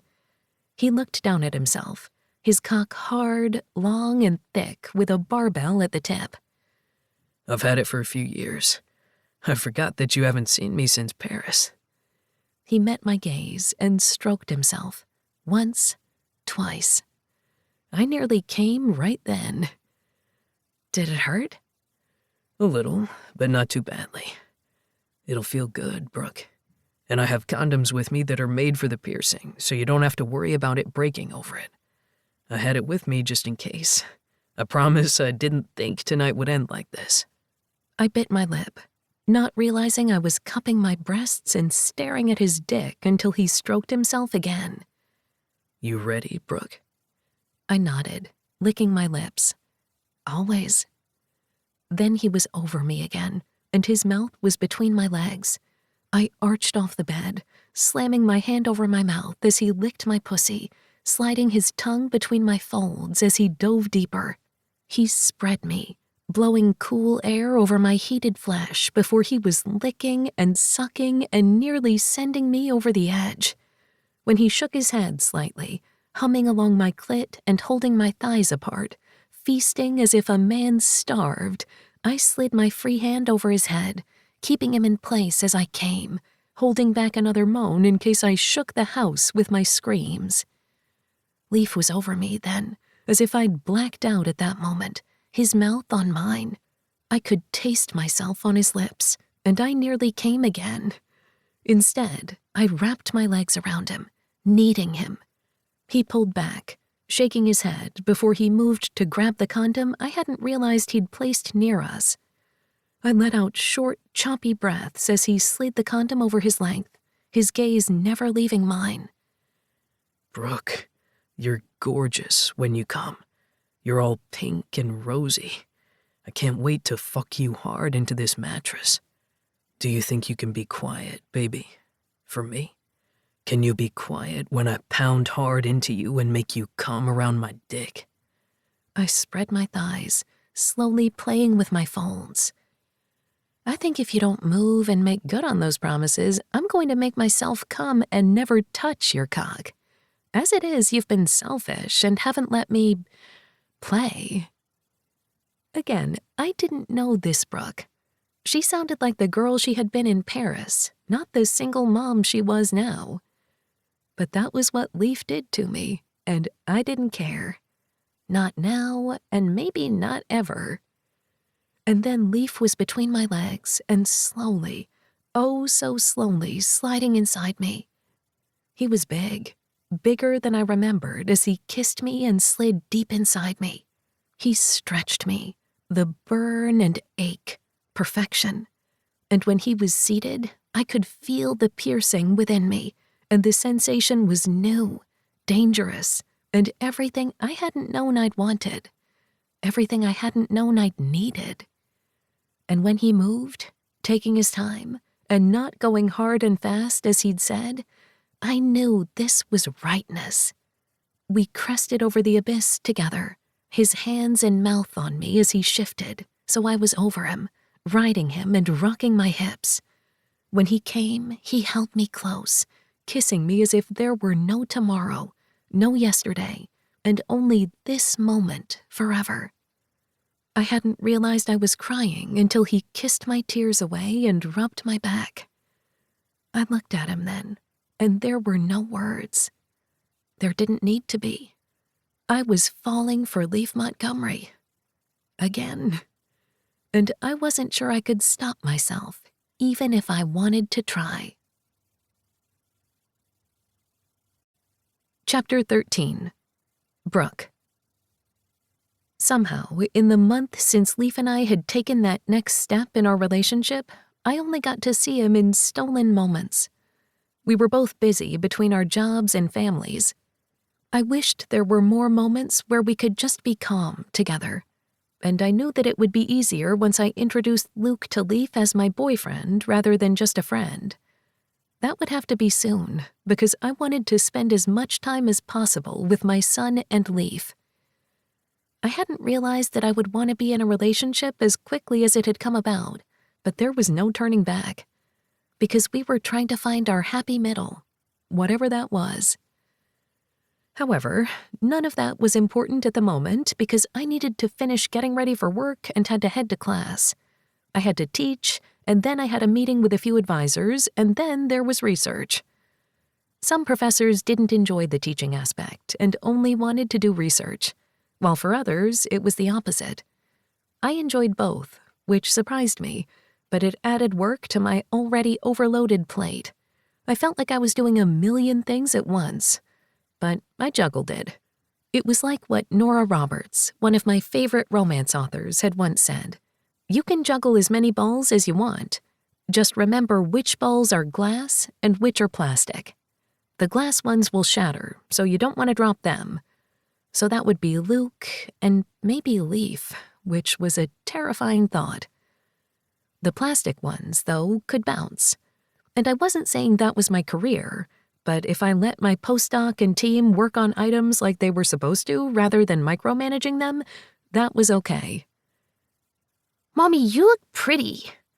I looked to see Luke standing in the doorway, his smile bright, his dark hair falling over his eyes. Why, thank you. We need to get you a haircut. I was just putting that on the list, May put in, a bright smile on her face. Only because it's getting in front of his eyes. I kind of like it long in the back. Yes, because mullets are so in, I said with a laugh. I don't know, I'm starting to see kids with mullets. They could be in fashion. On trend, if you will. I shuddered. Okay, Whatever makes everybody happy. We do need to cut those bangs, buddy, I said as I knelt and hugged Luke tightly. It's okay, I like spiky hair. We could do spiky hair. What about the mohawk? I shook my head, laughing along with May. I don't think so, Luke. Maybe a faux hawk. Are those in? I asked May. I have no idea. I think I will do some research today when he's in school before I pick him up. May and Luke had an early day today thanks to teacher meetings. I liked being able to drop him off at school and sometimes pick him up depending on my schedule. Today was not going to be one of those days, but it was okay. We were making it work, and I wouldn't be able to do it without May. If it weren't for the fact that I had gotten a settlement from Luke's father and life insurance from my parents, I wouldn't be able to afford it, even with my good job. So I had to count what blessings I had. I kissed the top of his head again and said goodbye as May and Luke went off to finish breakfast. My car was parked in the driveway because we had an art project drying in the garage, so I walked out the front door and paused at the sight of Leaf standing in my neighbor's yard, frowning at something. I didn't know you were going to be here. I tried not to sound flushed or giggly, but it was hard to do with him around. Whenever I was near him, I wanted to touch, kiss, or just hear him laugh. I knew I was falling, and I had to be smarter about that. If nobody was around, nobody would know. Except for the fact that we were in my front yard, and everyone would know. Leaf looked up at me, surprise etched on his features. Hey, I would have stopped by, but I thought you would already be on your way to work. I know it's Luke's half day, so I didn't want to confuse him by showing up early. I smiled at that, loving the fact that he remembered. My heart did that wanting thing, and I pushed it away. I had to slow down. It would be smart to slow down. I'm heading to work now. I don't have class until later this morning. I stood next to him on the driveway and tilted my head up as he kissed me, gripping my chin. Just a soft good morning kiss. It felt everything. That was probably the wrong thing to think, but I wasn't going to think about anything else right then. Anyway, I'm here because Lake needed me to water her plants, and I'm on my way to work. She should be back in town soon, but she asked me to come over. I could handle that. She shouldn't have to ask you. I know, but I think she just wanted me to come over just in case I could see you. My cousin is sly, like that. I laughed. I couldn't help it. That sounds like Lake. If you need to water the plants, why are you outside? Because I don't know if she wanted me to water these new roses, even though the sprinklers are on a timer. They look fine, but my aunts and uncles are way better at the whole gardening thing than I am. I'm honestly not great at it, but the flowers look fine. Nothing looks wilted, so maybe just the indoor plants? Good to know that neither one of us has a green thumb in this relationship. We will have to hire someone in the future for our lawn needs, because I don't think it will be either one of us. He continued to talk about something else, and I listened with only half an ear, because he had just casually mentioned the future, as if it was certain we would be living together, dealing with gardening together. Or maybe he was thinking of 2 separate homes like we were doing now. I didn't need to think too deep about his words. Not when I was trying to rein myself in as I was. I need to go to work. No worries. Have fun. He kissed me softly, and I held back a moan. I'm going to try. I have to deal with grouchy dude again today. Not in the mood. He narrowed his eyes. Grouchy dude? Why haven't you mentioned him before? I winced. I had been good about not bringing home that part of work before, mostly because I didn't want to deal with Landon outside of the office, but there was no taking it back. It's just a normal man and science thing. He gets annoying because he wanted my job. Idiot man, Leaf said with a laugh, and I grinned. How can you not like a woman in science? At least my woman in science. Makes me all tingly. He leaned forward and kissed me again, and I laughed against his lips. Thank you for that. I rolled my eyes, and I knew he was thinking about Landon.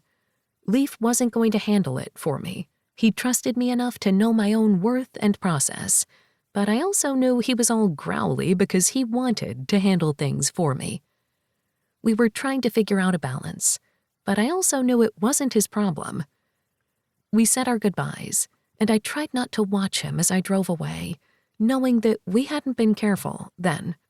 Anyone could have seen us kiss, which was fine because it wasn't like I was hiding my relationship, except that my son could have looked outside at any moment and seen me kiss Leaf. And that was something I needed to deal with, because I didn't want to lie to Luke, and I didn't want to hide Leaf. Leaf was worth more than that. It just meant things were going to get complicated. I had never brought a man home before, and though I had brought Leaf home multiple times, it was never in the context of Luke knowing exactly what was going on. I knew there were countless blogs and books about how to go about this, but those situations weren't my situation.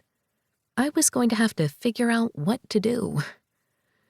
That was, of course, after my long day.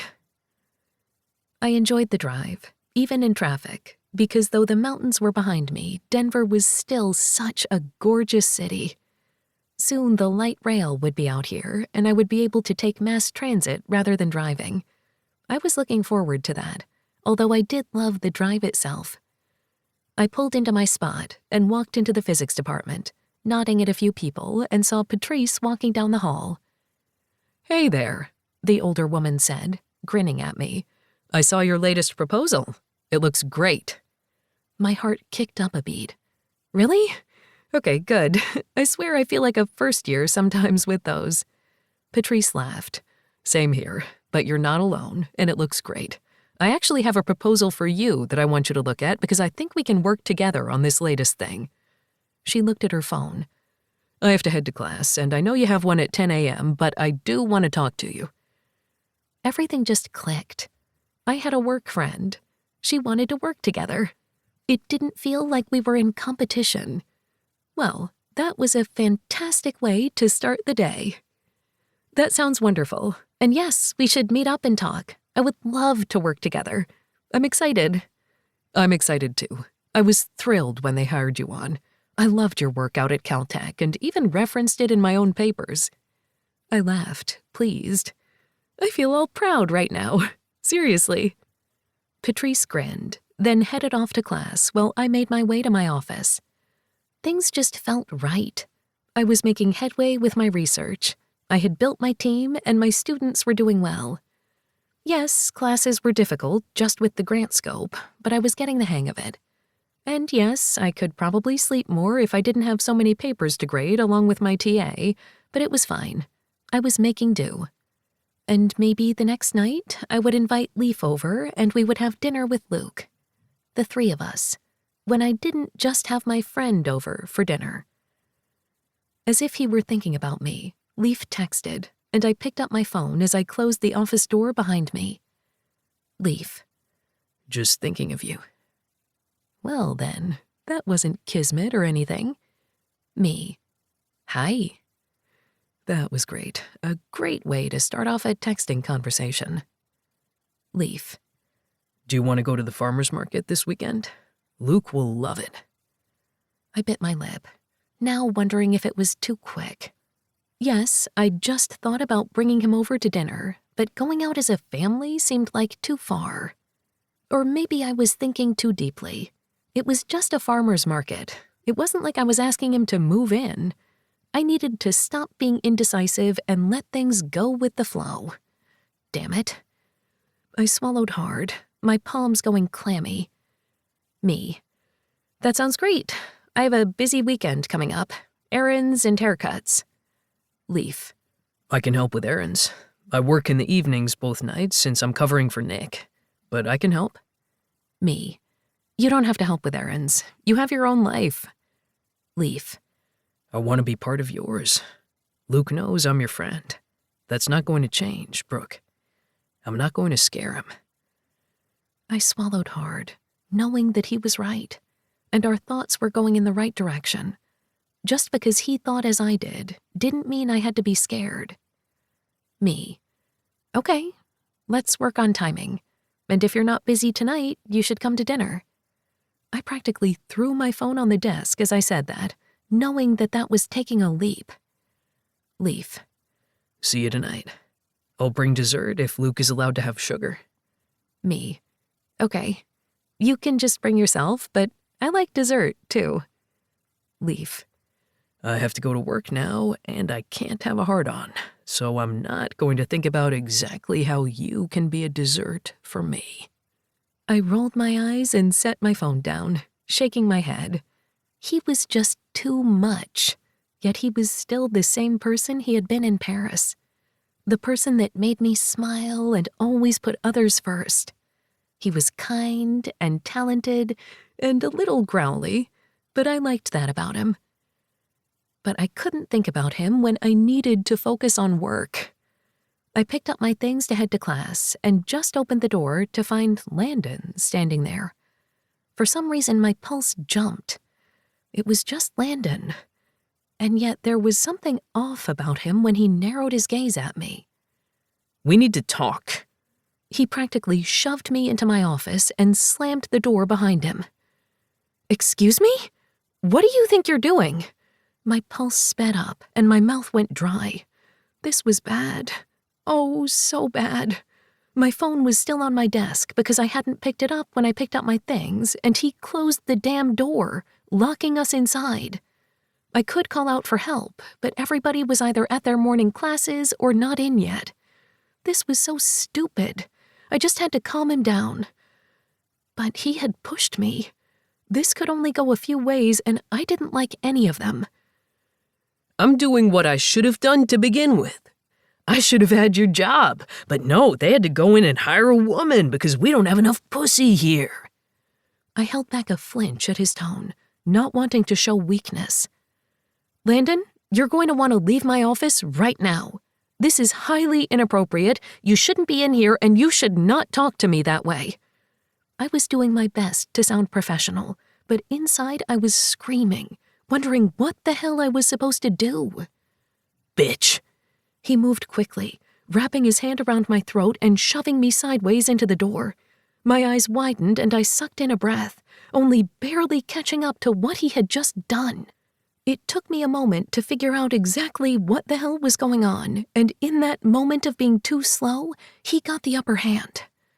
This is supposed to be my job. I was supposed to be on the tenure track. Instead, they brought you in because they only had little Patrice. She's too old and fat for any of the professors to want, so they brought in this hot young thing to take my job.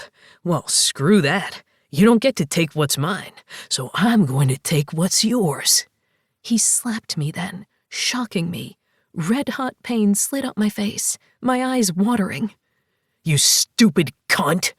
He slammed my shoulders against the door, his hand on my throat, the other gripping my shoulders so hard I knew I would bruise.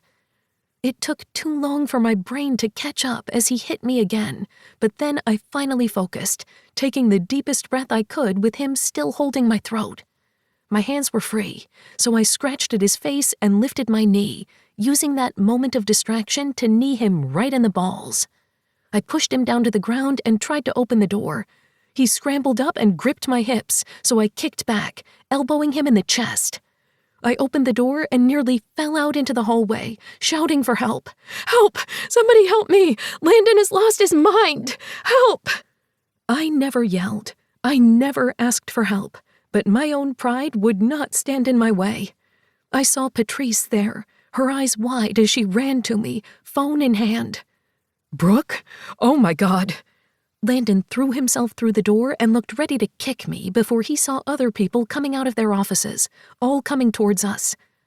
I knew what this looked like, me practically on the ground, shaking, blood seeping from a cut to my lip. I knew my eyes were wild, my hair askew. Landon looked like he'd stopped mid-rage, his face nearly purple. Then Patrice was on the phone, talking with 911. A few professors I couldn't name at the moment and Randall were holding Landon back, students ready to jump in. Patrice was in front of me, holding my hand, asking me what happened, and I tried to catch up, try to let my brain unfreeze. Everything went dark for a minute, and I swayed, and then Jennifer and Hannah were there, both holding me tight, keeping me steady. I tried to lift my chin and did my best to look as if I hadn't just been attacked in my own office, as if I wasn't bleeding or scared, because I would not be weak. I could not be weak. And then the tears came, and I let the women of the physics department hold me and tried to tell myself everything would be okay, even though I knew nothing would ever be okay again. Chapter 14. Leaf. Anger rolled off me in waves, and I did my best to rein it in. Yelling at anybody in my path wasn't going to help anything, but it was all I could do not to see red and find this damn Landon person and beat the shit out of him. Violence had already come into her life. I wasn't going to add to it. I fisted my hands at my side and took in a deep breath. She's fine, son. She's okay. We sat in the waiting room at the hospital, something that we had done countless times when I was a kid, through various things with my aunts and uncles and parents. You would think I would be used to this by now, since we basically had our own Montgomery wing, and yet nothing felt right. I should be back there, I whispered. My dad squeezed my shoulder and I let out a breath. You will be. You know how it is.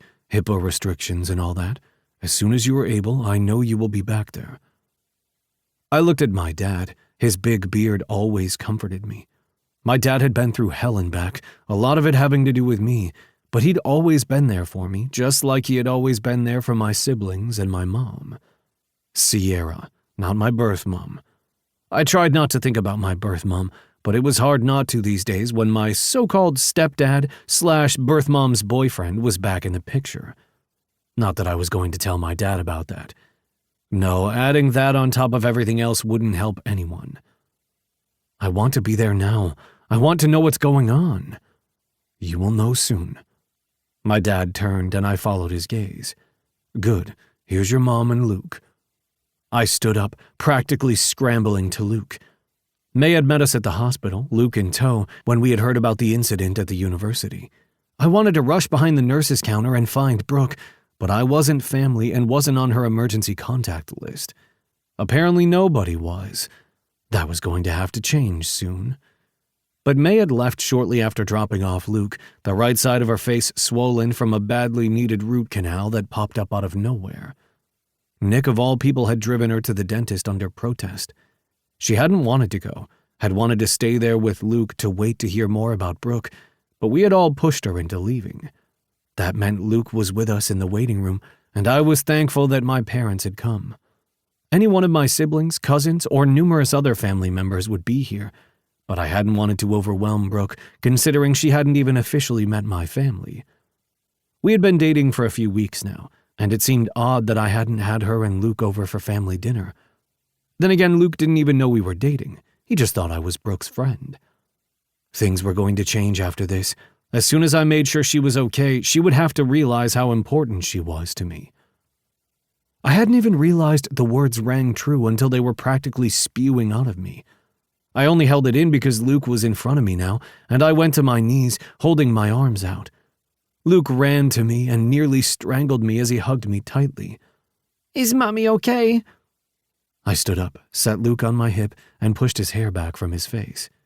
She's going to be just fine. I hoped I was not lying, but if it was bad, she would have told me. She would have sent somebody out to tell me. I hated not knowing. I hated not being her emergency contact, because she was all alone back there, and here I was holding Luke, and I didn't know what to say. I wasn't good at this. I wasn't a dad. That thought made my mouth go dry. I would do anything for her and Luke. I just had to figure out what all that meant. The fact that this was coming at me all at once nearly took the words from me, and it was hard for me to speak, because I hadn't been prepared for this. I hadn't been prepared for her or Luke. I wasn't sure what the hell I was supposed to be doing. Luke enjoyed our little walk. And now he promised to go play with the puzzles in the back with me. I looked up at my mom and she smiled at me. There was such kindness in her gaze, even with worry. It reminded me of the first time she had been in the hospital when she had been hurt when I was a kid. But she was okay now. Strong. Brooke was just as strong. I had to remember that. I like puzzles, Luke said shyly as he looked over at Sierra. She smiled at him, and I knew that Luke was a goner. My mom had that way with kids. After all, I had fallen for her just like my dad had. I wanted her in my life even before I knew that my dad wanted her too. I was forever grateful that Sierra was my mom, that she had stood up and said her vows to my dad, holding my hand and making me promises as well. That had been so long ago, yet I could still remember that day, the tears running down her face as she had promised to be the best mom she could be for me. And then she had cried again when the adoption papers had come through, and she was my mom in truth. Luke looked over at her with that same knowledge, that same love. Let's go play puzzles while Leaf and Austin go see what we can do about seeing your mom. Luke buried his face into my neck, sighing. I want my mommy to be okay. My heart clutched, and I rubbed my hand on his back. I want her to be okay too. I pressed my lips together, knowing that probably was the best thing to say. And she will be okay. We will figure out when we can see her, and then we will take her home. Then you and I get to have the fun job of ensuring she's all tucked in and comfortable. What do you say? And then we can all sleep in Mommy's bed and make sure she is safe? I did my best not to look at my parents as they met each other's gazes, holding back a laugh. We can make that happen. I kissed the top of Luke's head, then set him down as he went off to the children's area with my mom. My dad gestured toward the nurse's station, but before I could go and harass them, albeit nicely, a woman in scrubs walked out and looked over at me. Leaf Montgomery. My heart did double time and I swallowed hard. That's me. Is it Brooke? Can I see her? She held up a hand, looking very serious. The floor fell out from beneath my feet and I swayed. My dad squeezed my shoulder tight.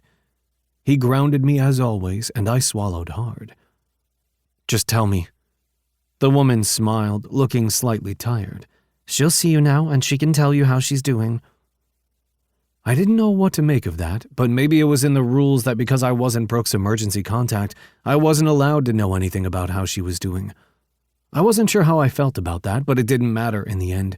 All that mattered was that Brooke would be fine. Luke and I would definitely talk her into resting and make sure that she was safe and wrapped in bubble wrap. And that I could find this Landon and beat the crap out of him. My dad gave me a tight nod, squeezed my shoulder again, and then let go to walk over to where my mom and Luke were playing. I was glad for it. They would keep Luke occupied while I talked with Brooke. I hated the fact that she was alone, but she wouldn't be for long, damn it. The doctor gestured toward a curtained-off room, and I nodded in thanks as I saw Brooke lying there, my body nearly failing me. She looked so small, so fragile. Brooke never looked small. She always looked as if she could take on the world, and did so every day. She was brilliant, a freaking doctor. She was an actual nuclear physicist who could take over the world. But she looked so fragile, I was afraid that a stiff breeze could break her. A bruise marred the side of her jaw, and at the narrowing of her gaze, I had a feeling she knew exactly where my thoughts were. She wouldn't want me to think she was fragile, but I was so pissed off I couldn't even breathe. I wanted to shout and scream and make sure that she was okay, but that wasn't helpful. Vengeance, my anger, it didn't matter what I was feeling. "Brooke, are you okay?" I blurted, my voice coming out with a growl. The nurse walking by gave me a look. I sucked in a breath and exhaled through my nose, telling myself to calm down. May said you had Luke. She held up her phone. I'm sorry. I'm so sorry. You shouldn't have to take care of him. Just, thank you. I moved to her and reached out to touch her hand. She didn't flinch, didn't move away, but I saw the bruising on her throat, the cut on her forehead, on her lip, and I wanted to scream, but that wouldn't help. I closed my eyes, counted to 5, and opened them as I leaned forward. Her hair was pushed back from her face. She just looked so frail, and I hated that. I wasn't going to let myself think that, not when she needed me to be strong, and yet it was all I could do not to growl. Luke is with my parents in the waiting room. He's fine. Worried about you, and he wants to see you. Her eyes widened, her mouth parting. He's with your parents? He's just alone with your parents. My brows raised. Lake is out of town. May is having oral surgery, and my parents have raised 4 kids. I trust them with my life. I don't know them. She closed her eyes and cursed. I'm sorry. I've met your mother. She was lovely, even though I didn't know she was your mother at the time, and it was only for a few minutes. I just can't believe they're putting everything aside to watch my son. I need to get out of here, need to go and see him. You will, as soon as you tell me what's going on. Don't tell me what to do, Leaf. You're not my husband. My eyes widened, and that rage came right back. Oh, so we're going to do this right now? Do what? She snapped. I might not be your husband, but we're together. You're mine just like I'm yours, and beyond all that, we are friends, Brooke. You know that. I am doing just fine on my own. I always have. I sighed and pushed back the rage threatening to overtake me. Yeah, you did just fine on your own, and you always will, but you do not have to. What would happen to Luke right now if my parents weren't out there? Where would you want him to go? Stop it. Stop what? I asked, exasperated. Stop caring about you? That's not going to happen, Brooke. It can't. That has nothing to do with the situation. I got hurt. I'm fine. And thank you. Thank you for taking care of Luke. They will discharge me soon, and I can handle this. I was quickly losing control of this conversation, and I needed to get us back on track before either one of us said something we regretted. What happened? Let's start there, and then we can go back to what you're yelling at me about, what I'm about to yell at you for. Don't go off on me. You're the one going off on me. I'm not being a jerk, Brooke. I am your friend, your fucking boyfriend. Let me help. Tears filled her eyes, and I felt like an ass. Brooke. She shook her head. I'm sorry. That guy at work got weird. She let out a rough laugh, and I understood because weird was the understatement of the year. Apparently he was drunk and he attacked me. She went into detail about everything that had happened, about her coworkers holding him and calling 911, how she'd already spoken to the authorities twice, all while thinking May could take care of Luke. And then May had called me, not Brooke. That hurt, but I understood. I did. Brooke was so used to doing everything on her own, so it made sense that she wouldn't reach out. But things were going to have to change. I was falling for her, and I damn well knew she was falling for me too, so we couldn't pull away from each other.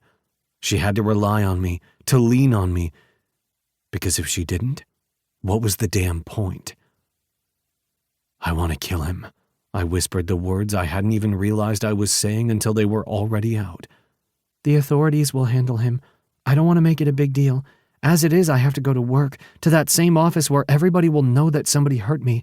I have to be that woman with them. I don't want to be that woman with you. The way that she emphasized that woman told me it was a whole other thing that she needed to deal with. I didn't know if I was the right person to help. Maybe my mom would be able to help. Maybe Lake. I would bring it up later, but first, I needed to touch her. I leaned forward and cupped her bruised cheek. You scared me, Brooke. You scared me so damn much. Her eyes watered, and thankfully she leaned into my touch, leaned in and didn't back away. I had to count that as a good sign. I was scared too. I don't want Luke to see me like this. I nodded, looking down at her hospital gown. When are we breaking out of here? I asked. Her lips twitched, and she winced since one of them was cut. I held back a curse. They said it would be another hour. I don't know what to do, Leaf. I always know what to do. I sat down next to her and gripped her hand. Okay, why don't my parents take Luke home? She opened her mouth to argue, and I held up my hand. May can't help right now, and it's understandable. She feels bad about that, by the way, so make sure you know that she tried her hardest to help. Nick had to practically drag her out. Brooke's eyes widened. She was in that much pain? She tried to hide it from you because she was scared. For you and for herself, I think. But she's okay. She's going to be okay. Lake is touching down at the airport any minute now, and we have that transportation handled, but how about this? My parents take Luke home, give him a fun evening, and then you can video call him later. That way he doesn't feel as scared. Then later, after we get you settled at home, we can bring Luke back after dinner, after he gets spoiled by my parents, and see what happens then. I guess you have it all handled. She paused and frowned. I'm not good at letting other people handle me, Leaf. I've never been good at that. I let out a rough chuckle. I know, but it's okay, because you're going to let me do this. You let me take care of you. I already promised Luke that I would help talk you into letting us take care of you. I raised a brow. He also asked if we could all sleep together in your big bed to make sure you're okay. She sputtered, and I grinned. Smart kid there. I don't know what to do, Leaf. I was so scared. But I'm okay now. I'm going to be okay. I don't have a concussion. I didn't even need to get stitches. I am just a little banged up. And it took a while to get through the emergency room because of a pileup on the highway and then dealing with the authorities. You're going to be okay, I repeated, primarily for myself. Luke and I will take care of you because we're your guys. It's what we do. Leaf, I don't know what to say. I sat up, leaned forward, and brushed my lips against hers. Don't say anything. Just be okay, Brooke. Let us be there for you. I kissed the tears away from her cheek and then held her hand as we waited. I needed her to lean on me. I just needed her. But even as I thought the words, the fear of what happened to her hit me. Something so inconspicuous, something I hadn't even realized was a threat to her, hurt her. And my own secrets, my own past, were still waiting. I knew that if I didn't deal with it soon, the danger that blurred between us both wouldn't end here. I just didn't know where that end would be. Chapter 15. Leaf. I finished ringing up my final customer of the day and looked over at my dad leaning against the wall, arms folded over his chest as he stared at me. I knew that he wasn't judging me or staring at me to ensure that I did everything right. That was just the way that my dad leaned. He was big like I was, so we tended to take up room. To look intimidating without even trying, and yet even as his son, I wasn't sure how I was supposed to not feel intimidated. I just love it, Leaf. I can't wait to be able to show it off to the world. I looked at Kathleen and grinned. Just don't get arrested for indecent exposure when showing it off, I teased. Kathleen rolled her eyes. I may have gotten a bouquet of flowers in between my breasts, but I can still show it off with the right top. I promise not to flash random strangers on the street, but I'll tell them I got it at Montgomery Ink Legacy if I do. I'll be your billboard. She winked and then waved at us with her fingers before strolling out of the place, singing a song to herself. I shook my head, laughing softly as my dad joined in. That is good for business, a nice walking billboard. How many women have flashed you, Austin Montgomery? Mom asked as she came up from the back, my portfolio in her hands. She had been in the office, on the phone with one of her suppliers while looking over my work. I plead the fifth, Dad said as he wrapped his arms around his wife's shoulders. I don't want to incriminate myself. Pleading the fifth only works in a court of law, not my court. She went to her tiptoes and kissed his cheek. I'm sure you did lovely work, even as you were touching other women's breasts. I don't think I need to be here for this conversation. I shuddered as they looked at me before we all burst out laughing. What did I miss? Sebastian asked as he walked in, phone in hand as he practically bounced. Just talking about boobs, Mom said dryly. Sebastian blushed. And Sierra, really? You asked, she said with a laugh. Then she moved around the counter and hugged Sebastian tight. Why are you all bouncy? Sebastian wrapped his arms around her, looking down. I hadn't realized that my cousin was now taller than my mom. I should have. It was jarring. From the way that my mom looked up, she felt it too. I had a good day. I got an A on my exam, thought of a kick-ass tattoo for later, and have a date with Marley tonight. I just love that girl. I know your parents do too. Mom moved away and went back to my portfolio, keeping her attention on the group of us. I love her too. One day soon I'm going to marry her, Sebastian practically beamed, and I shook my head. Soon? As in how soon? My dad let out a sigh. Give my brother some time to get used to the fact that his kids are grown before you go out and get married. And then Dad looked at me. Of course, you have been grown for a while now. When are you going to ask Brooke? I choked on air and looked over at my dad. What? I love how his voice gets all high-pitched like that, Sebastian said. And Marley and I want to wait until after college to get married. We can pay for the wedding ourselves and not beg my parents for money. I noticed he hadn't said Marley's parents. Marley's parents didn't like to spend money, didn't like parties, and didn't like Sebastian, mainly because their baby girl was precious to them and nobody would be good enough for her. But that wasn't my problem, at least not until they hurt my cousin. Then I would make it my problem. That sounds like a plan, I said, being honest. And as for Brooke and me, we're doing good. Taking it slow, but I like her. And Luke. I just hope we get to meet her in a circumstance of our own choosing. Mom gave me a look and I winced. It had been a few weeks since the attack. Physically, Brooke had healed and found her way. I knew she still needed to talk about it with someone else to recover fully, but she was doing better. The three of us were. I told you we're taking it slow. Even though I didn't believe that we were taking it too slow, because we saw each other nearly every day, and I slept over at her house more often than not. She had yet to sleep at my house, and I understood. We hadn't wanted to leave Luke overnight, and while I had a guest room, I didn't have a room for Luke. I didn't think we were ready for that, and honestly the complications made it too difficult, so I was fine sleeping at her place. As long as she let me, I would sleep there as much as possible. But marriage? I needed to make sure we were both ready. Anyway, so I don't stress you out about Brooke anymore, I was looking over your latest drawings for the art show. I love them. Have you shown your uncles? Mom asked, speaking of my uncles who worked in art outside of the tattoo world. Uncle Alex and Uncle Jake both looked at them. I know that the gallery was interested in one. I'm fine with it as long as it hits the bank. I shrugged. I love drawing, but I love what I'm doing here more. I'm doing okay. You're doing more than okay. Mom reached up and kissed my cheek, then cursed as she looked down at her ringing phone. I need to take that. And I need to go look at my next project, Sebastian added as he gave us a two-finger salute and headed back to his station. That left me alone with my dad while I waited for Nick to come in and start his shift and take care of any walk-ins.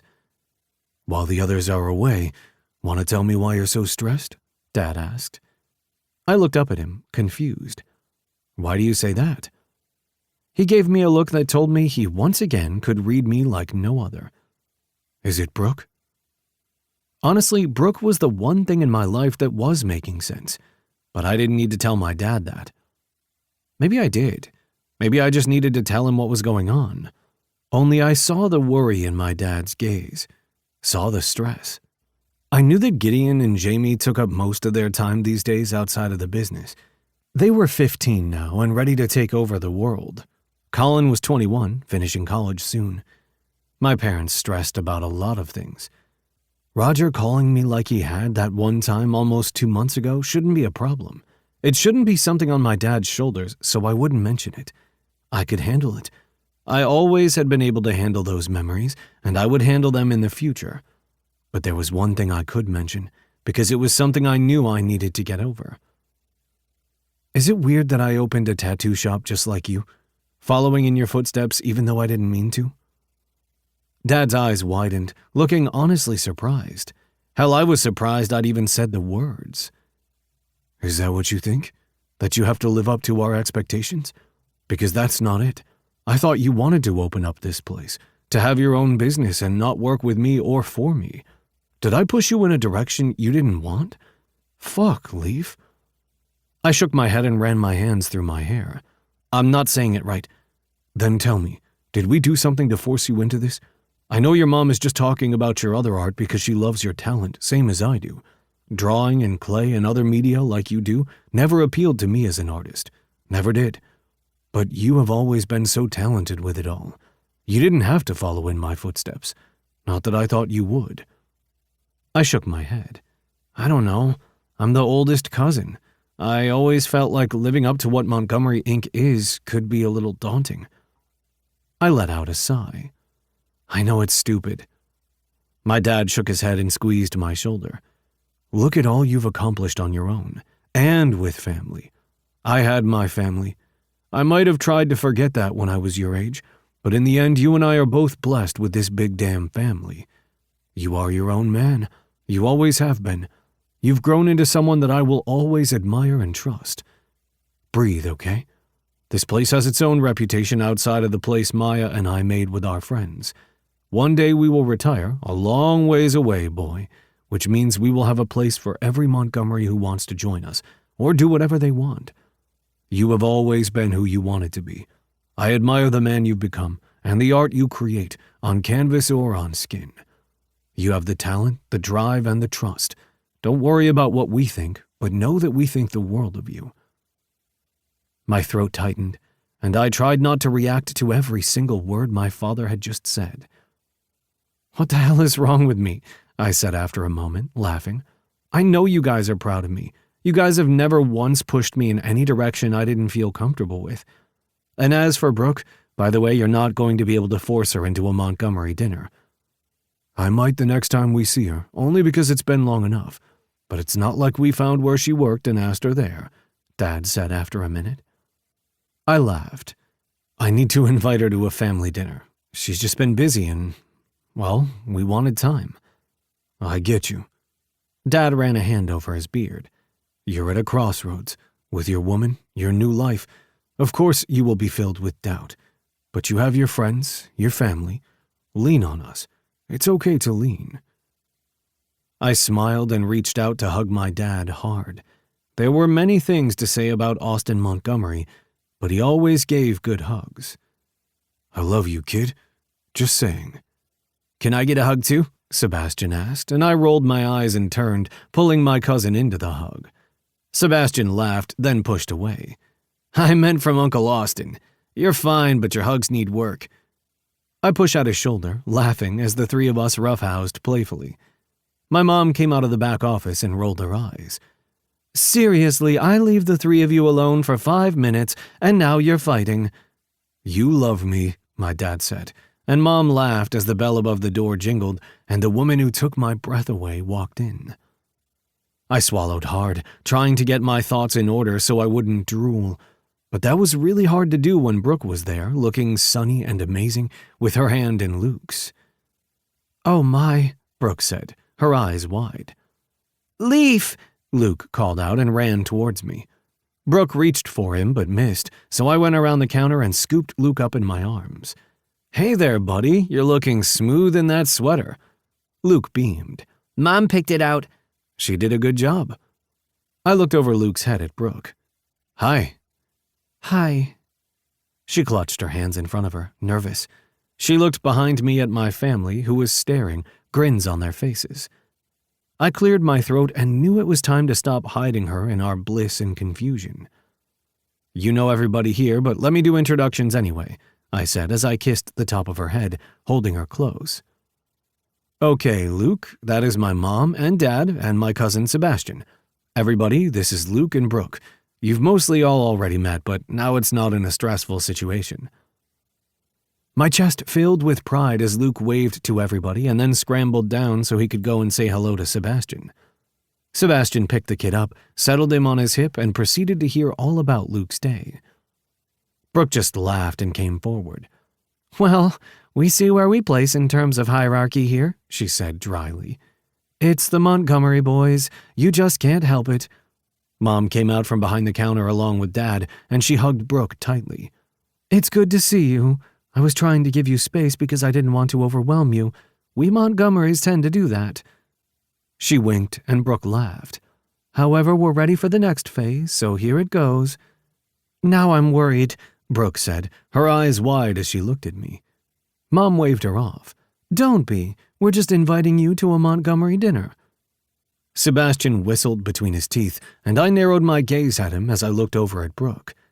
It won't be all the Montgomerys, not even close. Literally just my immediate family. No extra cousins, aunts, and uncles. Hey, that's not nice, Sebastian whined. That's what I was thinking, Sierra said dryly. I was thrust into the lion's den of Austin's 7 siblings. Since Leaf only has 3 siblings, you are getting off easy here." Austin Montgomery snorted. "I feel like I should apologize for that, but I can't. I like my family, and I promise my parents won't be there either, even though they want to meet you." Brooke's eyes widened and she laughed, looking at all of us. "I know that Nick told Leaf that he needs to get me a family tree so I can get all the names right. I thought he was kidding." "You'll be fine. I still mess up," Mom said with a laugh. Brooke rolled her shoulders back. "Okay, dinner sounds good. I wanted to invite you guys over for dinner at my place anyway, just to say thank you." The reasons why were left unsaid, and I knew it was because Luke was there and probably because nobody wanted to mention the subject. "We can do your place next. This is fun. I can't wait. You'll have to tell me any allergies you have." Then my mom went still. "And if you like cheese, these are things I need to know." Brooke threw her head back and laughed. I just grinned as Luke clapped and Sebastian chuckled. "Oh, I know all about the Montgomerys and cheese. I hear that, along with tattoos, are your favorite vices." "Guilty," Dad said, deadpan. "I love cheese, as does Luke, right, buddy?" Luke smacked his lips together. "Cheese is the best." "That's what I like to hear," my dad said as he held up a hand. Luke looked at it curiously before he high-fived it, and my dad grinned. As Mom and Brooke talked a bit more, I went over to listen to Sebastian and my dad joke around with Luke. I stayed quiet, watching them, and swallowed hard. This felt right, like a family. I didn't want anything to break it. I couldn't. That meant I needed to deal with one last thing before I could take that next step, only I wasn't sure exactly how to do that. My parents left before too long, Brooke and Luke leaving soon after, which left me alone with Sebastian while we waited for Nick to show up to work. "I hear there's a Montgomery dinner in order," Nick put in as he set his stuff down at his station. I glared over at Sebastian. "It's been like 10 minutes. Sebastian shrugged. "I only texted Lake. She texted the rest of the family group chats." I pulled out my phone and cursed at the 29 notifications. My God. "It's a big thing bringing a girl and her kid over for dinner," Sebastian said sagely. "My family is going to give me gray hair," I said with a laugh, and then froze as someone else walked into the shop. He looked different, and yet the same. 20 years had passed, but I looked up his picture once I was notified of his release so I would be able to recognize him. Gray hair, strong jaw, thick nose. He was big now because he had used the prison yard to stay in shape. He still looked mean and smarmy and like the man who had made my life hell when I was a kid. And then he was taken away, and Mom died, and I ended up with Austin. In the end, it all worked out, but I never wanted to think about him. Or fucking look at him. "What are you doing here?" I asked as both Nick and Sebastian stood up. They both had clients, regulars who looked up and narrowed their eyes, noticing the tension. This was my place of business, and I didn't want this to be a big thing, but I wasn't sure what else to do. "I just wanted to see where my kid worked." "I'm not your kid. Mom never married you. You're just some guy she was with. Then you were in prison. You need to go now. This is my place of business, and I don't want you here." Did I sound calm? Because I didn't feel calm. "I just thought you owed me. Don't you think you owe me? You have all of this while I was sent to prison? Doesn't really seem fair." "You were sent to prison for your own actions and decisions that had nothing to do with me. Yet you have such a good life, but where would you be without me? You have nothing to do with who I am. You need to go. Maybe I should go see that girl, the one that just left here with the pretty hair and eyes. What about that little kid? Your mom was about that age when I met her. You were about that kid's age too. Brings back memories." I moved forward, my fist flying out without even thinking, but then Nick was there holding me back. "This is just what he wants," Nick whispered in my ear. "Got yourself a boyfriend holding you back too. Well, I knew things got weird in your family. I didn't realize that you were one of them." I pushed forward, but Nick held firm. "Get your hate speech and dickishness out of here." "That's just fine. If you're not going to help me, maybe she will. She looks rich. I'll see what she wants to do to help a poor man." "Stay away from her." Maybe I will, maybe I won't. She reminds me of your mom. Be nice to see her." Then Roger walked out and I sucked in a breath, my gaze going fuzzy. "You need to call the family," Nick whispered as their clients got up and came forward. Brett, a big man and construction worker that worked with my family, narrowed his gaze. "You need to call your parents. Seriously, at least let them know. And the cops." "Brett's right," Jarrett put in.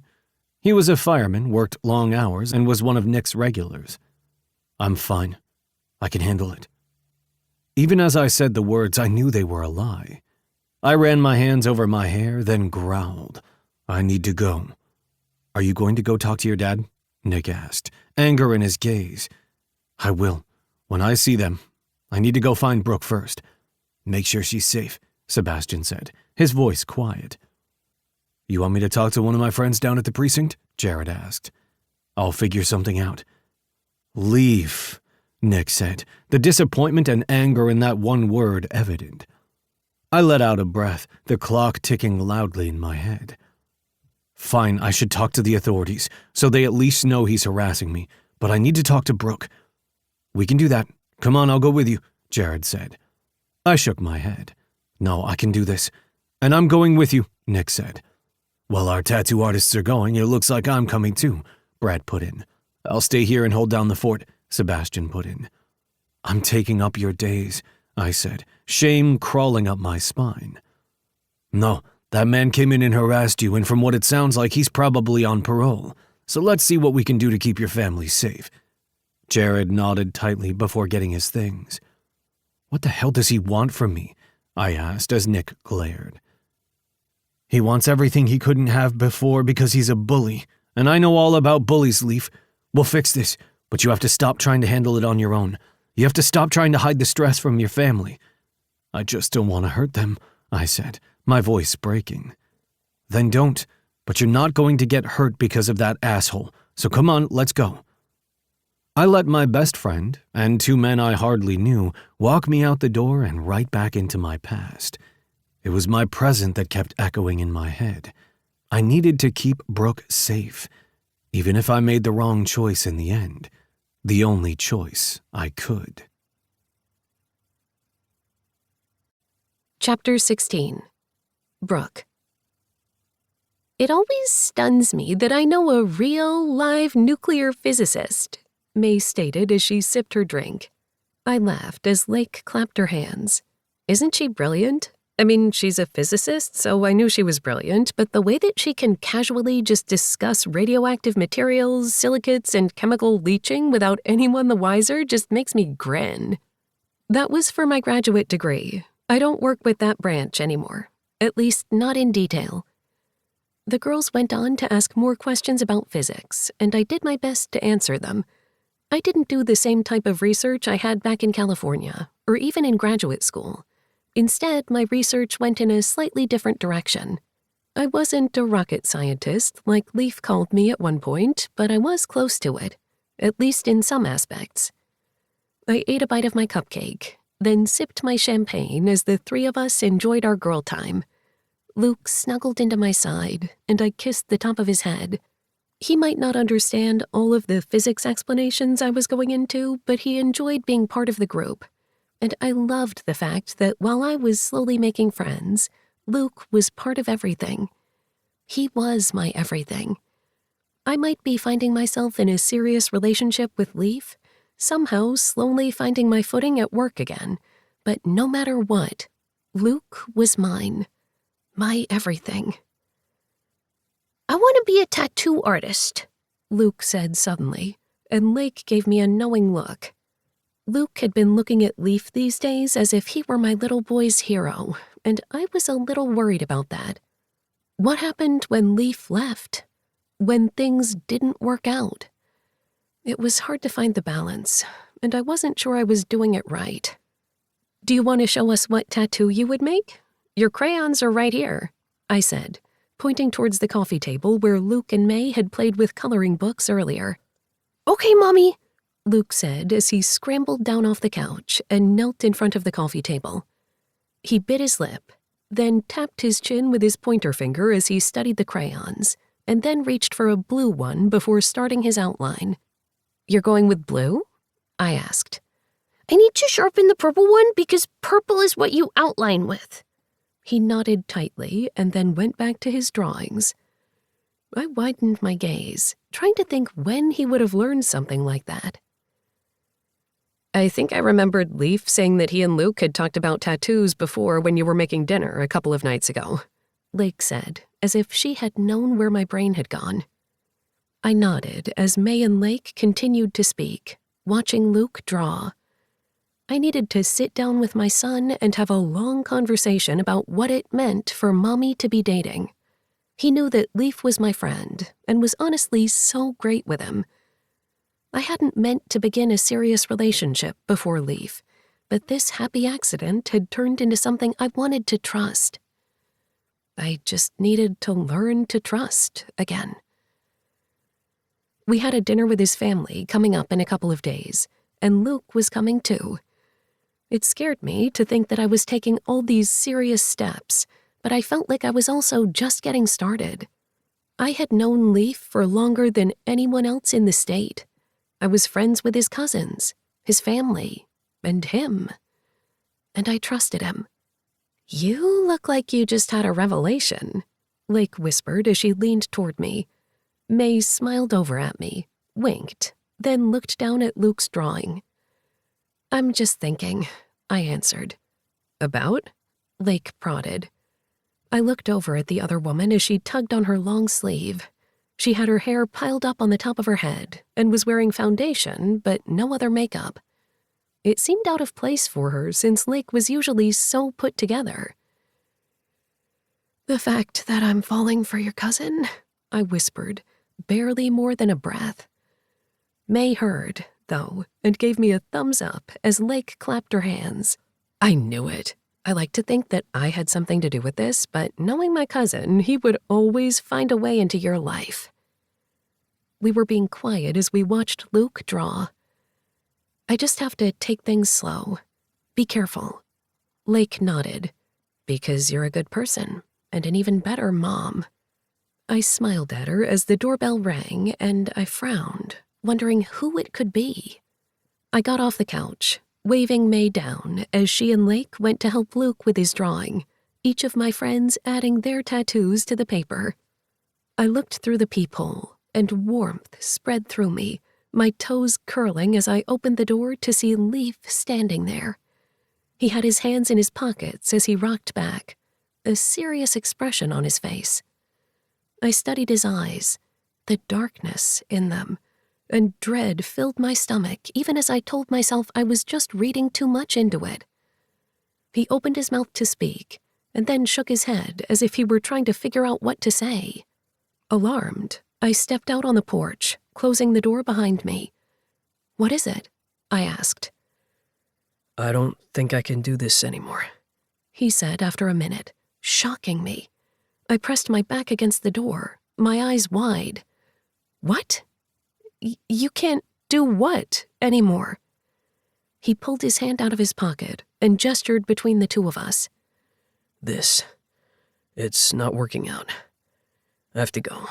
You're safer here." "Safer? What the hell are you talking about? Are you breaking up with me out of the blue and not telling me why? What is going on, Leaf?" "It's over, Brooke. This was nice, but I can't do this." Then he turned on his heel and left. That's when I realized that he hadn't even driven here. He'd walked from his place on the other side of the neighborhood, and I just stood there, shaking. Lake opened the door after what seemed like an hour, or possibly 10 minutes, and frowned. "I heard someone shout, but it wasn't my cousin, right? Why are you standing there? Why are you so pale?" I turned at her, my eyes widening. "I have to go figure out what the hell just happened." "What is wrong, Mommy?" Luke asked, and my heart twisted. I had just told myself that I was trusting Leaf, that I was falling for him. And Leaf showed up, leaving us, leaving Luke. Well, damn it. I was not going to let that happen. No matter what, I would not let him hurt my son. Or myself. I moved past Lake to kneel in front of Luke. I pushed his hair away from his face, realizing he needed another haircut, and kissed his forehead. I need to go talk to a friend. Do you think you can stay with May and Lake for a little bit? You can have another cupcake. Yes, I was bribing my son, trying to make him feel better because he could sense the nervousness wafting off me. I like cupcakes. Then he leaned forward and kissed the tip of my nose, and I nearly burst into tears. Don't be sad, Mommy. You'll fix it. You fix everything. I knew my son had no idea what he was talking about, but I wanted to be that strong, to be the protector who could fix things. I just had no idea how I was going to fix this. What happened? Lake asked, concern etched on her features. I swallowed hard. I think Leaf just broke up with me. My voice broke, but I refused to cry. I did not have time to break down.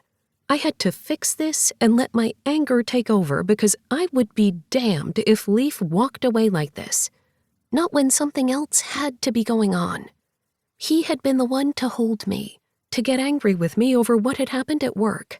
He had been the one to start this relationship with me when I wasn't sure I had the time or strength to do so. And yet he could just walk away? Lake's eyes widened, and she nearly staggered back. Anything you need. We're here. Something must have happened because I saw the way he looks at you. He loves you. My heart stopped for a moment, and everything went cold.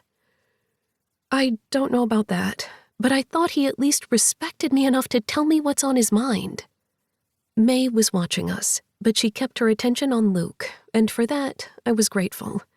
They would take care of my son while I figured this out. I trusted them, and I had to believe in that trust.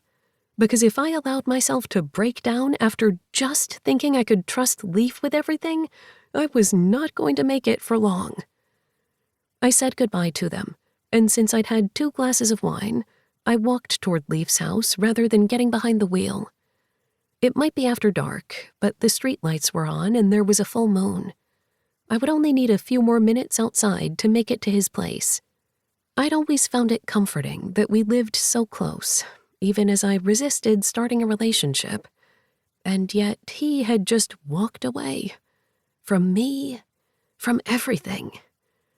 Damn it, I couldn't let him do this. At least not without answers.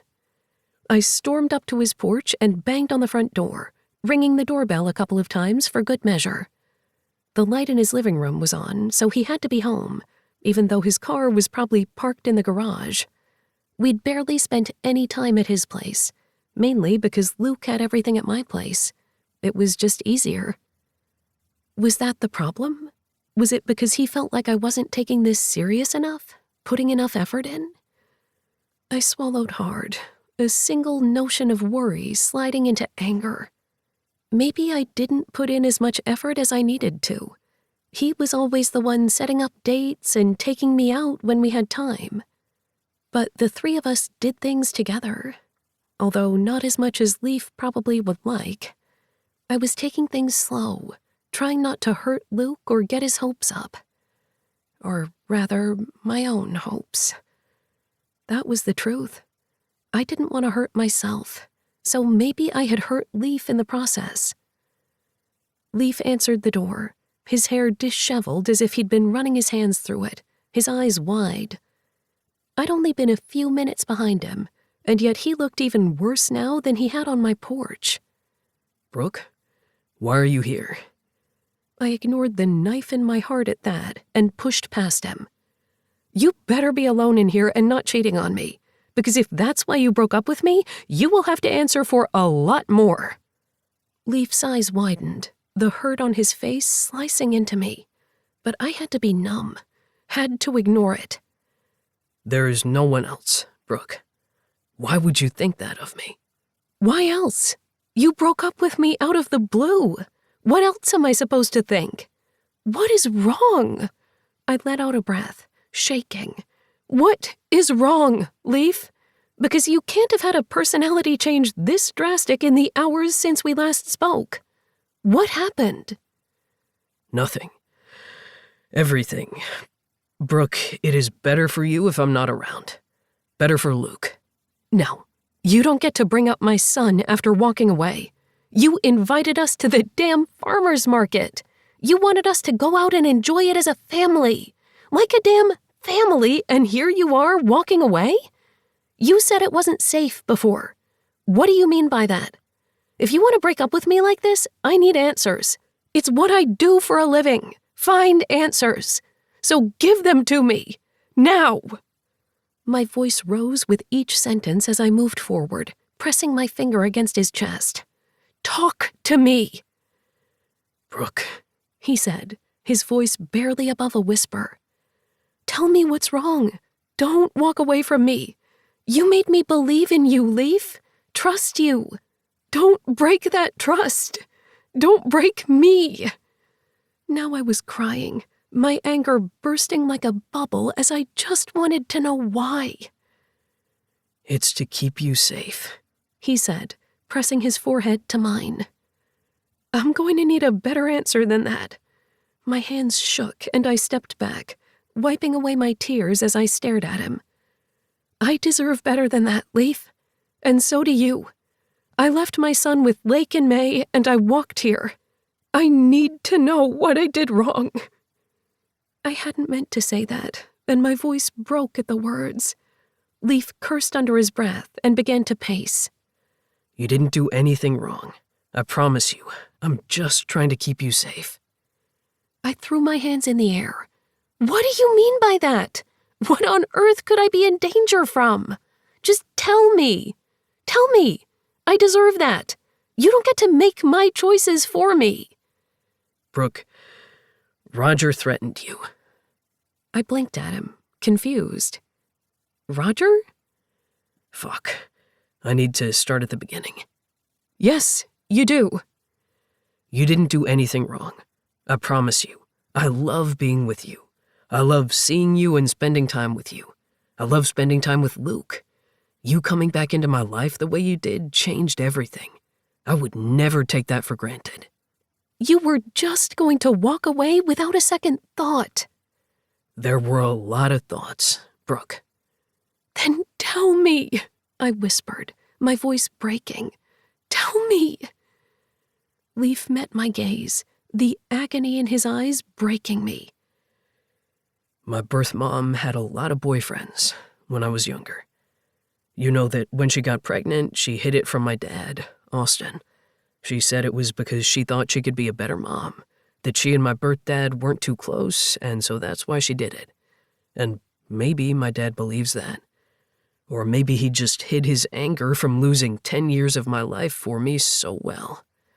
I don't know, because all I remember is that my mom tried her best at the beginning, and then quit trying. But when she started doing drugs, started dating men that hated her and hit her, I had always thought, looking back on it, that she would have died from something else if she hadn't gotten sick. I didn't have any words for this. I couldn't even imagine putting Luke in the situation Leaf had been in, and my heart hurt. I'm so sorry. I am too. I know she tried sometimes, but not always. And while I told my therapist this, I didn't really tell my parents too much about it. I didn't want them to feel guilty about not being there for the first 10 years of my life. And they shouldn't feel guilty. It wasn't my dad's fault that he didn't know I existed. The moment he knew I existed, he took me in. Sierra was barely even dating Austin at the time and took me in. They are my parents. And how is Roger connected? I asked, confused, trying to keep up. I wanted to reach out and hold him, but he kept pacing, and I knew he needed space to tell me these things. He was my mom's boyfriend. My mom never married him. He went to jail before my mom died, so he wasn't even around when I was thrust into the system. They tried to figure out where I would go. I don't remember a lot of the legal part of that, about how hard my dad fought, or even if the will stated where custody went. I don't know the legal stuff, but the man my mother was dating before she died was a horrible person. He was in prison for a long time, longer than I ever thought possible because of what he did while he was behind bars. But now he's out. I looked up then, my eyes wide. When did he get out? Right about the time you moved in. When we started to be together, he sent a threatening note because he wants money, or to scare me like he did when I was a kid. Oh, Leaf, I am so sorry. Why didn't you tell me this? I asked. He pushed his hair from his face, and I wanted to hold him and tell him everything was going to be okay. I didn't want to worry you. I realized that that's stupid. The only people that know are Nick and Sebastian. One of the only reasons they even know is because Roger showed up. He showed up? At your house? He shook his head. No, at Montgomery Inc. Legacy. That's also where he sent the note. I don't think he knows where I live, but now that I've talked to the authorities, they are going to keep an eye on him. Roger is out on parole, so they will talk to his parole officer. But there's no real evidence other than him coming by. I don't have a restraining order against the man. Why would I? Leaf, I am so sorry. He moved forward and cupped my face. I wanted to move away, unsure what I felt, but I didn't. He needed me just as much as I needed him. Maybe that realization told me that he had pushed me away for a reason, but we needed to be better than that. He came in today, and he threatened you and Luke. He saw you leaving my place, and he threatened you. I was going to tell you about that so that you could be on alert. The cops will want to talk to you too. I had this whole speech planned out to tell you, then I saw you, and I heard Luke laughing, and I just needed to end it to keep you safe. I pushed back, my eyes wild. He threatened my son? Leaf nodded. Yes, I'm never going to let him hurt Luke. Or you. I'll do whatever I can. You were just going to walk away. To protect you. I snarled. That's idiotic. If he's going to threaten us, he will do so even if we are no longer together. Nobody hurts my son, Leaf. Damn straight. Nobody will hurt you or your son. No one will hurt you either, damn it! I practically screamed. Don't hurt us by walking away. The authorities are going to talk to you tomorrow. I promise you I was going to tell you everything. Only, I saw you and everything went blank. I wanted to keep you safe, so I ran. That's stupid, I blurted. Leaf raised his brows. What? That's stupid. No, you don't get to break up with me. I didn't break up with you, and you acted like the alpha asshole after my attack. We will work through this together because if someone is threatening you, then we need to keep you safe. You will tell the girls and your family about what's going on so everybody is safe. Keeping this all bundled up and trying to take care of everything by yourself doesn't work. No one is going to hurt this family. But you need to tell me when you're in pain or when you're scared, because I don't know how to keep us safe if you don't tell me things. He leaned forward and kissed me, then, hard and fast, before he stepped away, breathing hard. Brooke. Tell everyone, but don't leave me. I hadn't meant to say that. I pressed my lips together, annoyed that I'd once again left myself so open. When he nodded tightly and kissed me again, my thoughts began to whirl. It was hard to think with Leaf Montgomery around. I just wanted to keep you safe. Then be by my side and do it. Be open. No more secrets. I'm sorry.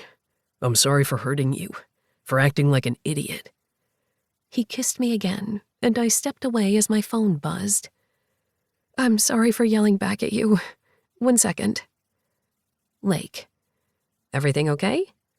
I looked up at Leaf, at the hunger and seriousness in his gaze, and swallowed hard. I needed him. I knew we needed to talk more. But right then, I needed him. Me. Yes, finally. Give me an hour? Lake. Smiley emoji. Take your time. We've got Luke and cupcakes. I laughed, then set my phone on the table beside me. Since you scared me, I think it's time you make it up to me. Leaf's eyes widened for a minute before he grinned. Oh, I think I can do that. And then his lips were on me, and I sighed, wrapping my arms around his neck. He gripped my ass, then lifted me. I wrapped my legs around his hips, continuing to kiss him as we thrust against one another. And then he was walking, taking me to the dining room. Leaf, there is something that I've wanted to do for a while now. He set me on the dining room table and then slid his hands over my body and then up my chest, caressing my breasts before cupping my face again. I will never hurt you again. Just talk to me. That's all we need. I think I might give you a little more than that, he said with a wink. And then my shirt was over my head and his lips were on my breasts.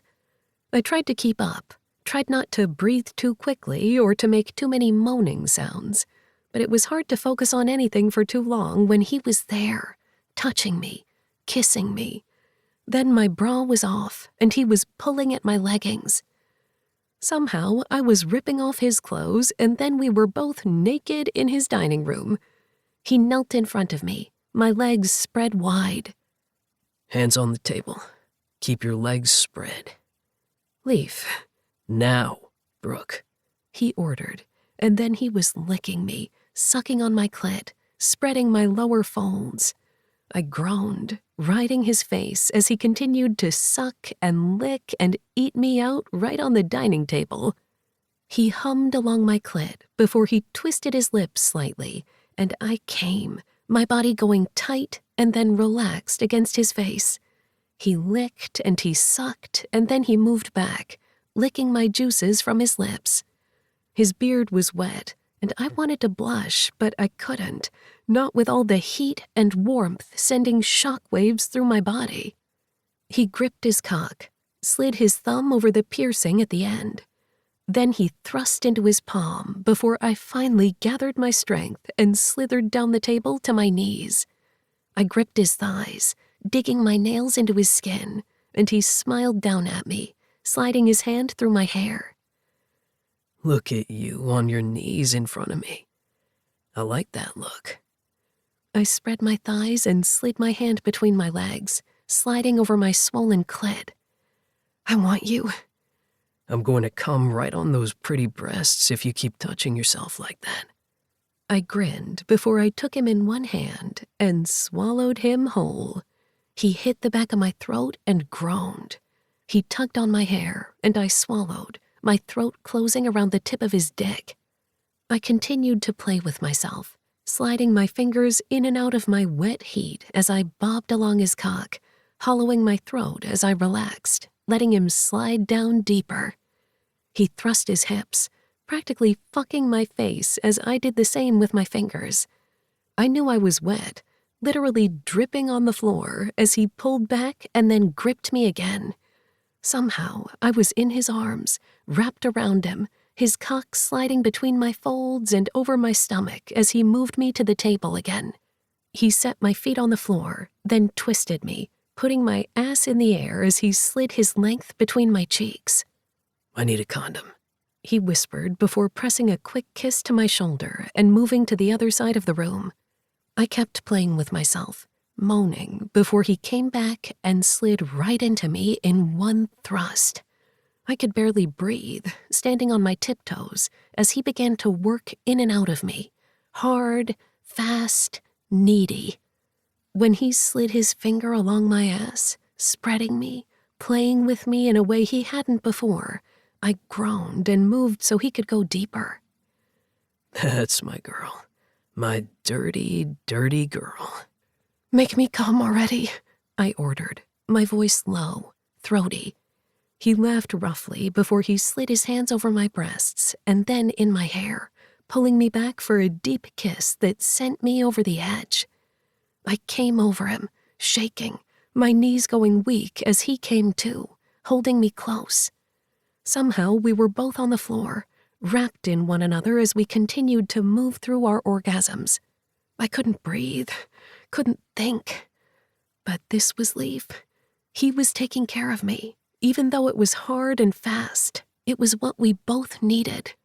And I made a vow right then and there. I would never let anyone hurt him. Not even myself. Chapter 17. Brooke. Don't be nervous. You know them already. You don't have to be scared. I narrowed my gaze at Leif. So says the man who is about to take me to a Montgomery family dinner, as if it's not a daunting task. It's not going to be too daunting, I promise you. I'm excited. Will there be cheese? Luke asked, and my lips twitched as Leif took a staggered step back, his hand over his chest. Will there be cheese? It's like you don't even know me, kid. Of course there's going to be cheese. It's a Montgomery dinner. What if somebody who doesn't like cheese comes to visit? Would they be kicked out? Leif lifted Luke into his arms as my son began to laugh, and I ignored that little clutch of my belly at the sight. We were walking up the long driveway to Austin and Sierra's house, and from the cars already parked in the driveway, we were possibly the last ones there. I didn't like being late, but I'd had a morning meeting with a few advisors that hadn't been able to be postponed. Leif understood, and he told me his family would as well, but I still felt bad about it. If someone does not like cheese, then they are forever ostracized. What does ostrich-sized mean? What that means, it's a big bird. Leif said, laughing at his own joke as I rolled my eyes. But ostracized means that they are forever kicked out of the family. At Luke's wide eyes, Leif tapped Luke on the nose. But I was only kidding. If somebody doesn't like cheese, that just means more cheese for us. However, if you bring in any processed or fake cheese into the house, you are forever gone. That is a fondant, not a fondue. It must be Gouda to be good. I rolled my eyes. How many cheese jokes do you have for this? I have amassed a countless supply of cheese, dairy, and cow jokes from a long life of cheese-related humor. Just know that this will not be the first time you hear them, nor the last. It's sort of what you're forced into, since you're with me. He took my hand, and my heart sped. Here I was, meeting the family, about to go to an actual dinner and bringing my son. This was a big step, a scary one. Leif's parents lived less than 20 minutes away, in a suburb just north of ours. They had a large house that I knew was Montgomery built. It was a 2-story place with beautiful corbels under the eaves. It looked like a home, welcoming, and with the backdrop of the Rocky Mountains, it was gorgeous. Leif told me that there was a huge deck on the back, one where he and his family had eaten countless dinners. Tonight, we would be eating inside since the mosquitoes were terrible. This home is beautiful. It's like something out of my childhood dreams. Well, that's a nice thing to hear when I walk outside, Sierra said as she opened the door and beamed at me. I blushed, not having realized that she was there. Oh, well, I love the house. So do I. Austin had it built before we were married, and I moved in and never left. We have done some renovations to keep it updated and the like, but the Montgomerys know how to build. That's what I like to hear, Austin said as he came up behind Sierra and put his hand on her shoulder. He was a full head taller than her, his big beard flecked with slight to moderate granite. They looked happy and in love, and as if they had been made for each other. That was what I wanted. That settled happiness still seemed to thrive even after 4 children and countless changes. Could I have that with Leif? I wasn't sure. I wasn't sure if I could trust myself enough for that, but maybe I should try. Luke scrambled down out of Leif's hold and practically ran towards Sierra. My eyes widened as Leif's mom bent down and lifted Luke up to her waist. "Hello there," she said, laughing. It is good to see you again. Thank you for welcoming us into your home. Luke said it slowly, reciting everything I had told him, and Sierra beamed as Austin rubbed his mouth, holding back a smile. We're trying, Leaf said, and once again my heart did that pit-pat thing, because he said we. We were trying. Together. I was in love with Leaf Montgomery, and I needed to come to terms with that. Come on inside. We'll get you all situated with the Montgomerys, Austin said as Sierra moved into the house, Luke in her arms as the two of them talked. I bit my lip, walked inside, and handed over the bottle of wine I had brought. Like Luke said, thank you for welcoming us into your home. Thank you for bringing this stranger with you since I never get to see him these days. Austin took the bottle from my hand and then held me close, giving me a big bear hug. I swallowed hard, tears stinging my eyes. What was with me? Leaf hugged his dad and then gestured towards the living room. And here's the rest of my immediate family. There's Colin. He pointed to a tall man with dark hair and thick-rimmed glasses perched on the bridge of his nose. I knew that Colin was finishing up his last year of college. He grinned as he came toward us. Finally, the woman that tamed the beast. Colin, Leaf growled, but Leaf's little brother waved him off, picked me up around the waist, and twirled me around the living room. Welcome to the Montgomerys. I sputtered and laughed. He said you were going to be the one that made a scene. At least I'm living up to my expectation. Okay, hands off my woman. Leaf growled as he pulled me back. Seriously? You decide to go with my woman? I asked, laughing. I've got to claim my territory. There are a lot of freaking Montgomerys out there. This is why it's just the immediate family today, rather than all of the cousins and aunts and uncles. I don't think you're ready for that kind of dinner. Nobody is, a young woman said from the couch as she stood up, her twin brother beside her. Gideon, Jamie, this is Brooke, and over there in Mom's arms is Luke. My son waved from Sierra's arms, and I had to wonder if I was ever going to hold my son again tonight, because he looked mighty comfortable in Sierra's arms. Of course, that just made me smile. It's nice to meet you, Gideon said, grinning. Will you drive us around? Or let us drive your car? Gideon Montgomery, Austin growled, though I could hear the laughter in his tone. What am I missing? I asked as Leaf pinched the bridge of his nose. The twins are trying to get their driver's licenses, which means they need adults who are suckers enough to let them drive their cars. Do not touch Brooke's car. She has Luke to drive around, so if you wreck it, then Luke won't have a car. Well, that's a leap of logic, Jamie said with a teenage roll of her eyes. Well, be careful, and it is not like Luke would be in the car as we drove. I held up my hands in surrender. I'm not getting in the middle of this, but I bet you Leaf could help. He is the big brother, and he's nice. Brooke, he growled, but his eyes were filled with laughter. Oh, we already like you. You're going to fit nicely, Austin said as he squeezed my shoulders and led me to the sitting room. We all helped cook, so Sierra didn't have to do it all on her own, but she's still the best cook of all of us. I'm catching up, Colin said, his chin raised. Yes, you are, Sierra said, grinning. Now, what can we get you to drink? Milk? Luke asked as he came practically barreling towards my legs. I laughed, thankful that Leaf kept me standing upright. We do have milk, as long as it's okay with your mom, Sierra answered. I nodded. Milk is good, but you also need to have water, okay? Okay. Come on, I have the perfect cup for you. It used to be Leaf's.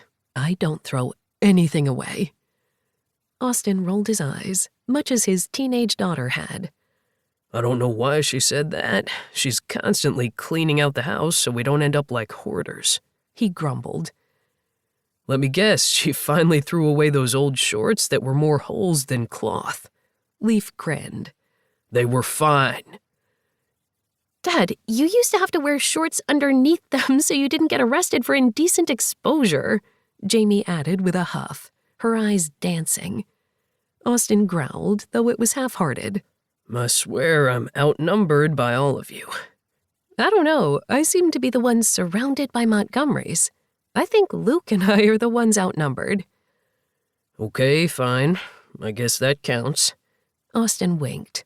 Come on, let's get you that drink, now that Luke is taken care of. Soon, I found myself laughing over barbecue ribs and fajitas, two foods that Leaf loved, and they hadn't been able to choose which one to eat. There was pico de gallo and cilantro, beans and a fruit salad, macaroni and cheese, and coleslaw. Somehow it was the perfect amount of food for everybody, though, without anyone feeling like they had to overeat. Everything was delicious, and I knew I needed a recipe or two for this sauce, at least. Are these tortillas homemade? I asked, after Luke and I shared a final one. Sierra grinned. Yes, one of my nieces went down to San Antonio for school for a while and learned how to make them from her roommate's family. I'm jealous. I can teach you. It's fun. I bet Luke would have fun making them too. Luke grinned, his mouth closed but full of tortilla. I'm going to take that as a yes, I said with a laugh. I know you only wanted immediate family here, Austin said after a moment, looking at Leaf. but I wanted to invite Lake, as I need to meet this man of hers. You know, I haven't met Zach either, I said with a frown. That's weird, right? They are both constantly out of town, and when they are in town, they want to spend time together. I guess it makes sense, Leaf said as he shrugged. I met him on that double date, remember? Oh yes, when you went out on a date with my nanny, I teased. The table broke out into laughs and hoots as Luke's eyes widened. You and May? I just went out to dinner with May. She's nice, but you know, I have a thing for your mom. Everybody laughed louder as I shook my head, blushing. Of course you like Mom. She's the best, Luke said, as if that was everything in the world, and went back to his tortilla. Well then, Austin said, clearing his throat even though he was still laughing. I still want to meet him. I know that my cousin, Liam, Lake's father, can handle it, but since she lives near us, I feel a sense of responsibility for my generation. I'm sure Lake can handle everything on her own, Sierra said, admonishing her husband. But if we happen to invite her over for dinner, just because, maybe with a few of the nieces, she can bring her boyfriend. Then we can meet him and interrogate him. I'm going to have to take notes on how you think, I said with a laugh. Before you know it, your kids are asking to go to school dances, go on dates, to drive. Then it's college, starting their own businesses, and bringing home a lovely woman that we adore, along with her amazing son. Sierra winked, and I blushed even harder as Leaf let out a sigh. Subtle, Mom. You know I try. Speaking of dates, we saw Sebastian and Marley out at the Connolly Brewery for dinner yesterday. I turned to the twins, frowning. Marley is Sebastian's girlfriend, right? I asked. Yep, and I keep waiting for him to propose already, Jamie said, that teenage winsome note in her voice. They're too young to get married, Sierra said before she stiffened. Great, now I sound like an uppity mother from a TV show. But they are only 18. Sebastian's nearly 19, Leaf corrected. And they do love each other. I just still think of them as babies. And that's on me. She narrowed her eyes at the twins. You two are 15, so don't even start thinking about it. I'm just saying they're adorable, Jamie said. Don't worry, I'm looking to get married once I'm old, like 30. Gideon grinned as he said it, and Leaf rolled his eyes. You're lucky there's a kid here. You are lucky that I'm here, Luke said as he beamed, and I cackled, the rest joining me. By the time we cleaned up and headed out to the porch for the evening, Leaf cleared his throat and whispered something to Jamie. She gave him an odd look and then nodded before holding out her hand. Hey, Luke, do you want to see our playroom? It's changed over the years, but there might be a couple of toys to show you. Gideon stepped right up as if the twins had mind-reading abilities.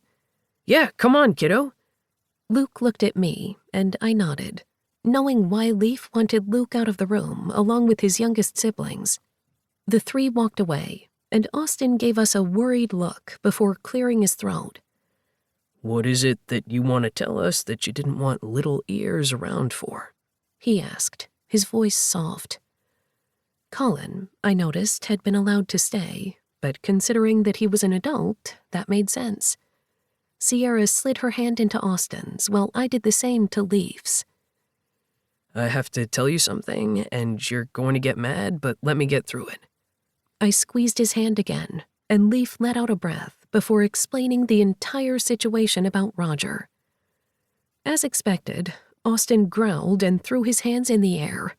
Why the hell didn't you tell us? Austin, let him finish, Sierra put in, even as she glared at her son. Once you're finished, then we can yell at you. Damn straight, Colin added. Leaf ran his hand through his hair and went through every detail, sparing no feelings, and even mentioned how he had broken up with me for those few short minutes. Colin reached out and smacked the back of Leaf's head, but nobody admonished him for it. Instead, they continued to listen to Leaf. When he finished, I hugged him tightly and moved back so Sierra could hold her son.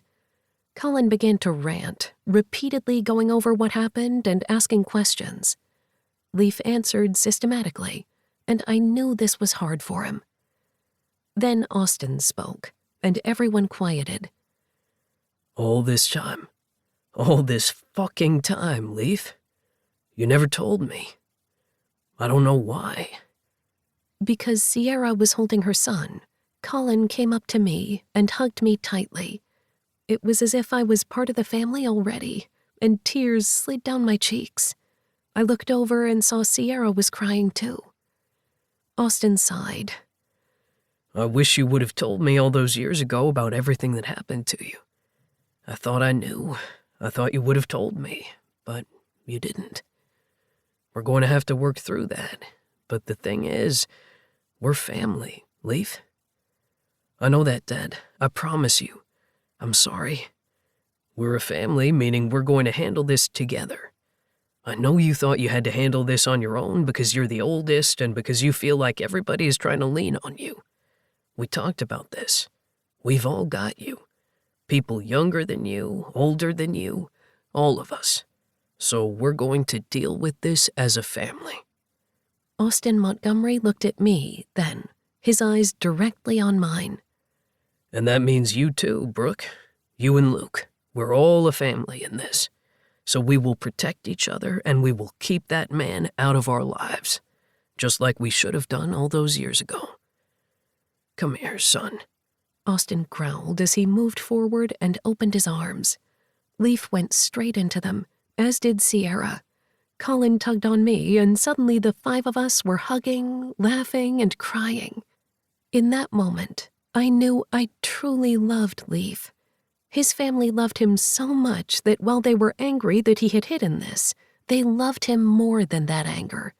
They cared for him and wanted to keep him safe. And they wanted to keep my son safe.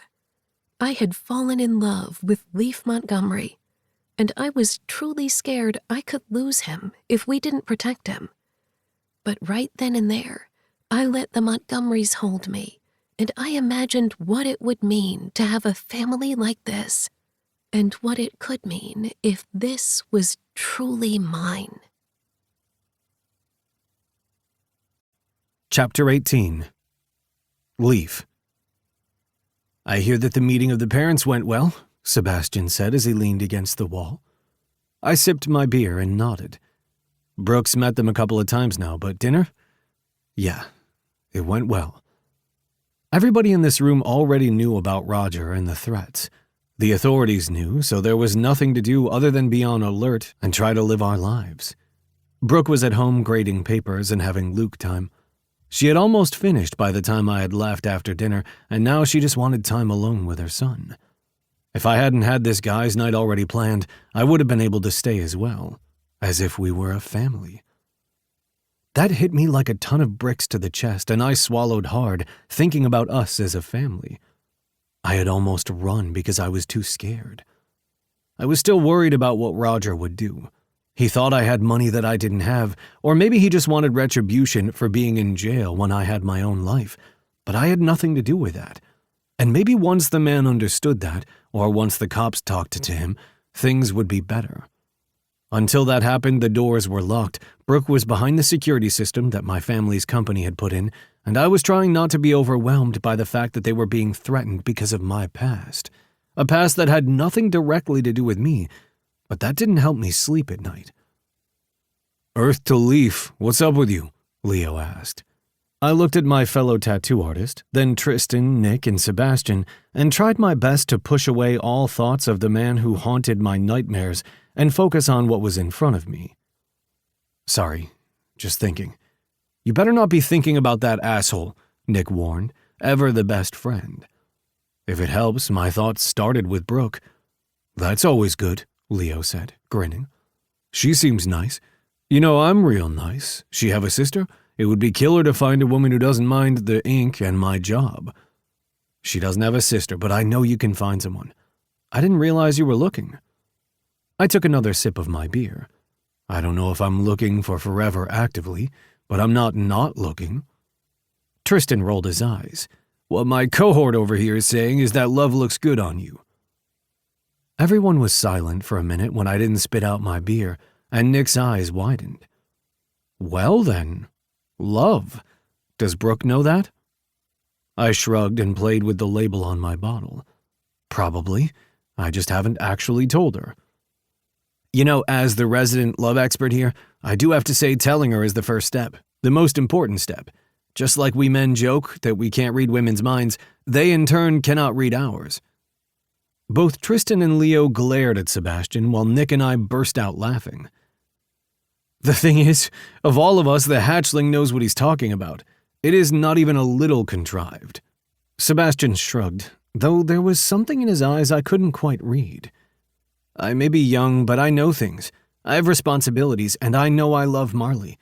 That's all that matters, you know?" "I know," I said. I cleared my throat. "I'm going to tell her.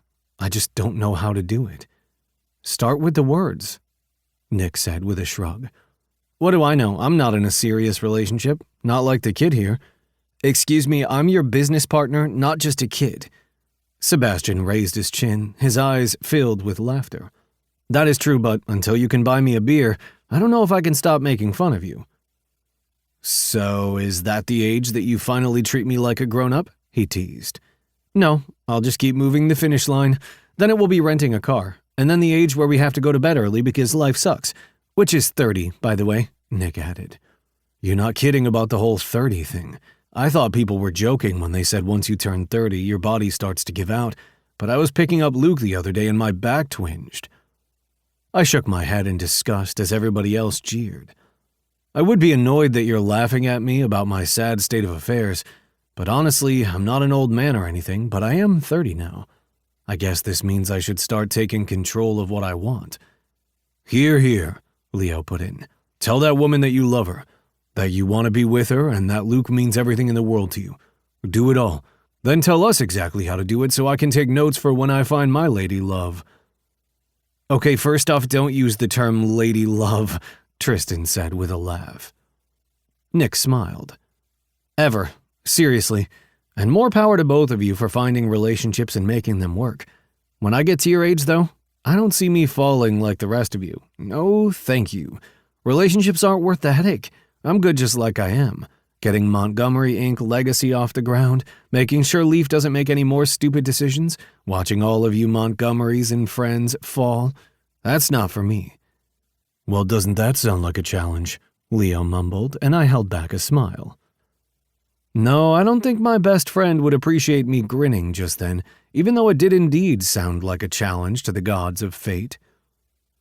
Although I had eaten dinner earlier, I still had a couple of wings that Sebastian had brought over, saying he had a nervous stomach, and I just sighed at the 18, nearly 19-year-old who could gorge himself on wings and root beer as if he wasn't going to have heartburn later. Leo and Tristan had it out, having dates, which I found ironic considering that Leo wanted me to hook him up with someone. He was going to have to slow down on the serial dating if he wanted something serious, but I wasn't going to be the one to tell him that. It had taken me long enough to figure it out. Nick headed out next, saying he had an early morning, and left it at that. Knowing how Nick was growly over the idea of dating, I figured he was actually going home, but I didn't pressure him to say anything more. That left Sebastian and me, and I knew he would be heading out soon because he had exams coming up, and I wanted to get back to Brooke. Although I had guys' night tonight, I would be spending the night in her bed, exactly where I needed to be. It still surprised me how quickly everything had changed. I was going to stop trying to look for every fault there was. "Hey, do you have a minute?" Sebastian asked as we were cleaning up the last of the dishes. I frowned at the worried note in Sebastian's voice and nodded. "Of course. What's up?" I asked, sliding the final plate into the dishwasher. "I don't know how to start." Tension slid up my spine and I swallowed hard, reaching out to grip Sebastian's shoulder. "Anything you have to say to me will stay between us. You know that's always the case with us. We're cousins. Family. Although, wait." I paused. "Except for Brooke. I feel weird about keeping secrets from her." Sebastian's eyes widened, then he nodded. "Yeah, you're right. I wouldn't keep secrets from Marley, especially after everything that just happened with Brooke. You shouldn't keep secrets from her." He let out a breath. "Hell, I should just say it." My eyes widened. "Did you ask Marley to marry you? Is that what you're worried about? Because you know your parents love her. We all might think you guys are young, but you guys have been together forever." Sebastian shook his head. "No, it's not that. I mean, I am going to marry Marley. I love her. She is my future. I know that." "Damn it." He cursed a few more times, then looked me straight in the eyes. "Marley is pregnant." I nearly dropped what I was holding and stared at my cousin, my teenage cousin. He might be an adult, might pay his own way, might soon own part of the business. He was in college and going towards his future, but he was still only nearly 19. I don't know what to say. Sebastian ran his hand through his hair, then began to pace through my kitchen. "We didn't mean for this to happen. She was on birth control until her parents found out, and yes, she's an adult, but her dad kept throwing it away, so we used a condom every time. We even used spermicide and anything else we could have possibly done with her not being on birth control." "Hold on. Her dad threw away her birth control?" I asked, practically shouting. Sebastian held up his hand. "Her parents are ultra-conservative, to the point that they didn't even want her dating me. I thought I had won them over. But it didn't matter that Marley was in college, nearly 19. They didn't want their daughter to have sex, so they didn't let her have birth control. In their mind, that made sense. She was just getting on a new prescription, and she was going to hide it at my house when... Well, apparently condoms aren't 100% effective." My mind went in 1,000 different directions as I tried to catch up. I have so much to say to that. To begin with, I'm so sorry for Marley, for what her parents did, because I feel like that's illegal. Sebastian shook his head. "I don't know. I don't know. But it doesn't matter, does it? It's not like I can go back and add birth control. We never had a condom break, not to my knowledge, and we were very careful. We've always been careful. There wasn't one slip-up, one accidental, oh, we can go back and fix it. We were always careful. But she's pregnant. Marley is pregnant. We're going to keep it." I reached forward and gripped his shoulders. "Okay. What do you need from me?" I asked softly. Sebastian relaxed marginally before he pulled away and swallowed hard. "I'm an adult. I'm going to tell Mom and Dad because they deserve to know, because somehow my parents will be grandparents, and I have no idea how that's going to go." I blinked and held back a laugh, even though nothing was funny about the situation. But Grandpa Alex and Grandma Tabby had a certain ring to it. "Her parents are not going to be okay with this. I don't know what they're going to do, but I'm going to take responsibility, and so will Marley. If we have to get married, we'll get married early. I know everyone joked that we were going to get married young, but we were going to wait till after college. We had plans, and this throws a wrench in it, but I don't want Marley to have to quit school. I don't want to quit school either. I don't know, I just need to figure things out. I'm here when you need me, and you're going to need me. You'll need all of us. But that's what we Montgomerys do. We take care of each other. I know this is unexpected and so not the right time, but it's okay. We're going to figure this out. You and Marley are not alone." Then I smiled, even though my stomach twisted at the thought of my baby cousin being a dad. "Well then, Daddy, it looks like you have to learn how to change diapers," I teased. Sebastian cursed under his breath before he laughed, though I didn't hear much humor in it. "I'm so not ready for this." "I don't think you're supposed to be ready for parenthood, even when you think you will be. So you'll figure it out. How you guys are helping me figure out how to keep Brooke and Luke safe. So we will help you and Marley. You are not alone. You don't get kicked out of our family for having sex and dealing with the consequences. And now I feel like a jerk for calling a baby a consequence. I'm pretty sure I nearly did." Sebastian let out a breath. "I can figure something out. I don't know, but I just don't want Marley to be scared or feel like she's alone. Because her parents, they're not going to be understanding about this." From the way that her parents sounded, no, I didn't think they were going to be understanding about it at all. And while I knew with certainty that every single one of our family members would understand, some would still grumble at the thought because it was a scary and monumental event. I calmed Sebastian down a bit and then made sure he headed home. He would talk with his family in the morning, and then the rest of the Montgomerys would hear about it soon and be on board to do what they could. I just had to hope that in all of our numbers, we would be enough to help when Marley's parents made things difficult. And from how Sebastian sounded, the fear he had, I had a feeling that was an actual worry. I packed up my things and headed to Brooks, wondering what else would change. Because Lake seemed to be in a serious relationship, Sebastian was about to be a dad, and here I was, finding myself with a seemingly ready-made family. It was scary as hell, and yet I was ready for this. Scared, but ready. I knocked on Brooke's front door as I got there, and she opened it quickly, a smile on her face. "I saw you pull up. Would it be weird if I gave you a key?" she asked, tumbling over her words. I grinned, my heart squeezing. I was thinking I should give you a key to my place. "Oh, that would be nice. Though I feel bad that we always do things at our house because Luke's here and all his things are here, but then I end up feeling Luke and I are taking advantage of you." I shook my head. "You are not. I like your place. And you're right, Luke's things are here." "Maybe we can do better about taking turns. I don't know, but we can try." I smiled. I leaned down and took her lips with mine.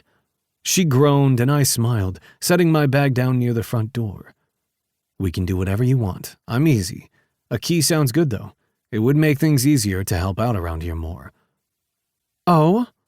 The fire flared back into her voice. "Only because I want to.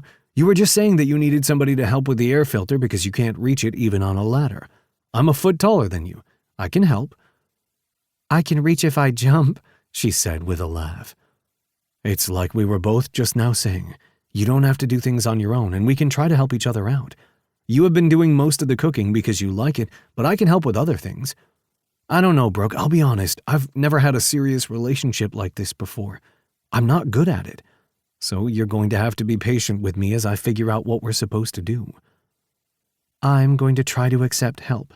You're going to try to figure out what we're supposed to do, because I don't know about serious relationships either, remember?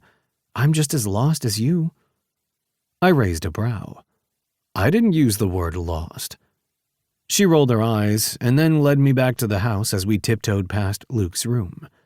You didn't have to use the word. I got it in context. I smiled and followed her back to her bedroom. Did you get your work done? I asked as we got ready for the night. I didn't comment that this felt more like we were living together, a married couple, than anything I had ever felt in my life because I didn't want to scare her away. But hell, I was pretty scared too. She piled her hair on the top of her head and then headed to her closet, probably to change into her pajamas. I shrugged and then stripped down, keeping on my boxer shorts. Neither one of us slept naked in case Luke came in, though I had noticed that Brooke had locked the door. She only locked the door if we wanted to keep Luke out, and that was only for a certain reason. My cock pressed through my boxer briefs and I looked down, groaning. Behave. The door opened and Brooke stood in short shorts and a tank top that barely held her generous breasts. Or don't behave, I blinked. Our faces are washed, your beard is clean, our teeth are brushed. I guess you just want to go and read in bed? Maybe, but it has been a long day and I could use some tension relief. In more ways than one, I stood at attention. I swallowed hard and then I was moving, cupping her face and crushing my mouth to hers. She tasted of mint and Brooke. My dick slid against her belly and I licked her lips, then mine before thrusting slightly against her. Those boxer briefs do not contain you at all, she teased, sliding her hand between us to squeeze. My eyes nearly crossed and I groaned before picking her up and carrying her to the bedroom. She wrapped her arms around my neck as she held back a squeal. We have to be quiet. Luke will be able to hear us. I'm just saying if one of us wants to do some renovations to either one of our homes, soundproofing this bedroom will have to be number one. I tossed her on the bed and she bounced, laughing. Oh, that was so sexy. She rolled her eyes and I fell that much more in love. Then I was over her, taking her shorts down, my mouth on her cunt before she could take her next breath. She put her hand over her mouth and arched, cupping her breast with her free hand as I licked her, spreading her, tasting her. She was sweet and tart and everything that I craved. I was practically humping the bed as I went down on her, eating her out. She came on my mouth in a silent scream, wet and hot, and nearly sending me over the edge. We moved quickly, stripping each other, knowing each other more now than we ever had before. We had been hot and heavy all those years ago in Paris. We had quickly learned each other's bodies then, but it was nothing like now. Our bodies had changed, we had changed. But this moment, we were more together now than we ever had been before. When she rose above me and slid down over my length, both of us groaned. She rode me, cupping herself as I played with her nipples and her clit, both of us taking our time, knowing that even though the world might come down around us soon, this was our moment. And when she came, she clamped down around me, and I pulled her by her hair to my mouth. I took her mouth, kissing her hard, before I slid out of her and moved just as she was pressed against the bed. I pulled her hips, ass in the air, before I pounded into her, both of us groaning, trying to be quiet. But there was nothing quiet about the heavy breaths, the sound of flesh against flesh, heat against heat. And then I came, filling the condom as I held back my groan. I loved this woman. I didn't want to wait any longer. While still in her, I lay down behind her, holding her close. I love you, Brooke. I've loved you for far longer than this moment, but I can't hold it back anymore. Brooke stiffened, and I was afraid I'd said the wrong thing. She looked over her shoulder, tears sliding down her cheeks. I love you too, Leaf. Now turn me around so I can see your face. I laughed softly before I slid out of her, careful with the condom before I kissed her again. I love you, I whispered. I kissed her lips, a sweet touch of promise. I love you. Love you too. She held me, and I knew that no matter what happened next, no matter who came at us, no matter what pressures came forward, I loved Brooke. She was mine, and I couldn't wait to tell the world. Chapter 19. Brooke. I slid out of my lab coat and headed out of the lab, waving at my students as they finished up their work. I started early that morning, far earlier than I usually did, because I wanted to head home and meet with Leaf and Luke for dinner. It was nice thinking that I had someone to come home to. It was a whole other dynamic that I was still getting used to. I walked down the hallway towards my office and rolled my shoulders back, letting out a breath. In the weeks since the attack, I had spoken with my therapist, the school board, and countless other administrative people. Honestly, I was tired of the politics behind it because everybody was so afraid that I would sue the school. I just wanted to get past it, to get over it. Because while they had created an environment that Landon had thrived in, nobody else had hurt me. His father wasn't the president of the university anymore. The old guard would soon be leaving. The new guard consisted of people who trusted women, and my team were all people who were going to be safe because of the faculty in place. Nobody had ever treated me like Landon had. In fact, everybody had always treated me with respect, and had continued to do so. After the incident, I'd been afraid that they would think differently of me because I hadn't been strong enough to fend off the attack. But I had been. I'd gotten out of the office and called for help, and people had come to me. Nobody had taken Landon's side or blamed me. Every single person believed me and had pushed Landon back. The physics department at our university trusted women. They trusted who we were as scientists and people. "You're looking introspective today," Patrice said as she came out of her office, books in tow. I was just thinking that our department is strong and worthy, I guess. I rolled my eyes at my words, but Patrice grinned. "You're right. When I first started at the university, it was a boys' club with nearly no women. Now there are more and more coming every year. We are a diverse group, and we are brilliant. All of us." I laughed, even though I believed her. We are brilliant. I don't talk about my personal life often, mostly because it's not anybody's business, but I admire you, Brooke. I froze, looking at the other woman who was slowly becoming my friend. When I first started here, I was a young academic who eventually became a single mother. I blinked. Really? How did I not know that? Patrice gave me a wry smile. I had to keep my own secrets and personal life for so long, it's hard for me to change that. But when I first started here as an associate professor, I was a single mom. Eventually, I got married and kept my last name because it was hard to explain to the boys of the department why I would want to change it. She rolled her eyes, and I laughed. I can only imagine. My kids, all of them, added my name to my husband's. My husband's is even hyphenated. It was easier for everybody involved, even though their names went a little long. Now I'm about to be a grandmother, and I'm looking towards the future, knowing that while there may be bumps in the road, women in science have a future because of people like you.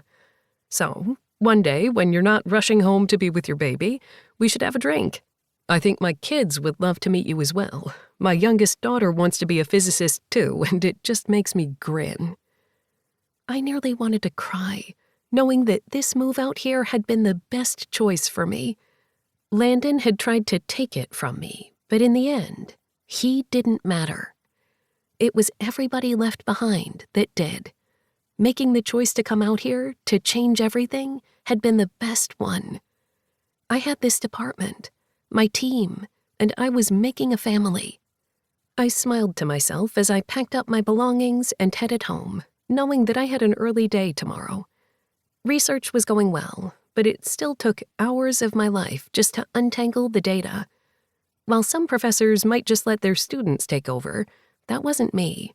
I loved to be in the thick of it. I pulled into the driveway. The garage door was closed, but I knew it was full of kitchen cabinets. Leaf and some of his family had come over the day before to help me sand them down because we were going to paint them. They needed to be refinished, and since I was dating somebody who had family with an actual home building business who knew what they were doing, I wanted to use my resources.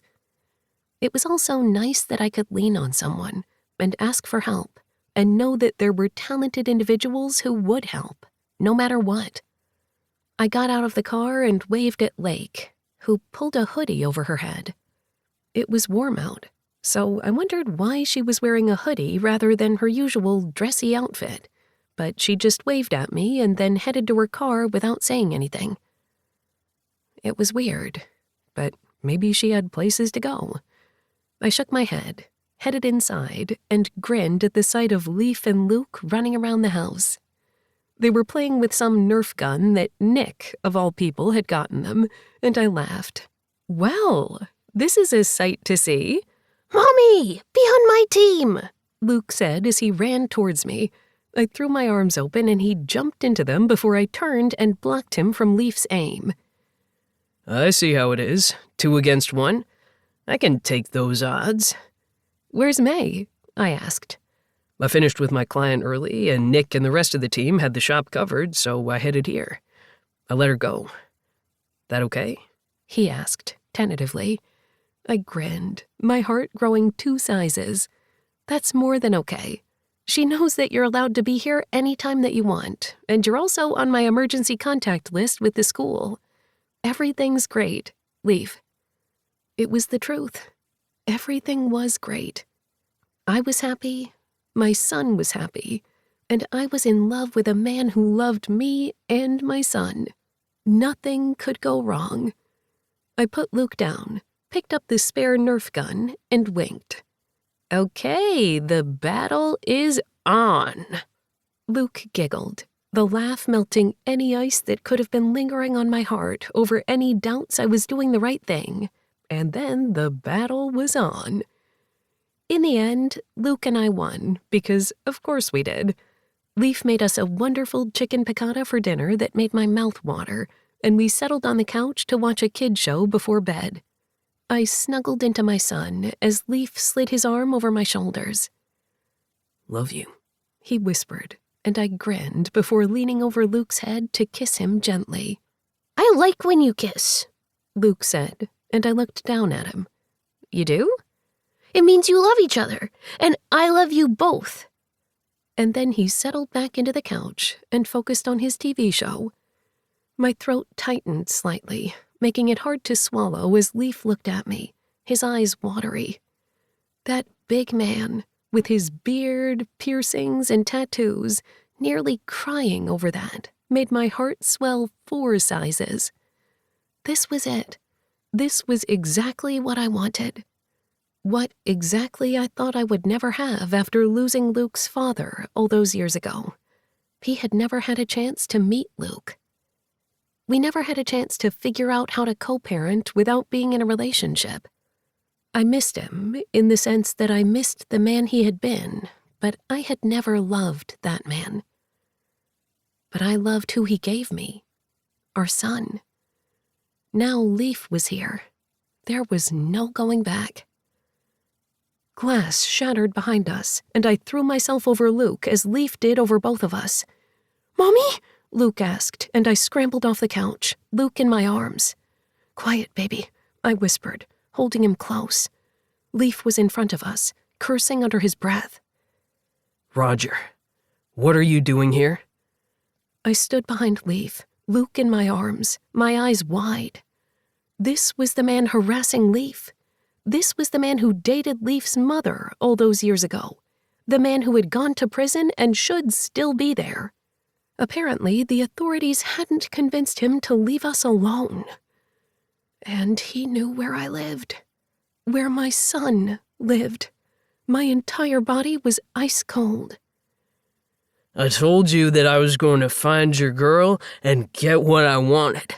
The other man slurred. He was drunk, that was for sure, and maybe on something else. Fear coated my tongue, and I held Luke tightly, hiding his face from this strange man. I didn't want my son to be scared, but it was hard for him not to be when I was terrified. I'm not sure what you want, but let's talk about it outside. You know this isn't the place to do this, Roger. Leaf said, his voice oh so calm, but I heard the rage beneath his words, the fear, the same things that were within me. I want what I should have had. Your mom is the one that sent me to prison. Did you know that? She's the one that forced me to go. If she hadn't, I could have had this family. I could have had so much more. But now here you are, with Montgomery money, acting as if you're better than me. You're nothing. The other man tossed something at my lamp, shattering it. That's when I realized he had a knife in one hand. I looked down at the coffee table, where our phones were. I wanted to reach out, to call for help. Roger followed my gaze. You move towards that phone, and I stab this man in front of me, this piece of trash, and then I'll come after you and that little boy. All I want is a few bucks to get me going. I have places to be. I've retribution coming to me. Places to be. I can give you money, Roger, to get out of here. But if you stay here, the cops are going to come here. They're going to know you were here, and there's no going back from that. I'm sorry that my mother sent you to jail. Leaf blatantly lied. But we can't do anything for you here. I'm just a tattoo artist. I barely make rent. Another lie. Brooke is a struggling single mom. We're trying, but we don't have the money that you want. None of my family does. We're blue collar. You still think you're better than me. I'm sorry that you went to prison, I said, and Leaf stiffened.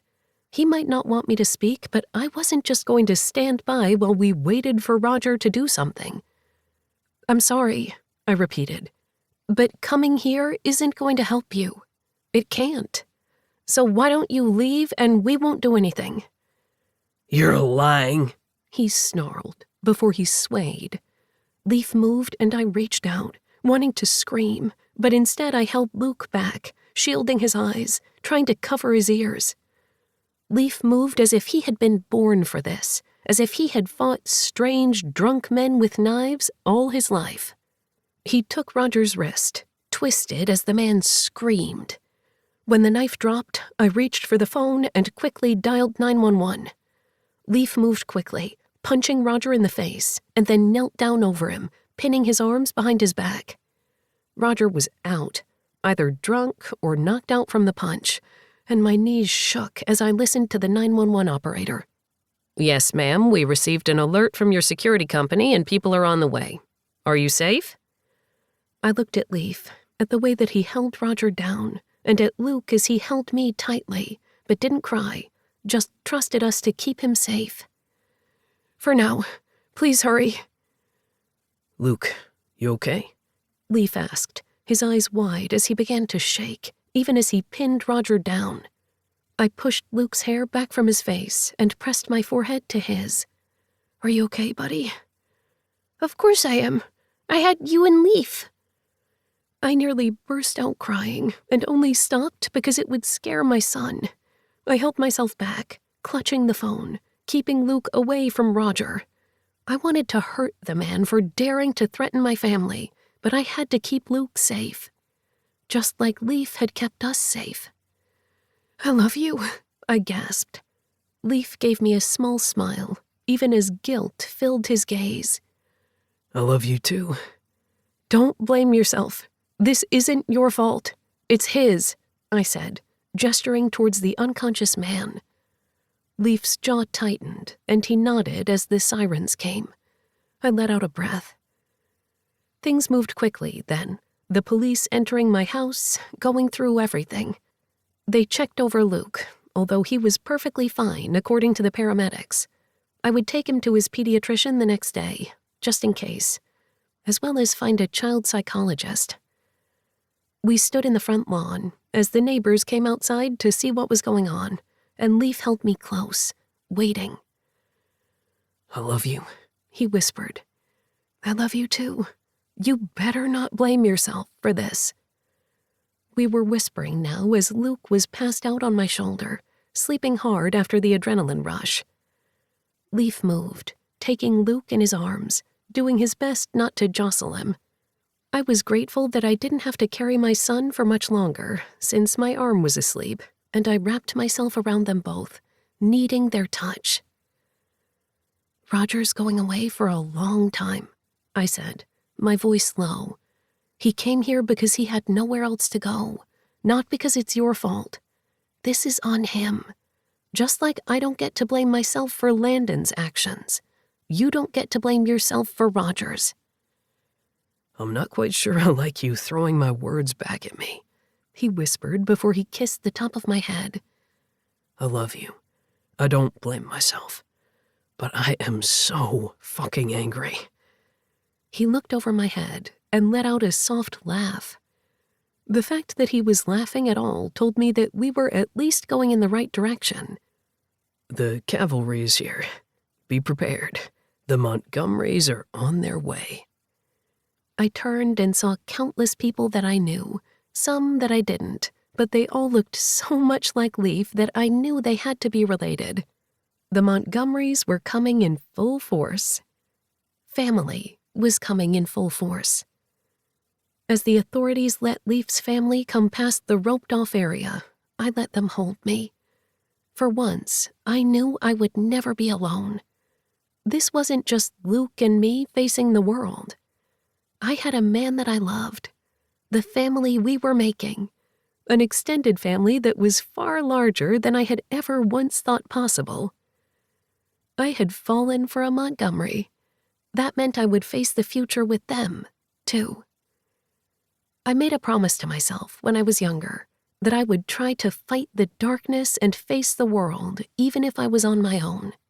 But now I would get to break that promise because I would never be alone. I would never have to be. Chapter 20. Leaf. I had made a promise while on the Eiffel Tower, like any young man who fell in love and lust with a young woman that he couldn't have. The fact that we had broken our promises left a bittersweet taste on my tongue, but in the end, we had grown into the people that we needed to be. I was Leaf Montgomery, son, brother, cousin, friend, and one day husband and father. All of those words wrapped up into an enigma of who I was, a complicated man who was trying to find his way. At least that's what Brooke told me, and I always listened to what she said, with a yes ma'am, a gleam in my eye, and a kiss on her lips. "Are you ready for this?" I asked as I looked over at Brooke, with Luke standing between us, holding each of our hands. It's not going to be that bad, she said, and I laughed. Luke joined me, and then the door opened, the noise chaotic and brilliant. It was my mother's birthday, and while it would have been fun to get all of the family together, not everybody could make it. They had decided to hold the festivities with just the family in this part of the branch rather than everyone in the area. It got a little insane if you went past those numbers, and we wouldn't fit in the house. "You're here!" Colin grinned, and my brother came forward and picked Luke up. He spun the kid around and then ran into the house with him, leaving us behind. Brooke blinked. "Well, nice to see you too, Colin." "Look how I feel. I'm related to the kid," I said with a laugh, before I gripped my mother's present firmly in one hand, took Brooke's hand with my other, and made my way inside. My aunts and uncles and most of their teenage and adult children were in the house, laughing, talking about cheese boards, presents, and an upcoming football game. My dad stood near the front window, laughing at something my Uncle Alex said. Sebastian stood between them, weariness in his gaze. I knew he told his parents and other members of the family about the pregnancy. I didn't know what would happen next or how he would handle it, but he would, because my cousin was intelligent, responsible, and strong, and so was his girlfriend. They would figure it out, and we would be there if they needed us. "There you are," my dad said as he came forward, a smile on his face. "We were afraid you got lost." "That was my fault," Brooke said as she hugged my dad back. "I had a last-minute meeting with one of my students. She has her huge presentation next week and had a slight panic attack." Austin nodded, his eyes full of understanding. "I know how that feels. Not that I went to college or grad school, but presentations were never my thing." "I find that hilarious considering all you do is talk and tell us what to do," Uncle Alex said with a wink. Even as my dad scowled, I laughed, and Brooke wrapped her arm around my waist. In the weeks since the attack and the break-in, we had been dealing, trying to figure out our path and how to heal. We stayed at my house more than hers because of the cleanup and memories, but we had yet to spend the night apart, and Luke was okay with it, and we were finding our routine. Soon we would have to decide where to live because I wasn't letting my new family out of my sight. My lips twisted into a grin at the word family, and Brooke gave me a look. "What?" she asked. "Just thinking that I love you." "Well, isn't that nauseating?" Noah, another one of my cousins, said as he came up and hugged Brooke. "I can't believe he found you first. I'm sad." Brooke snorted. "I'm nearly a decade older than you, darling. I don't think you could handle this." Everybody whistled, and Noah just took it in stride. "Oh, I'm going to have fun finding a woman like you when my time comes. I'm going to take my time, though. I'm not like Sebastian here, jumping the gun." Sebastian flipped him off as everyone laughed. "I can't help it. I found the love of my life early." I looked down at Brooke. So did I. It just took me a little bit longer to find her again. Brooke blushed, and my dad cleared his throat. "Is that a present for your mom? We have the table over there. That way you don't have to hold it this whole time." I want to hand this to her. Is that okay? I asked. You don't have to ask me, son. My dad squeezed my shoulder and went back into conversation with the others. I took Brooke's hand and led her towards the back, where my mother held court with a few of my aunts. Aunt Maya grinned at me and waved at Brooke before I leaned down and kissed the top of my mom's head. Happy birthday, Mom. We're not going to mention what year it is. While I am grateful for growing into this age of not giving a fuck, I don't need the number. I chuckled as Brooke and my mother fist bumped. That sounds like a plan. Here you go. I wanted to give this to you rather than wait for you to open it later. I knew nerves were apparent in my voice. Brooke squeezed my hand. My mom seemed to sense it because she quickly set down her drink and opened up the bag. Maya leaned forward, wanting a look, and my mom waved her off, laughing. Oh, leave, she whispered, opening the sketchbook.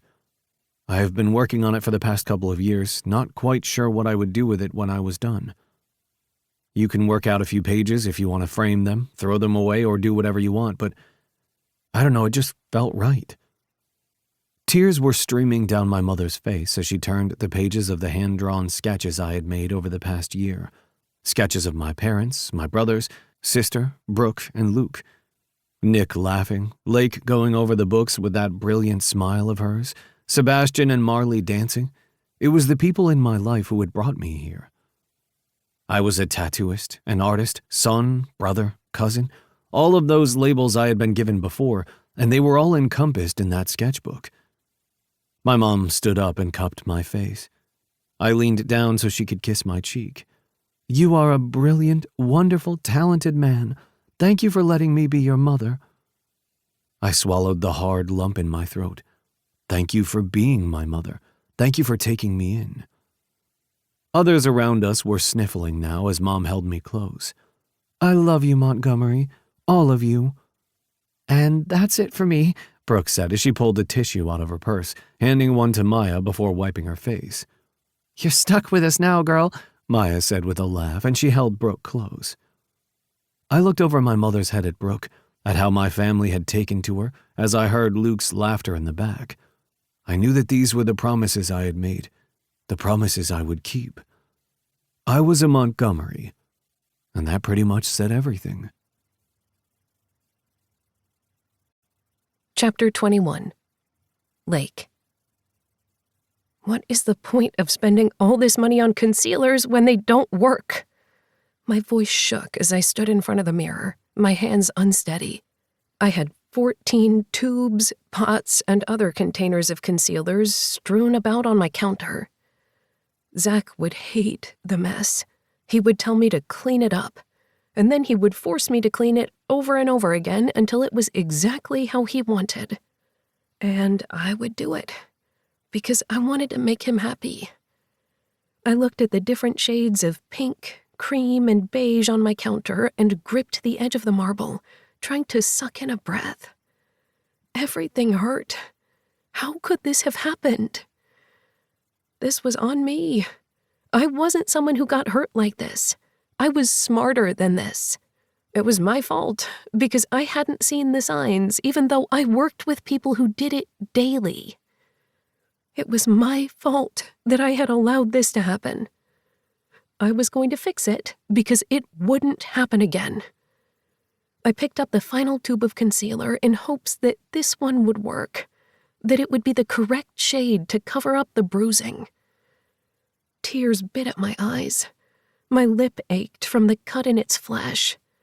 I could see his hand marks on my neck, the width of his fingers with every achingly slow squeeze of his hand as he looked at me and told me I was nothing. I could trace his thumb along my throat, his fingertip brushing my chin. I could see the edge of the bruising already forming after such a short time on my neck, down to my shoulders. I could see where he had tried to choke me, to end me because I had said no.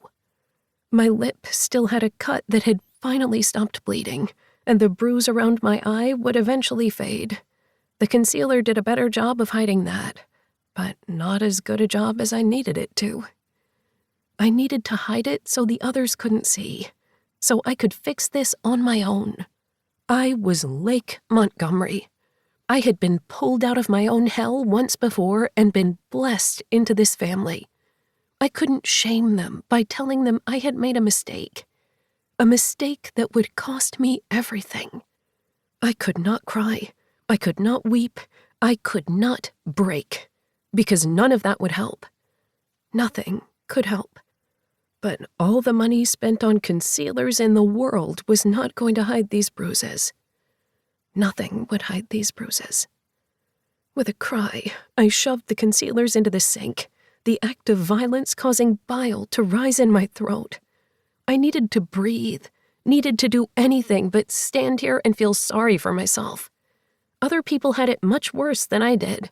They were living paycheck to paycheck, living out of their cars, needing help when I didn't. I helped others. I didn't need help. I pressed my hand to my side, the sharp pain making it harder to breathe. I met my gaze in the mirror. The blue faded. When had that happened? When had my eyes changed color? I swallowed hard, my throat dry. It hurt to think. It hurt to breathe. If I didn't need help, why was I putting concealer on my neck at 7 p.m.? If no one was going to see me, why was I trying to hide it? I stood there, my thoughts going in a chaotic swirl as I tried to remember everything that happened and what I needed to do. I needed to leave, to stay away. I needed to hide. I needed to run. I need to do anything but stand here and wonder why I didn't have the perfect shade of pink concealer to cover up Zach's handprints on my neck. I need help, I whispered, the words broken, shattered remnants of the person I had been. I was Lake Montgomery, a millionaire who was brilliant in tech and could form a business that helped others, who constantly helped others. I was not the woman in the mirror, the shadowed reflection of a wraith. I closed my eyes, trying to find a semblance of composure, but there was nothing. My phone was broken, my purse long gone. He had taken everything. He had taken me. I stumbled out of the bathroom, through my bedroom, and down the hallway. I moved past the broken lamp, the upturned chair. I kept walking over the glass shards, ignoring the searing pain in my feet. Then I opened the door and kept moving. I just kept moving. Although Leaf and Brooke would be moving soon, I knew they would be over there, because Luke still lived there. That little boy. I hoped it was late enough that he was sleeping because I didn't want him to see me. I didn't want anyone to see me. I needed something. I just couldn't remember what it was. My head hurt, and I felt as if I saw double every other time I blinked. Things weren't making sense, and I had a hard time keeping my thoughts in order. I moved across the grass achingly slow, ignoring the piercing shards of pain in my feet and down my sides. I just needed Leaf. My cousin would help. He always helped. He wouldn't hate me. I didn't want him to hate me. I moved up the porch, sucking in a breath as I tried to move one foot in front of another. I wanted to sleep. If I slept, things would be better. I would be able to breathe, and nothing would hurt anymore. I needed my cousin. He would know what to do. The door swung open before I could knock, and I saw the one person I didn't want to see. I would rather see anyone other than him. No, that was a lie. I didn't want to see my parents. Not now. They couldn't see this. And I couldn't see Zach. It became harder and harder to breathe. I knew I was hyperventilating. I had to be stronger than this. I was stronger than this. Lake, what the hell, baby? His voice was so soft, so unlike the Nick I knew. Maybe this wasn't him? Maybe it was Zach pretending to be him. Alarm shot through me. I needed to run. And then Nick was there, coming closer, I cringed instinctively, my body stiffening. I saw the storm echo over his face before he cooled his features, looking as if he hadn't wanted to break down the walls around us, to tear through anything between us. This was Nick, my cousin's best friend, my family's friend, my friend, a business partner, my jokingly fake nemesis. And I didn't want him to see me like this. Lake, baby, what happened? Nick, I croaked. My voice hurt. Everything hurt. Why was he here? I thought that Leaf would be here, not Nick. Nick didn't live here. I knew that. Why was I telling myself these things that were true and yet not relevant? Why was everything taking so long to think through? I wanted to hide. I wanted to go away. I wanted to pretend this never happened. But I had been doing that for far too long. I had nowhere else to go. So I said the one thing I didn't want to, but the only thing that I knew would change everything. Because this was next. If my cousin wasn't here, then Nick would be there. Because he always was. Always. I need help. My knees gave out and Nick caught me, saying words I didn't understand. I knew that everything would be okay because Nick was here, even if nothing was ever okay again. Bonus epilogue. Leaf. Our goal is to find X. It shouldn't be that hard. We just have to put everything that's not an X on one side and then X on the other. I scratched the top of my head even after saying the words as Luke looked up at me, his eyes wide. How do you do that? Do you just ask them? I don't think you can just ask them. I threw my head back and laughed, shaking my head as I spotted Brooke out of the corner of my eye. Maybe if you were polite, X will do what you asked, but I think you're supposed to follow the rules of operations. Or something like that. I looked up at my wife and gave her puppy eyes. Seriously, help, you're the doctor, the physicist. You're supposed to know what these things mean. My wife's lips twitched as she put her hand over her rounded belly, her gaze warming. I think I can help, maybe.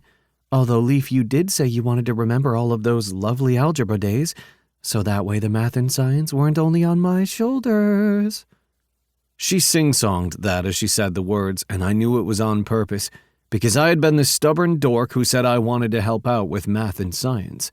Only it had been easier when Luke was younger, but now that we were venturing into the math that I might have remembered some of but not enough to help, now things were getting complicated, and I didn't remember my math as well as I should.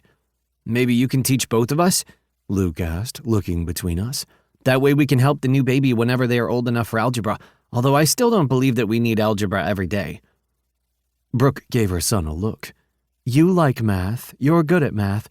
You don't have to be a mathematician, but everybody uses math every day.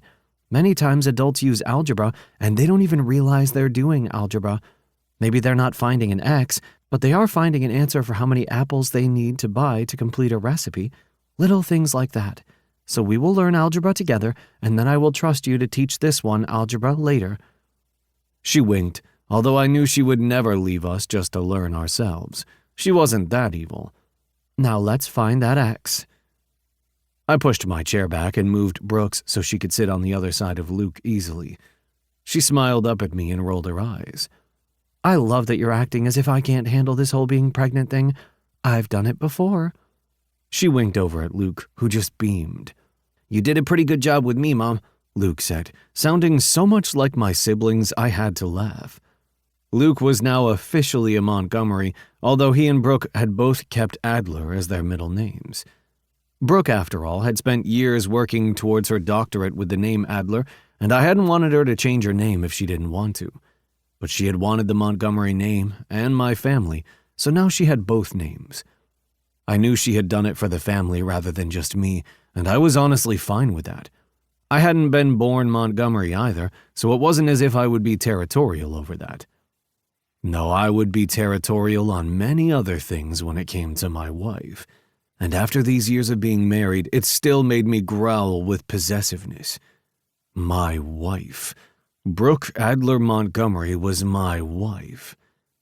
Stop that, She mumbled before she went back to helping Luke with his math homework. We have to hurry. The others are coming over for a water balloon fight, Luke said with a nod. I groaned. That's today? Of course it's today. You helped me set it up.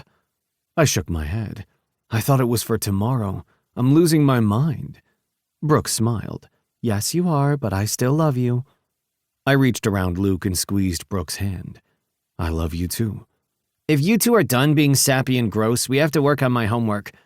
One day you will fall for somebody and get all sappy and gross too.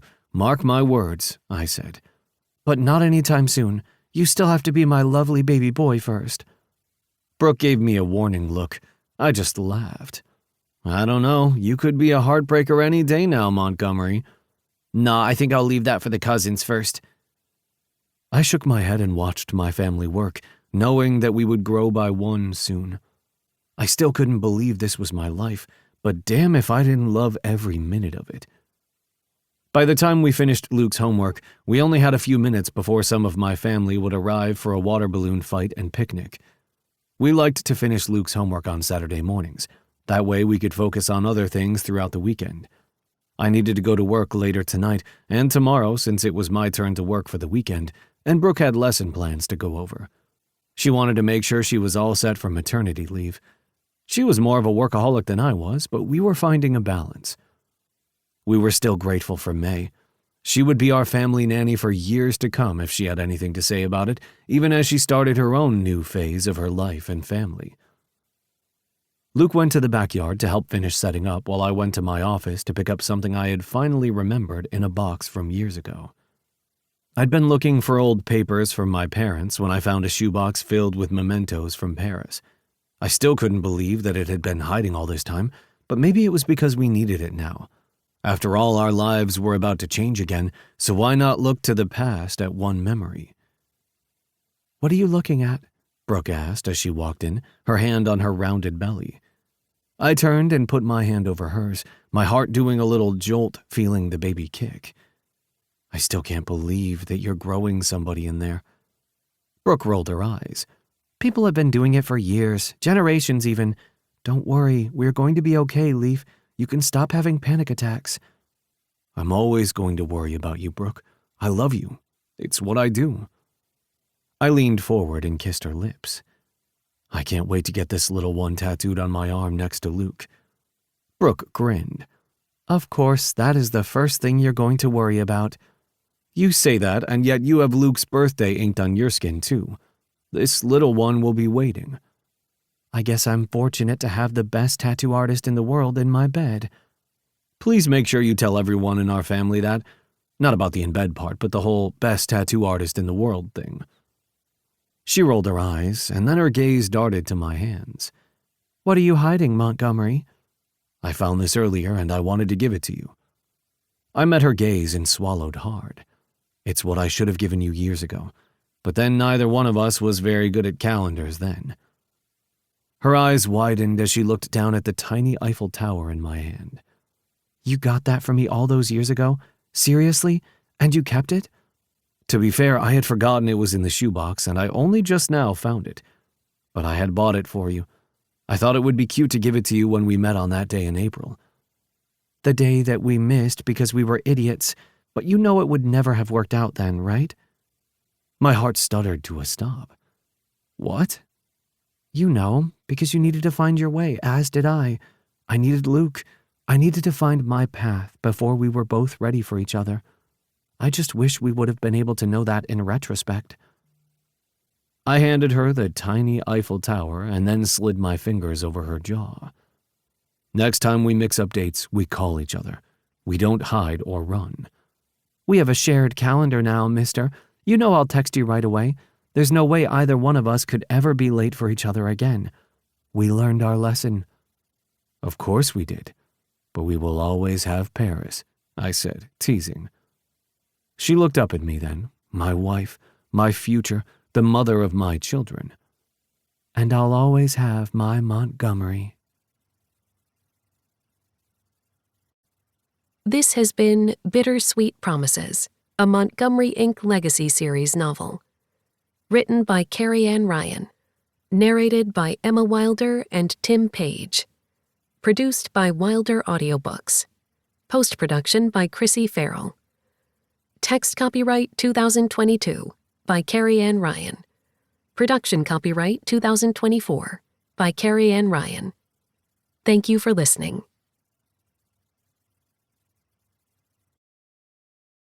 Audible hopes you have enjoyed this program.